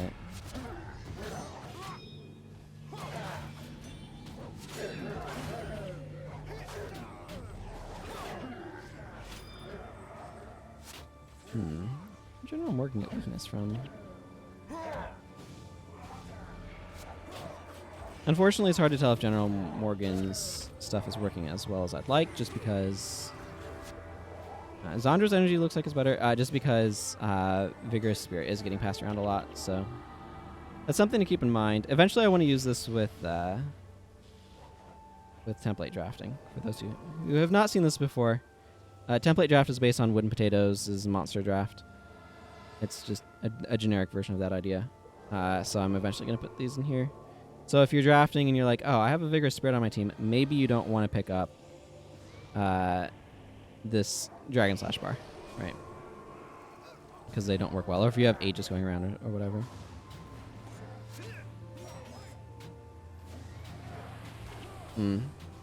Yeah, Standard Wisdom to get the recharges better.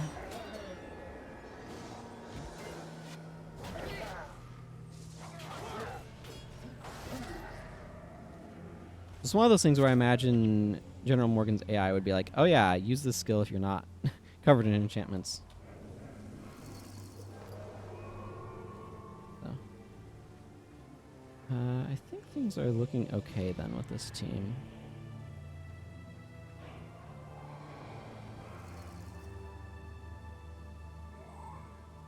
At this point.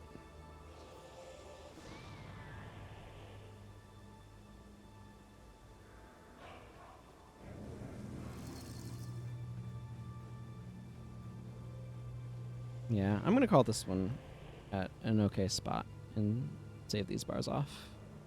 And make one more round for the today's stream.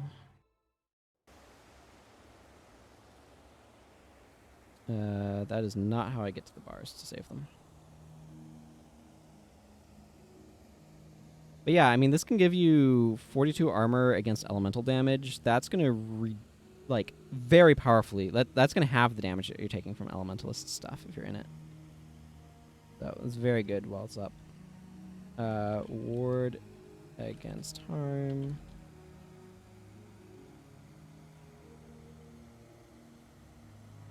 Let's see. This is Monk Ellie. Ward against harm.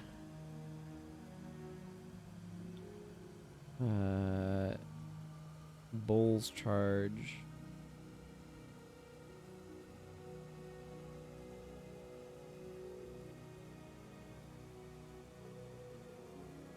Let's see.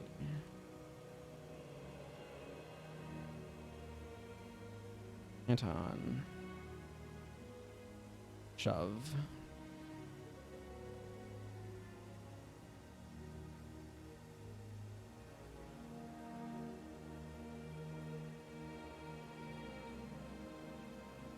Kamu is running soldier's stance.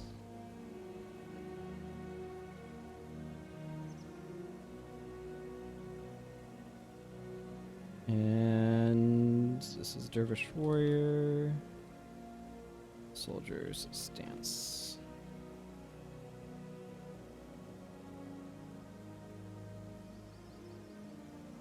Dragon Slash.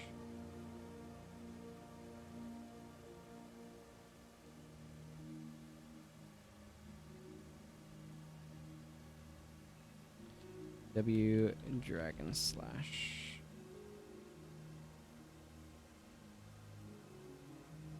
Fevered Dreams.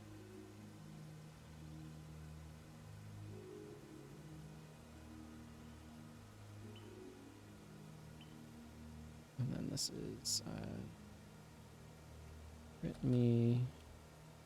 Fevered Dreams.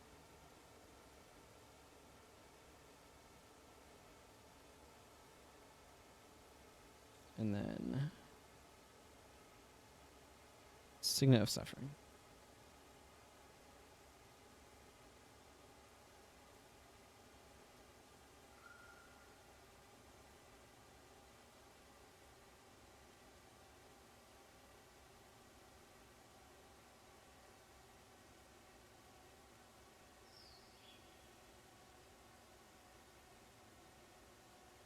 Hmm. Yeah, 9 frames per second is just not enough to play it, is it? Does make it quite challenging. Let's see, General Morgan, I want to give you your back. Okay. One more set of bars. Obviously, I want to do something with Ogden, because I like to have some monkeying going on.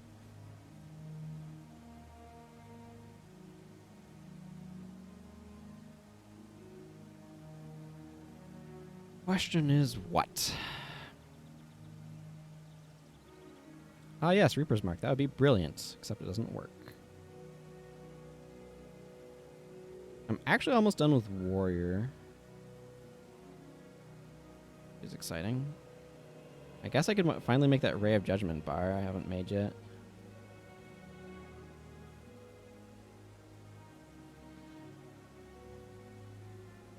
Yeah, let's make Starburst Assassin. Anton.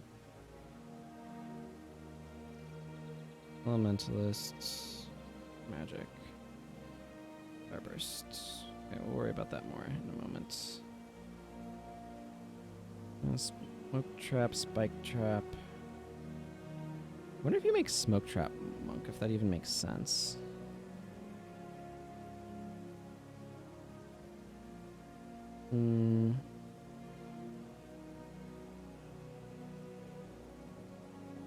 Yeah, there's not really a whole lot of elites left that really work super well with Monk here.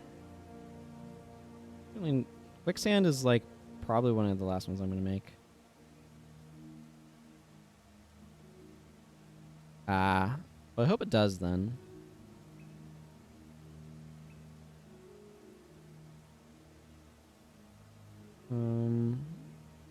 I could do Rage of the Tuca, just get that one take. Oh, I want to do Hex Eater Vortex. Yeah, we're going to go Hex Eater Vortex over here.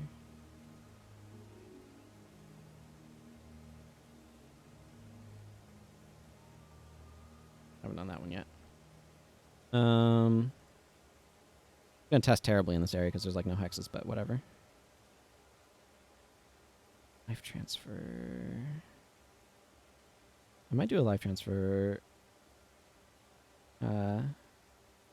Monk as well, actually, now that I think about it. Let's do Order of Apostasy.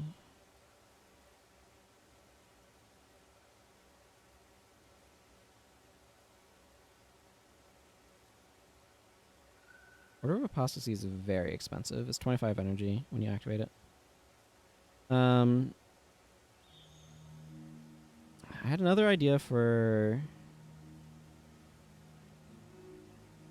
Okay, you know what? I have a different idea that I want to do while I'm thinking about it. That one's going to be really easy to remember.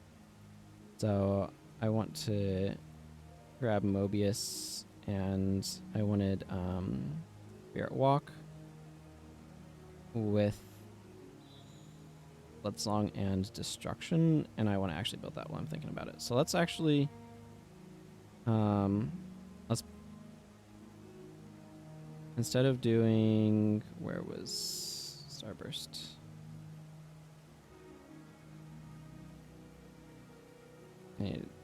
Oh, I didn't even mark Starburst off, so go me.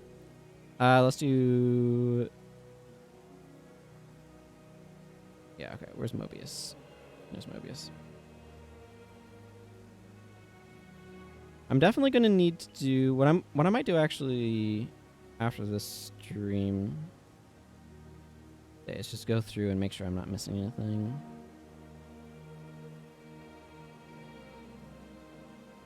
Okay, let's see. Visions of Regret, Power Flux, Spoil Victor. Your Order of Apostasy. Ground Hidden Caltrops. Equinox, Punishing Shot, Crippling Shot, Quicksand, Lander's Arrows. I don't know. I need a couple of Ranger bars. Jin, do you have... You have an Expertise rune, so I don't want to use you. Pyre, what about you? Okay, I'll use you. Actually, if you have a pet, I might make you the Enraged Lunge. Unless I want to use an Enraged Lunge on somebody else. Probably not.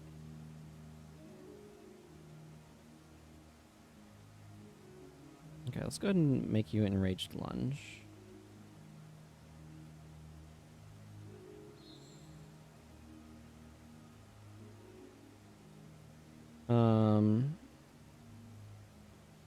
And Margaret, let's make you Lander's arrows. Sure.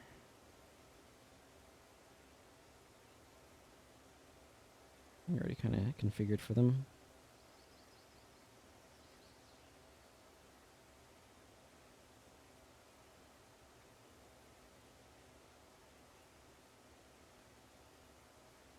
I was in where I want to be an assassin bar.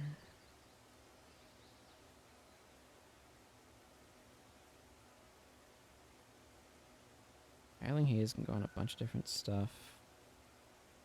Stupid Guiling Haze Dervish, Guiling Haze, whatever.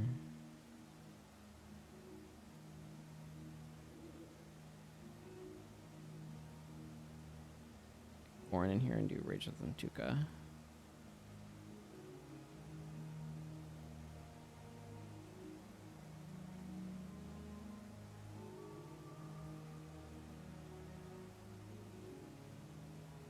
Rage of Tuka is weird, but I don't want to run it.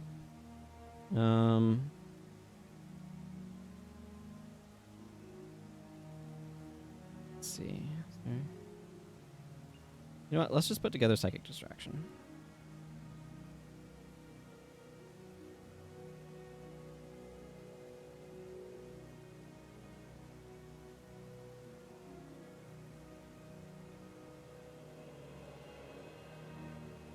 And Domination.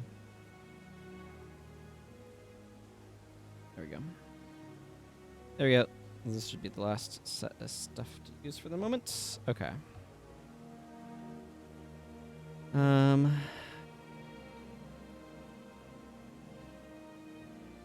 Right. Ogden. I don't actually know what you're going to be doing, but I'm going to be using Hex Eater Vortex. I know that much.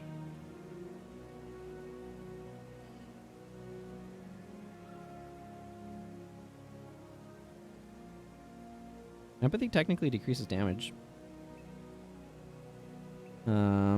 Just checking to see if there's anything else that I'd want to use from here. Actually, yeah, let's put Hexbreaker on you.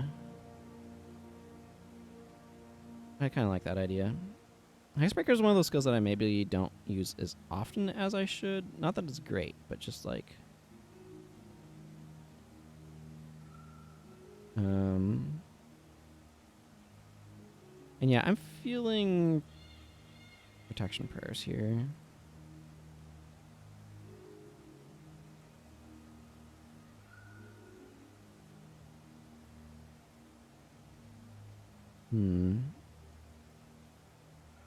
Is there anything that I'd want to do energy management wise?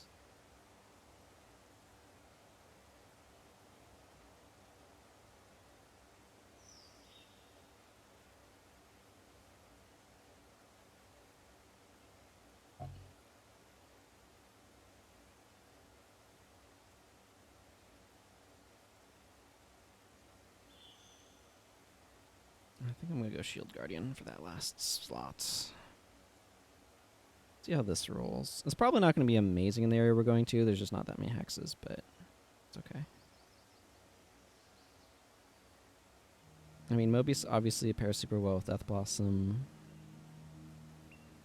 I actually kind of like the idea of a slightly slower lead-in combo.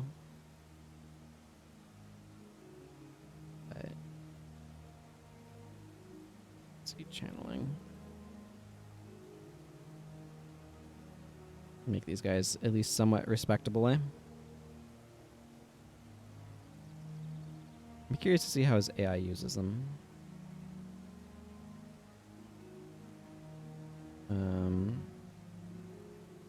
Actually... Spirit Walk. So he can drop Blood Song, go into battle, drop Destruction, and then Spirit Walk back and forth if he wants to. I don't know what the AI is going to actually do. That's kind of the idea anyway.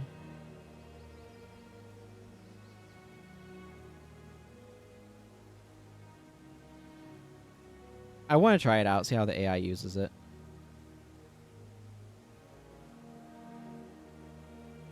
Kind of probably wants more energy management. I kind of like the idea of trying to work Lotus Strike into this.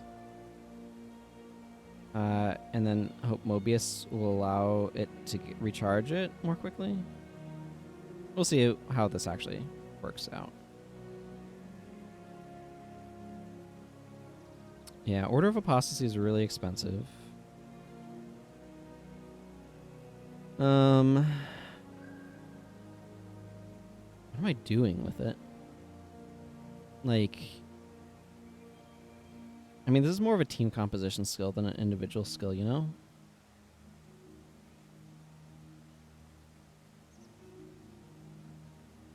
I mean, that's a good start, frankly.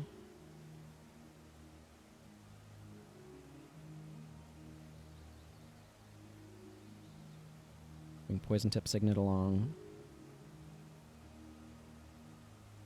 Crossfire. You know what? We'll just go these two. Yeah, that seems fine. It's not really using it secondary at all. But, well, just survival stuff is kind of hard to use your secondary with because your attribute spread is too tight.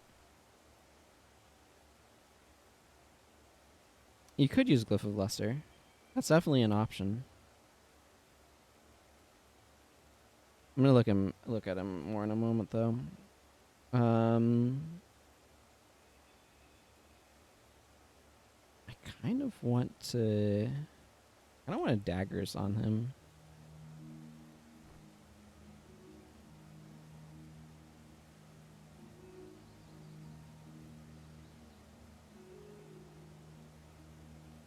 Let's see. I can actually cut expertise a little bit here because Scavenger Strike helps with energy quite a bit. I'm actually just put the standard dagger spam combo because it turns out Scavenger Strike gives you a lot of energy.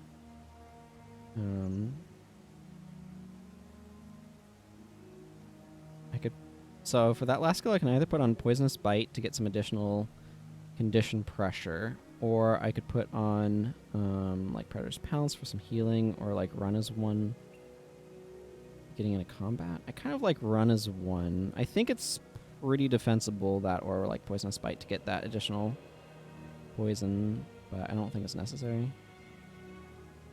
I'm gonna roll with this here. Rage in the Tuka is a very odd skill. It just straight up gives you adrenaline, but it makes your adrenaline skills have recharges. It's basically turning your adrenaline skills into recharge skills, which is very strange. I'm not quite sure what I want to use it with.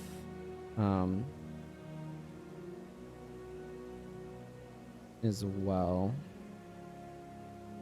I've definitely made Rage of the Tuka bars in the past, but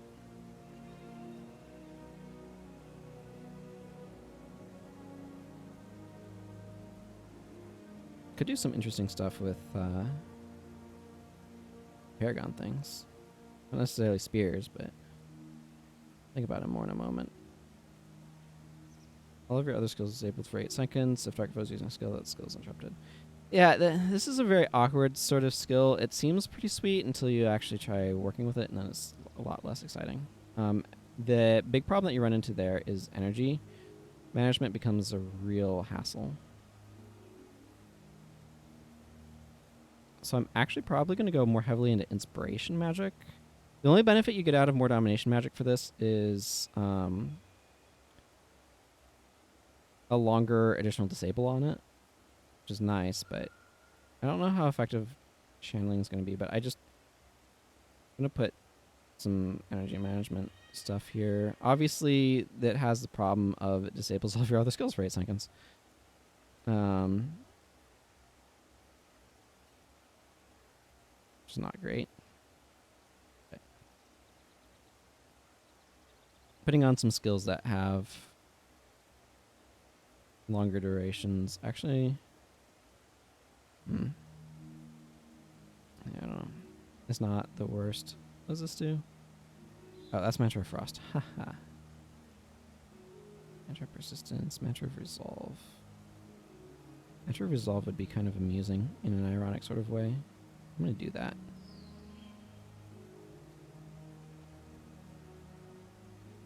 I kind of like the idea of maintained enchantments as well, but so like psychic distraction with some maintained enchantments around, but I don't think the AI is going to be smart about how that works.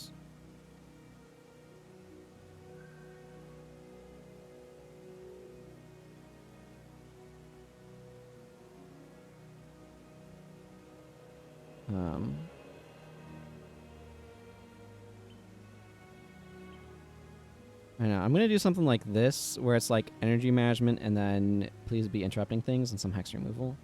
I don't think this is great, but I feel like it's an idea at least.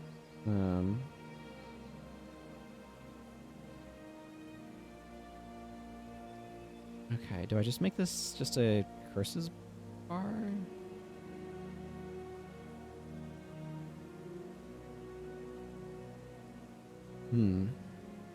You lose 17% of maximum health. Well, that's a huge decrease from 25%. You couldn't tell I was being very sarcastic. Yeah, I can definitely go Elementalist to get Glyph of Lesser. This has a no recharge, but...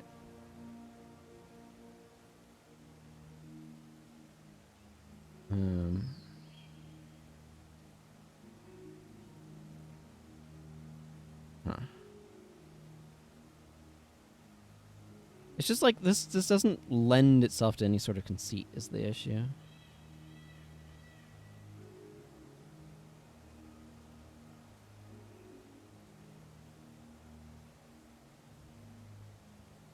You know what?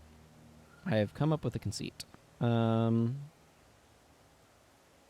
Slightly less curses. I don't need much curses. It doesn't really matter if I'm losing. I mean, it matters, but...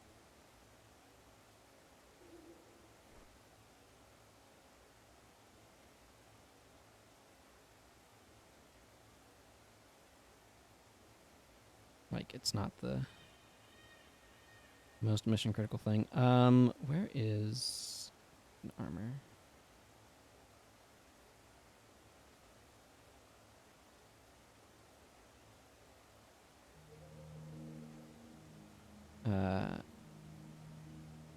This way he's self-contained. Is the idea.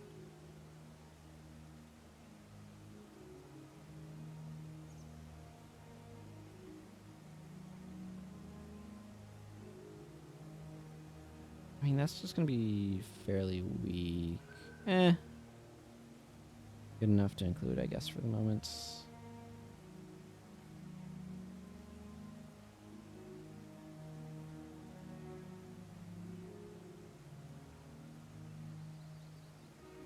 Maybe I want more curses just to boost up weaken armor and like mark there.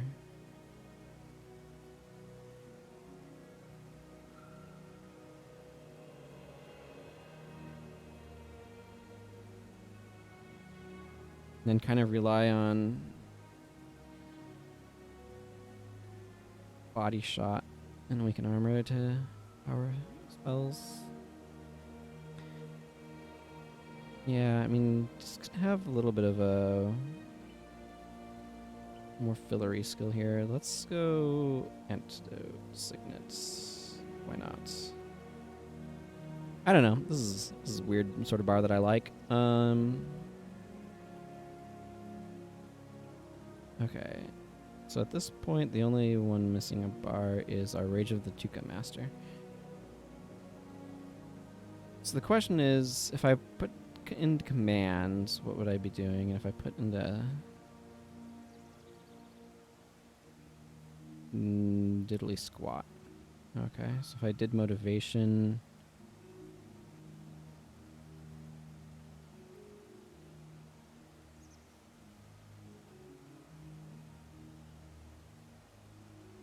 Lyric of Zeal is the main thing that I could get off of that. I mean, you know what? I don't hate it. Let's see. Does that break point? Yeah, that break point's a 6 adrenaline. You know what? Let's just... let's just use Hexbreaker, yeah. And Remedy Signet here. And then let's just, do I want Armor Mastery or Swordsmanship? Let's go Swordsmanship. Go Rush. Standing slash. Rest slash. Let's take our points out of Hammer Mastery and put them on Swordsmanship so our skills do things. And Body Blow, I guess.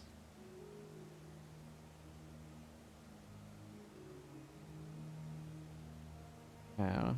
Roll with it like that. Okay, let's go do test 1.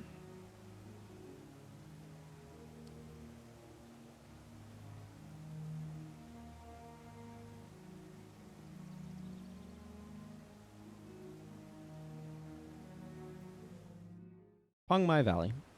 This is test 1. This is just looking for anything obviously incorrect.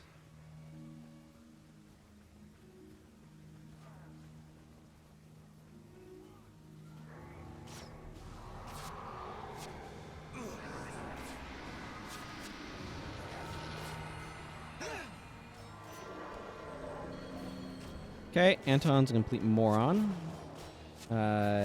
Don't know what I was expecting there.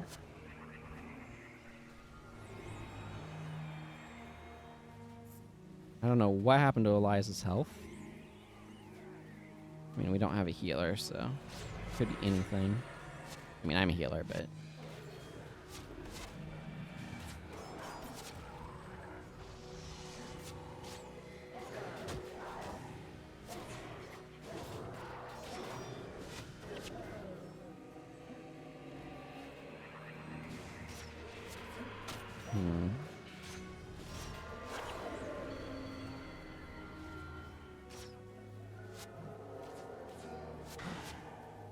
Okay, I should probably give Anton a shorter charging offhand.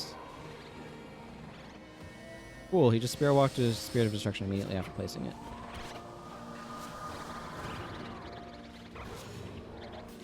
I mean, he's using it to be sure. Elias's bar is not working.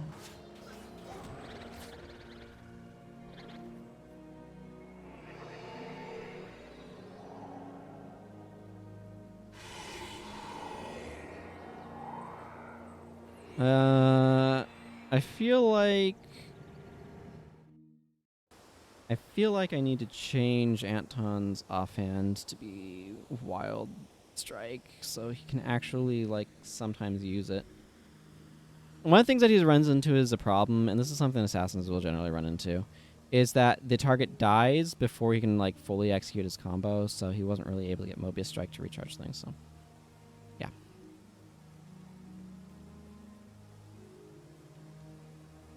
The main point is destruction works well in melee range.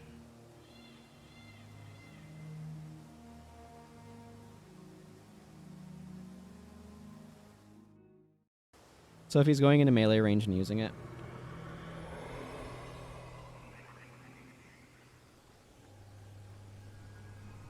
Yeah, but Agony works better with spawning power, and also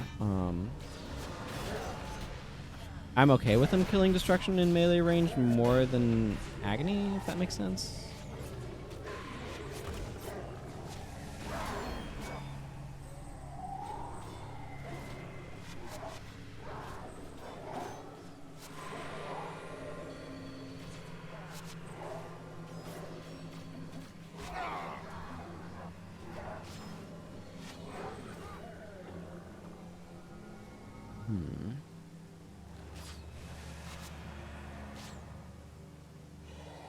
I do like how Spirit Walk lets him get to enemy spirits right away.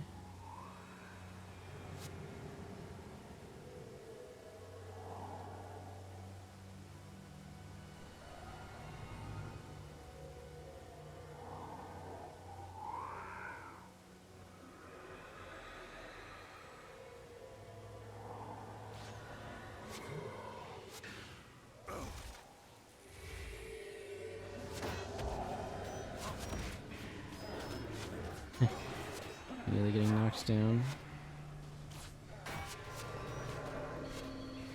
See, I'm getting some thoughts. I might drop Blood Song from him, actually, because I don't feel like he's using it that much. Yeah. Let's just interrupt a bunch of res sigs.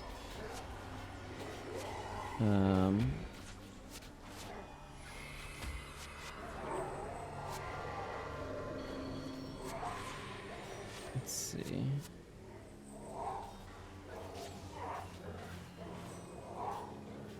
What was the other skill? Yeah, because I could swap out for, like, Sight Beyond Sight on him.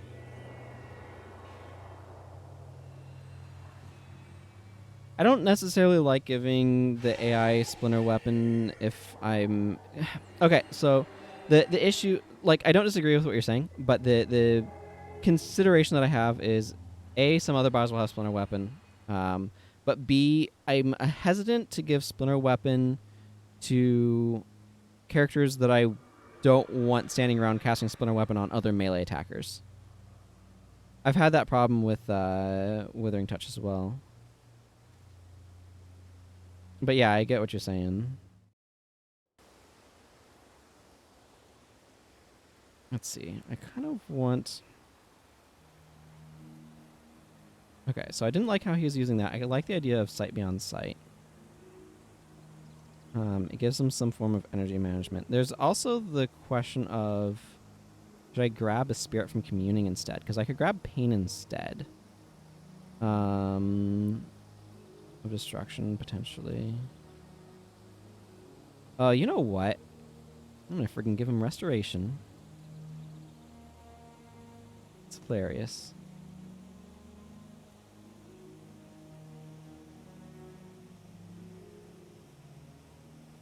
Yeah.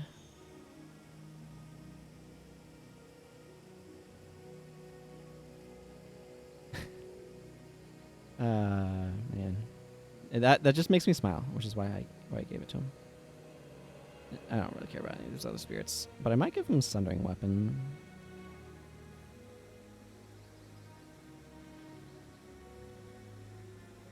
Or, let's see. Plus 12 damage as long as the bear is under no enchantments. It's kind of counterintuitive with what I was wanting to do otherwise. I kind of like the idea of giving him Sundering or Vital Weapon. I'm going to give him Sundering Weapon. I know that's contradictory to what I was just saying about Splinter Weapon, but I don't go into Communing as much, so I actually kind of like the idea of grabbing Sundering Weapon for the cracked armor and stuff more.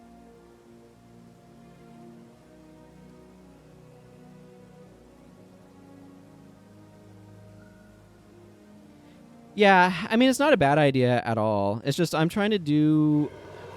Part of what I'm trying to do here is not just always go to the, like, automatic, this is the good skill that I always bring every single time. And Splinter Weapon is kind of that. So, like, there's going to be some amount of that happening, and I'm certainly not going to say I'm never putting Splinter Weapon on a bar. Like, obviously I'm running Death Blossom everywhere. But it's just one of those things where...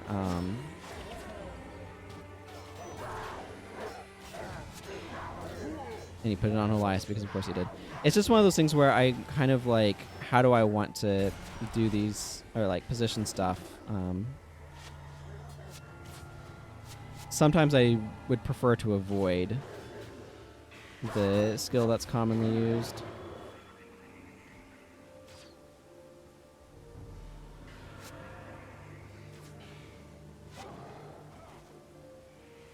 Yeah, I mean, that's true. Like I said, it's not a bad idea by any means. It's just I get a little tired of putting Splinter Weapon on everything. And I want to like create bars that have some variety to them. I would do more with dagger combos if dagger combo chains were less like so singular. Ogden, you should put some work in here, bud. Actually, Ogden would put a lot more work in if there were hexes around, but there aren't, so he can't hold him for that.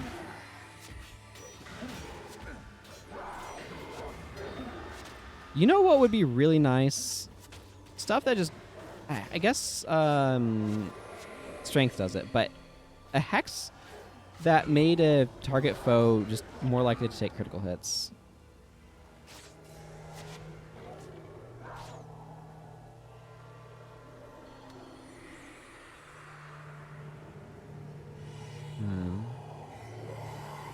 I do wish they didn't use restoration like they used life, but here we are.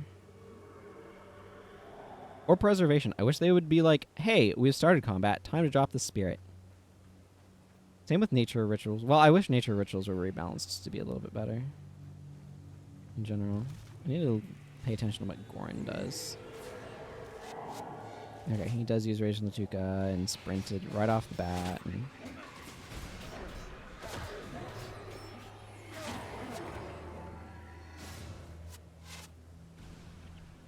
I feel like Elias is doing alright.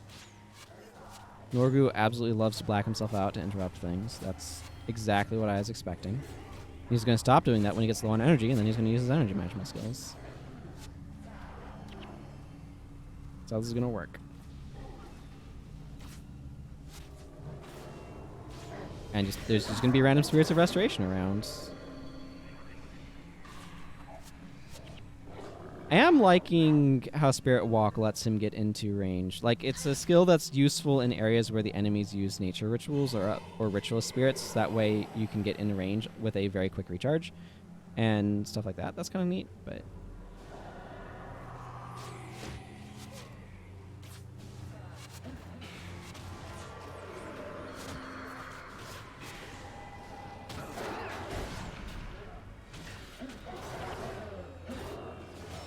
At least Ogden's energy is doing okay.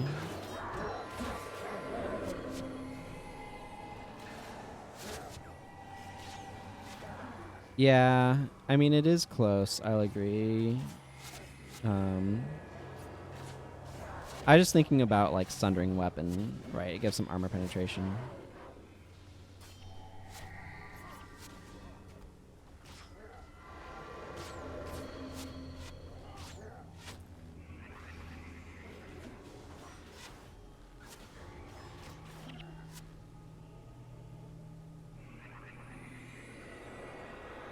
Okay, well, I feel like I'm happy with how these bars are playing out, so...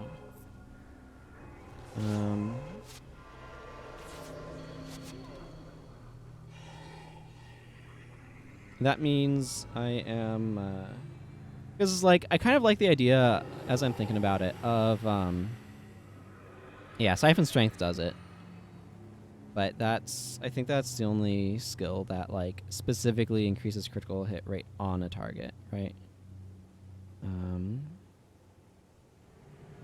And this is all of your attacks against that foe have an additional 33% chance, not your party's attacks. So I've got several, like, random assassin things. I need to do something with Assassin's Promise. A couple of other things here. Oh, an epidemic skill for hexes. Yeah. I don't think that would happen because it'd be way too powerful. It would have to be like 25 energy with like a 60-second recharge or something. I think the next major... I don't know, there's a bunch of like Shadow Arts that I need to do. I've basically not used most of Shadow Arts. Target foe... Wait, is Shadow Shroud not target touched foe? I mean, it could be a PvE only skill. Even then, it'd have to be kind of expensive to not make it just like the default best thing you can do. Shadow Shroud. Oh, it is target foe. Why do I assume this is touch range?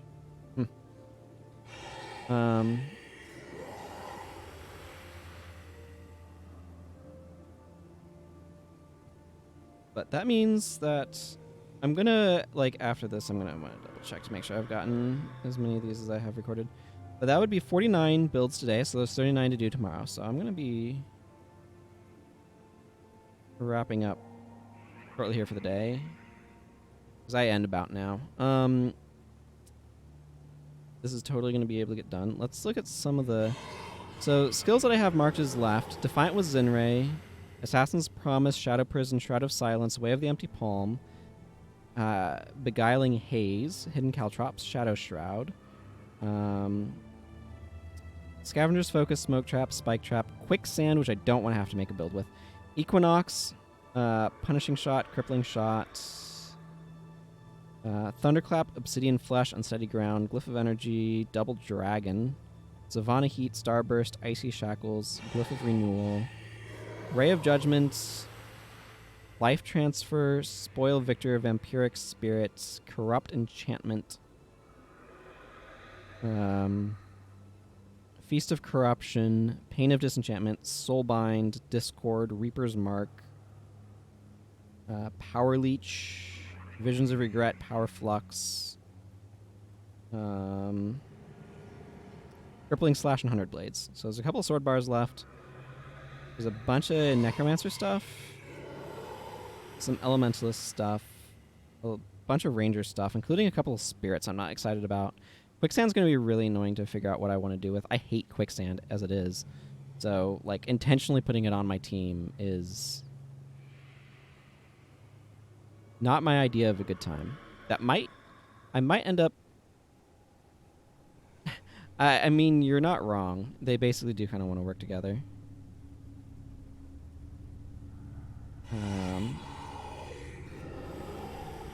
250 of 289 builds. I still wish I could make a Wither bar, but the AI just doesn't use Wither, so...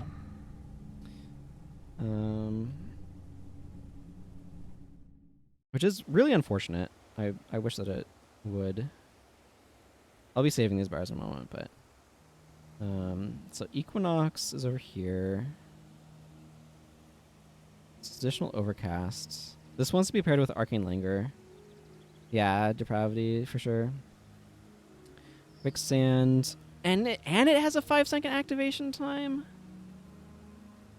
Ugh, why are you doing this to me? Why you do this to me? I kind of feel like I might want to put this on a Paragon with Song of Power. Actually, what I might do is I might actually put it on a Blood Ritual Necromancer or something. Or I might just put it on a Ranger that I give Blood Ritual to. That's actually not a bad idea.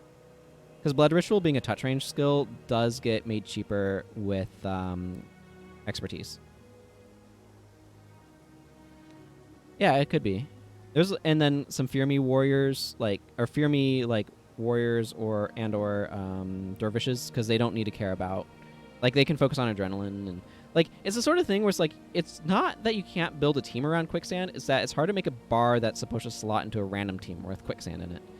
And that's the sort of the conceit of what I'm doing here, because these are not necessarily team builds, right? These are bars that it's oh, I'm drafting a team, I'm drafting bars, and I was oh, which one of these do I want to use, right? So it's a very different sort of thing. And there's some skills where it's oh yes, this is something you build around.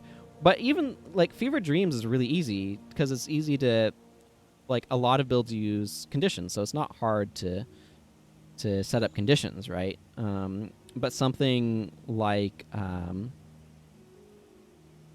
as specialized as Quicksand is an entirely different matter. It's also for example, the old Signet of Spirits, or the PvP version of it, that gives you energy if you're in earshot of a spirit, right? Works really well with Quickening Zephyr. So it's you could use that to build around Quickening Zephyr being on your team and things like that. But it's just trying to build around Quicksand solo just doesn't quite work, you know? Anyway. But yeah, that's going to be it for today. So I'm going to go ahead and record these bars after I end the stream. I'm going to take a screenshot from right here for the thumbnail. All right, so like I said, that's going to go ahead and wrap stuff up. If you want to know when I go live, you can follow the channel. I also make a message on my Discord. Yeah, it is why I bring multiple and stuff. you can see the schedule and the thing down below. The schedule tab. There's a schedule tab somewhere. And you can check out the schedule there. But I'll be back tomorrow to finish this project. To be able to finish it since we made 49 builds in my time today. There's only 39 left to make, but it gets harder and harder the further we go. I'm getting stretched further and further on what I'm doing with my poor monk. Or healers in general. So, yeah. So until next time, everyone, thank you very much for watching. Take care. And wave from behind some bushes. Goodbye, everyone.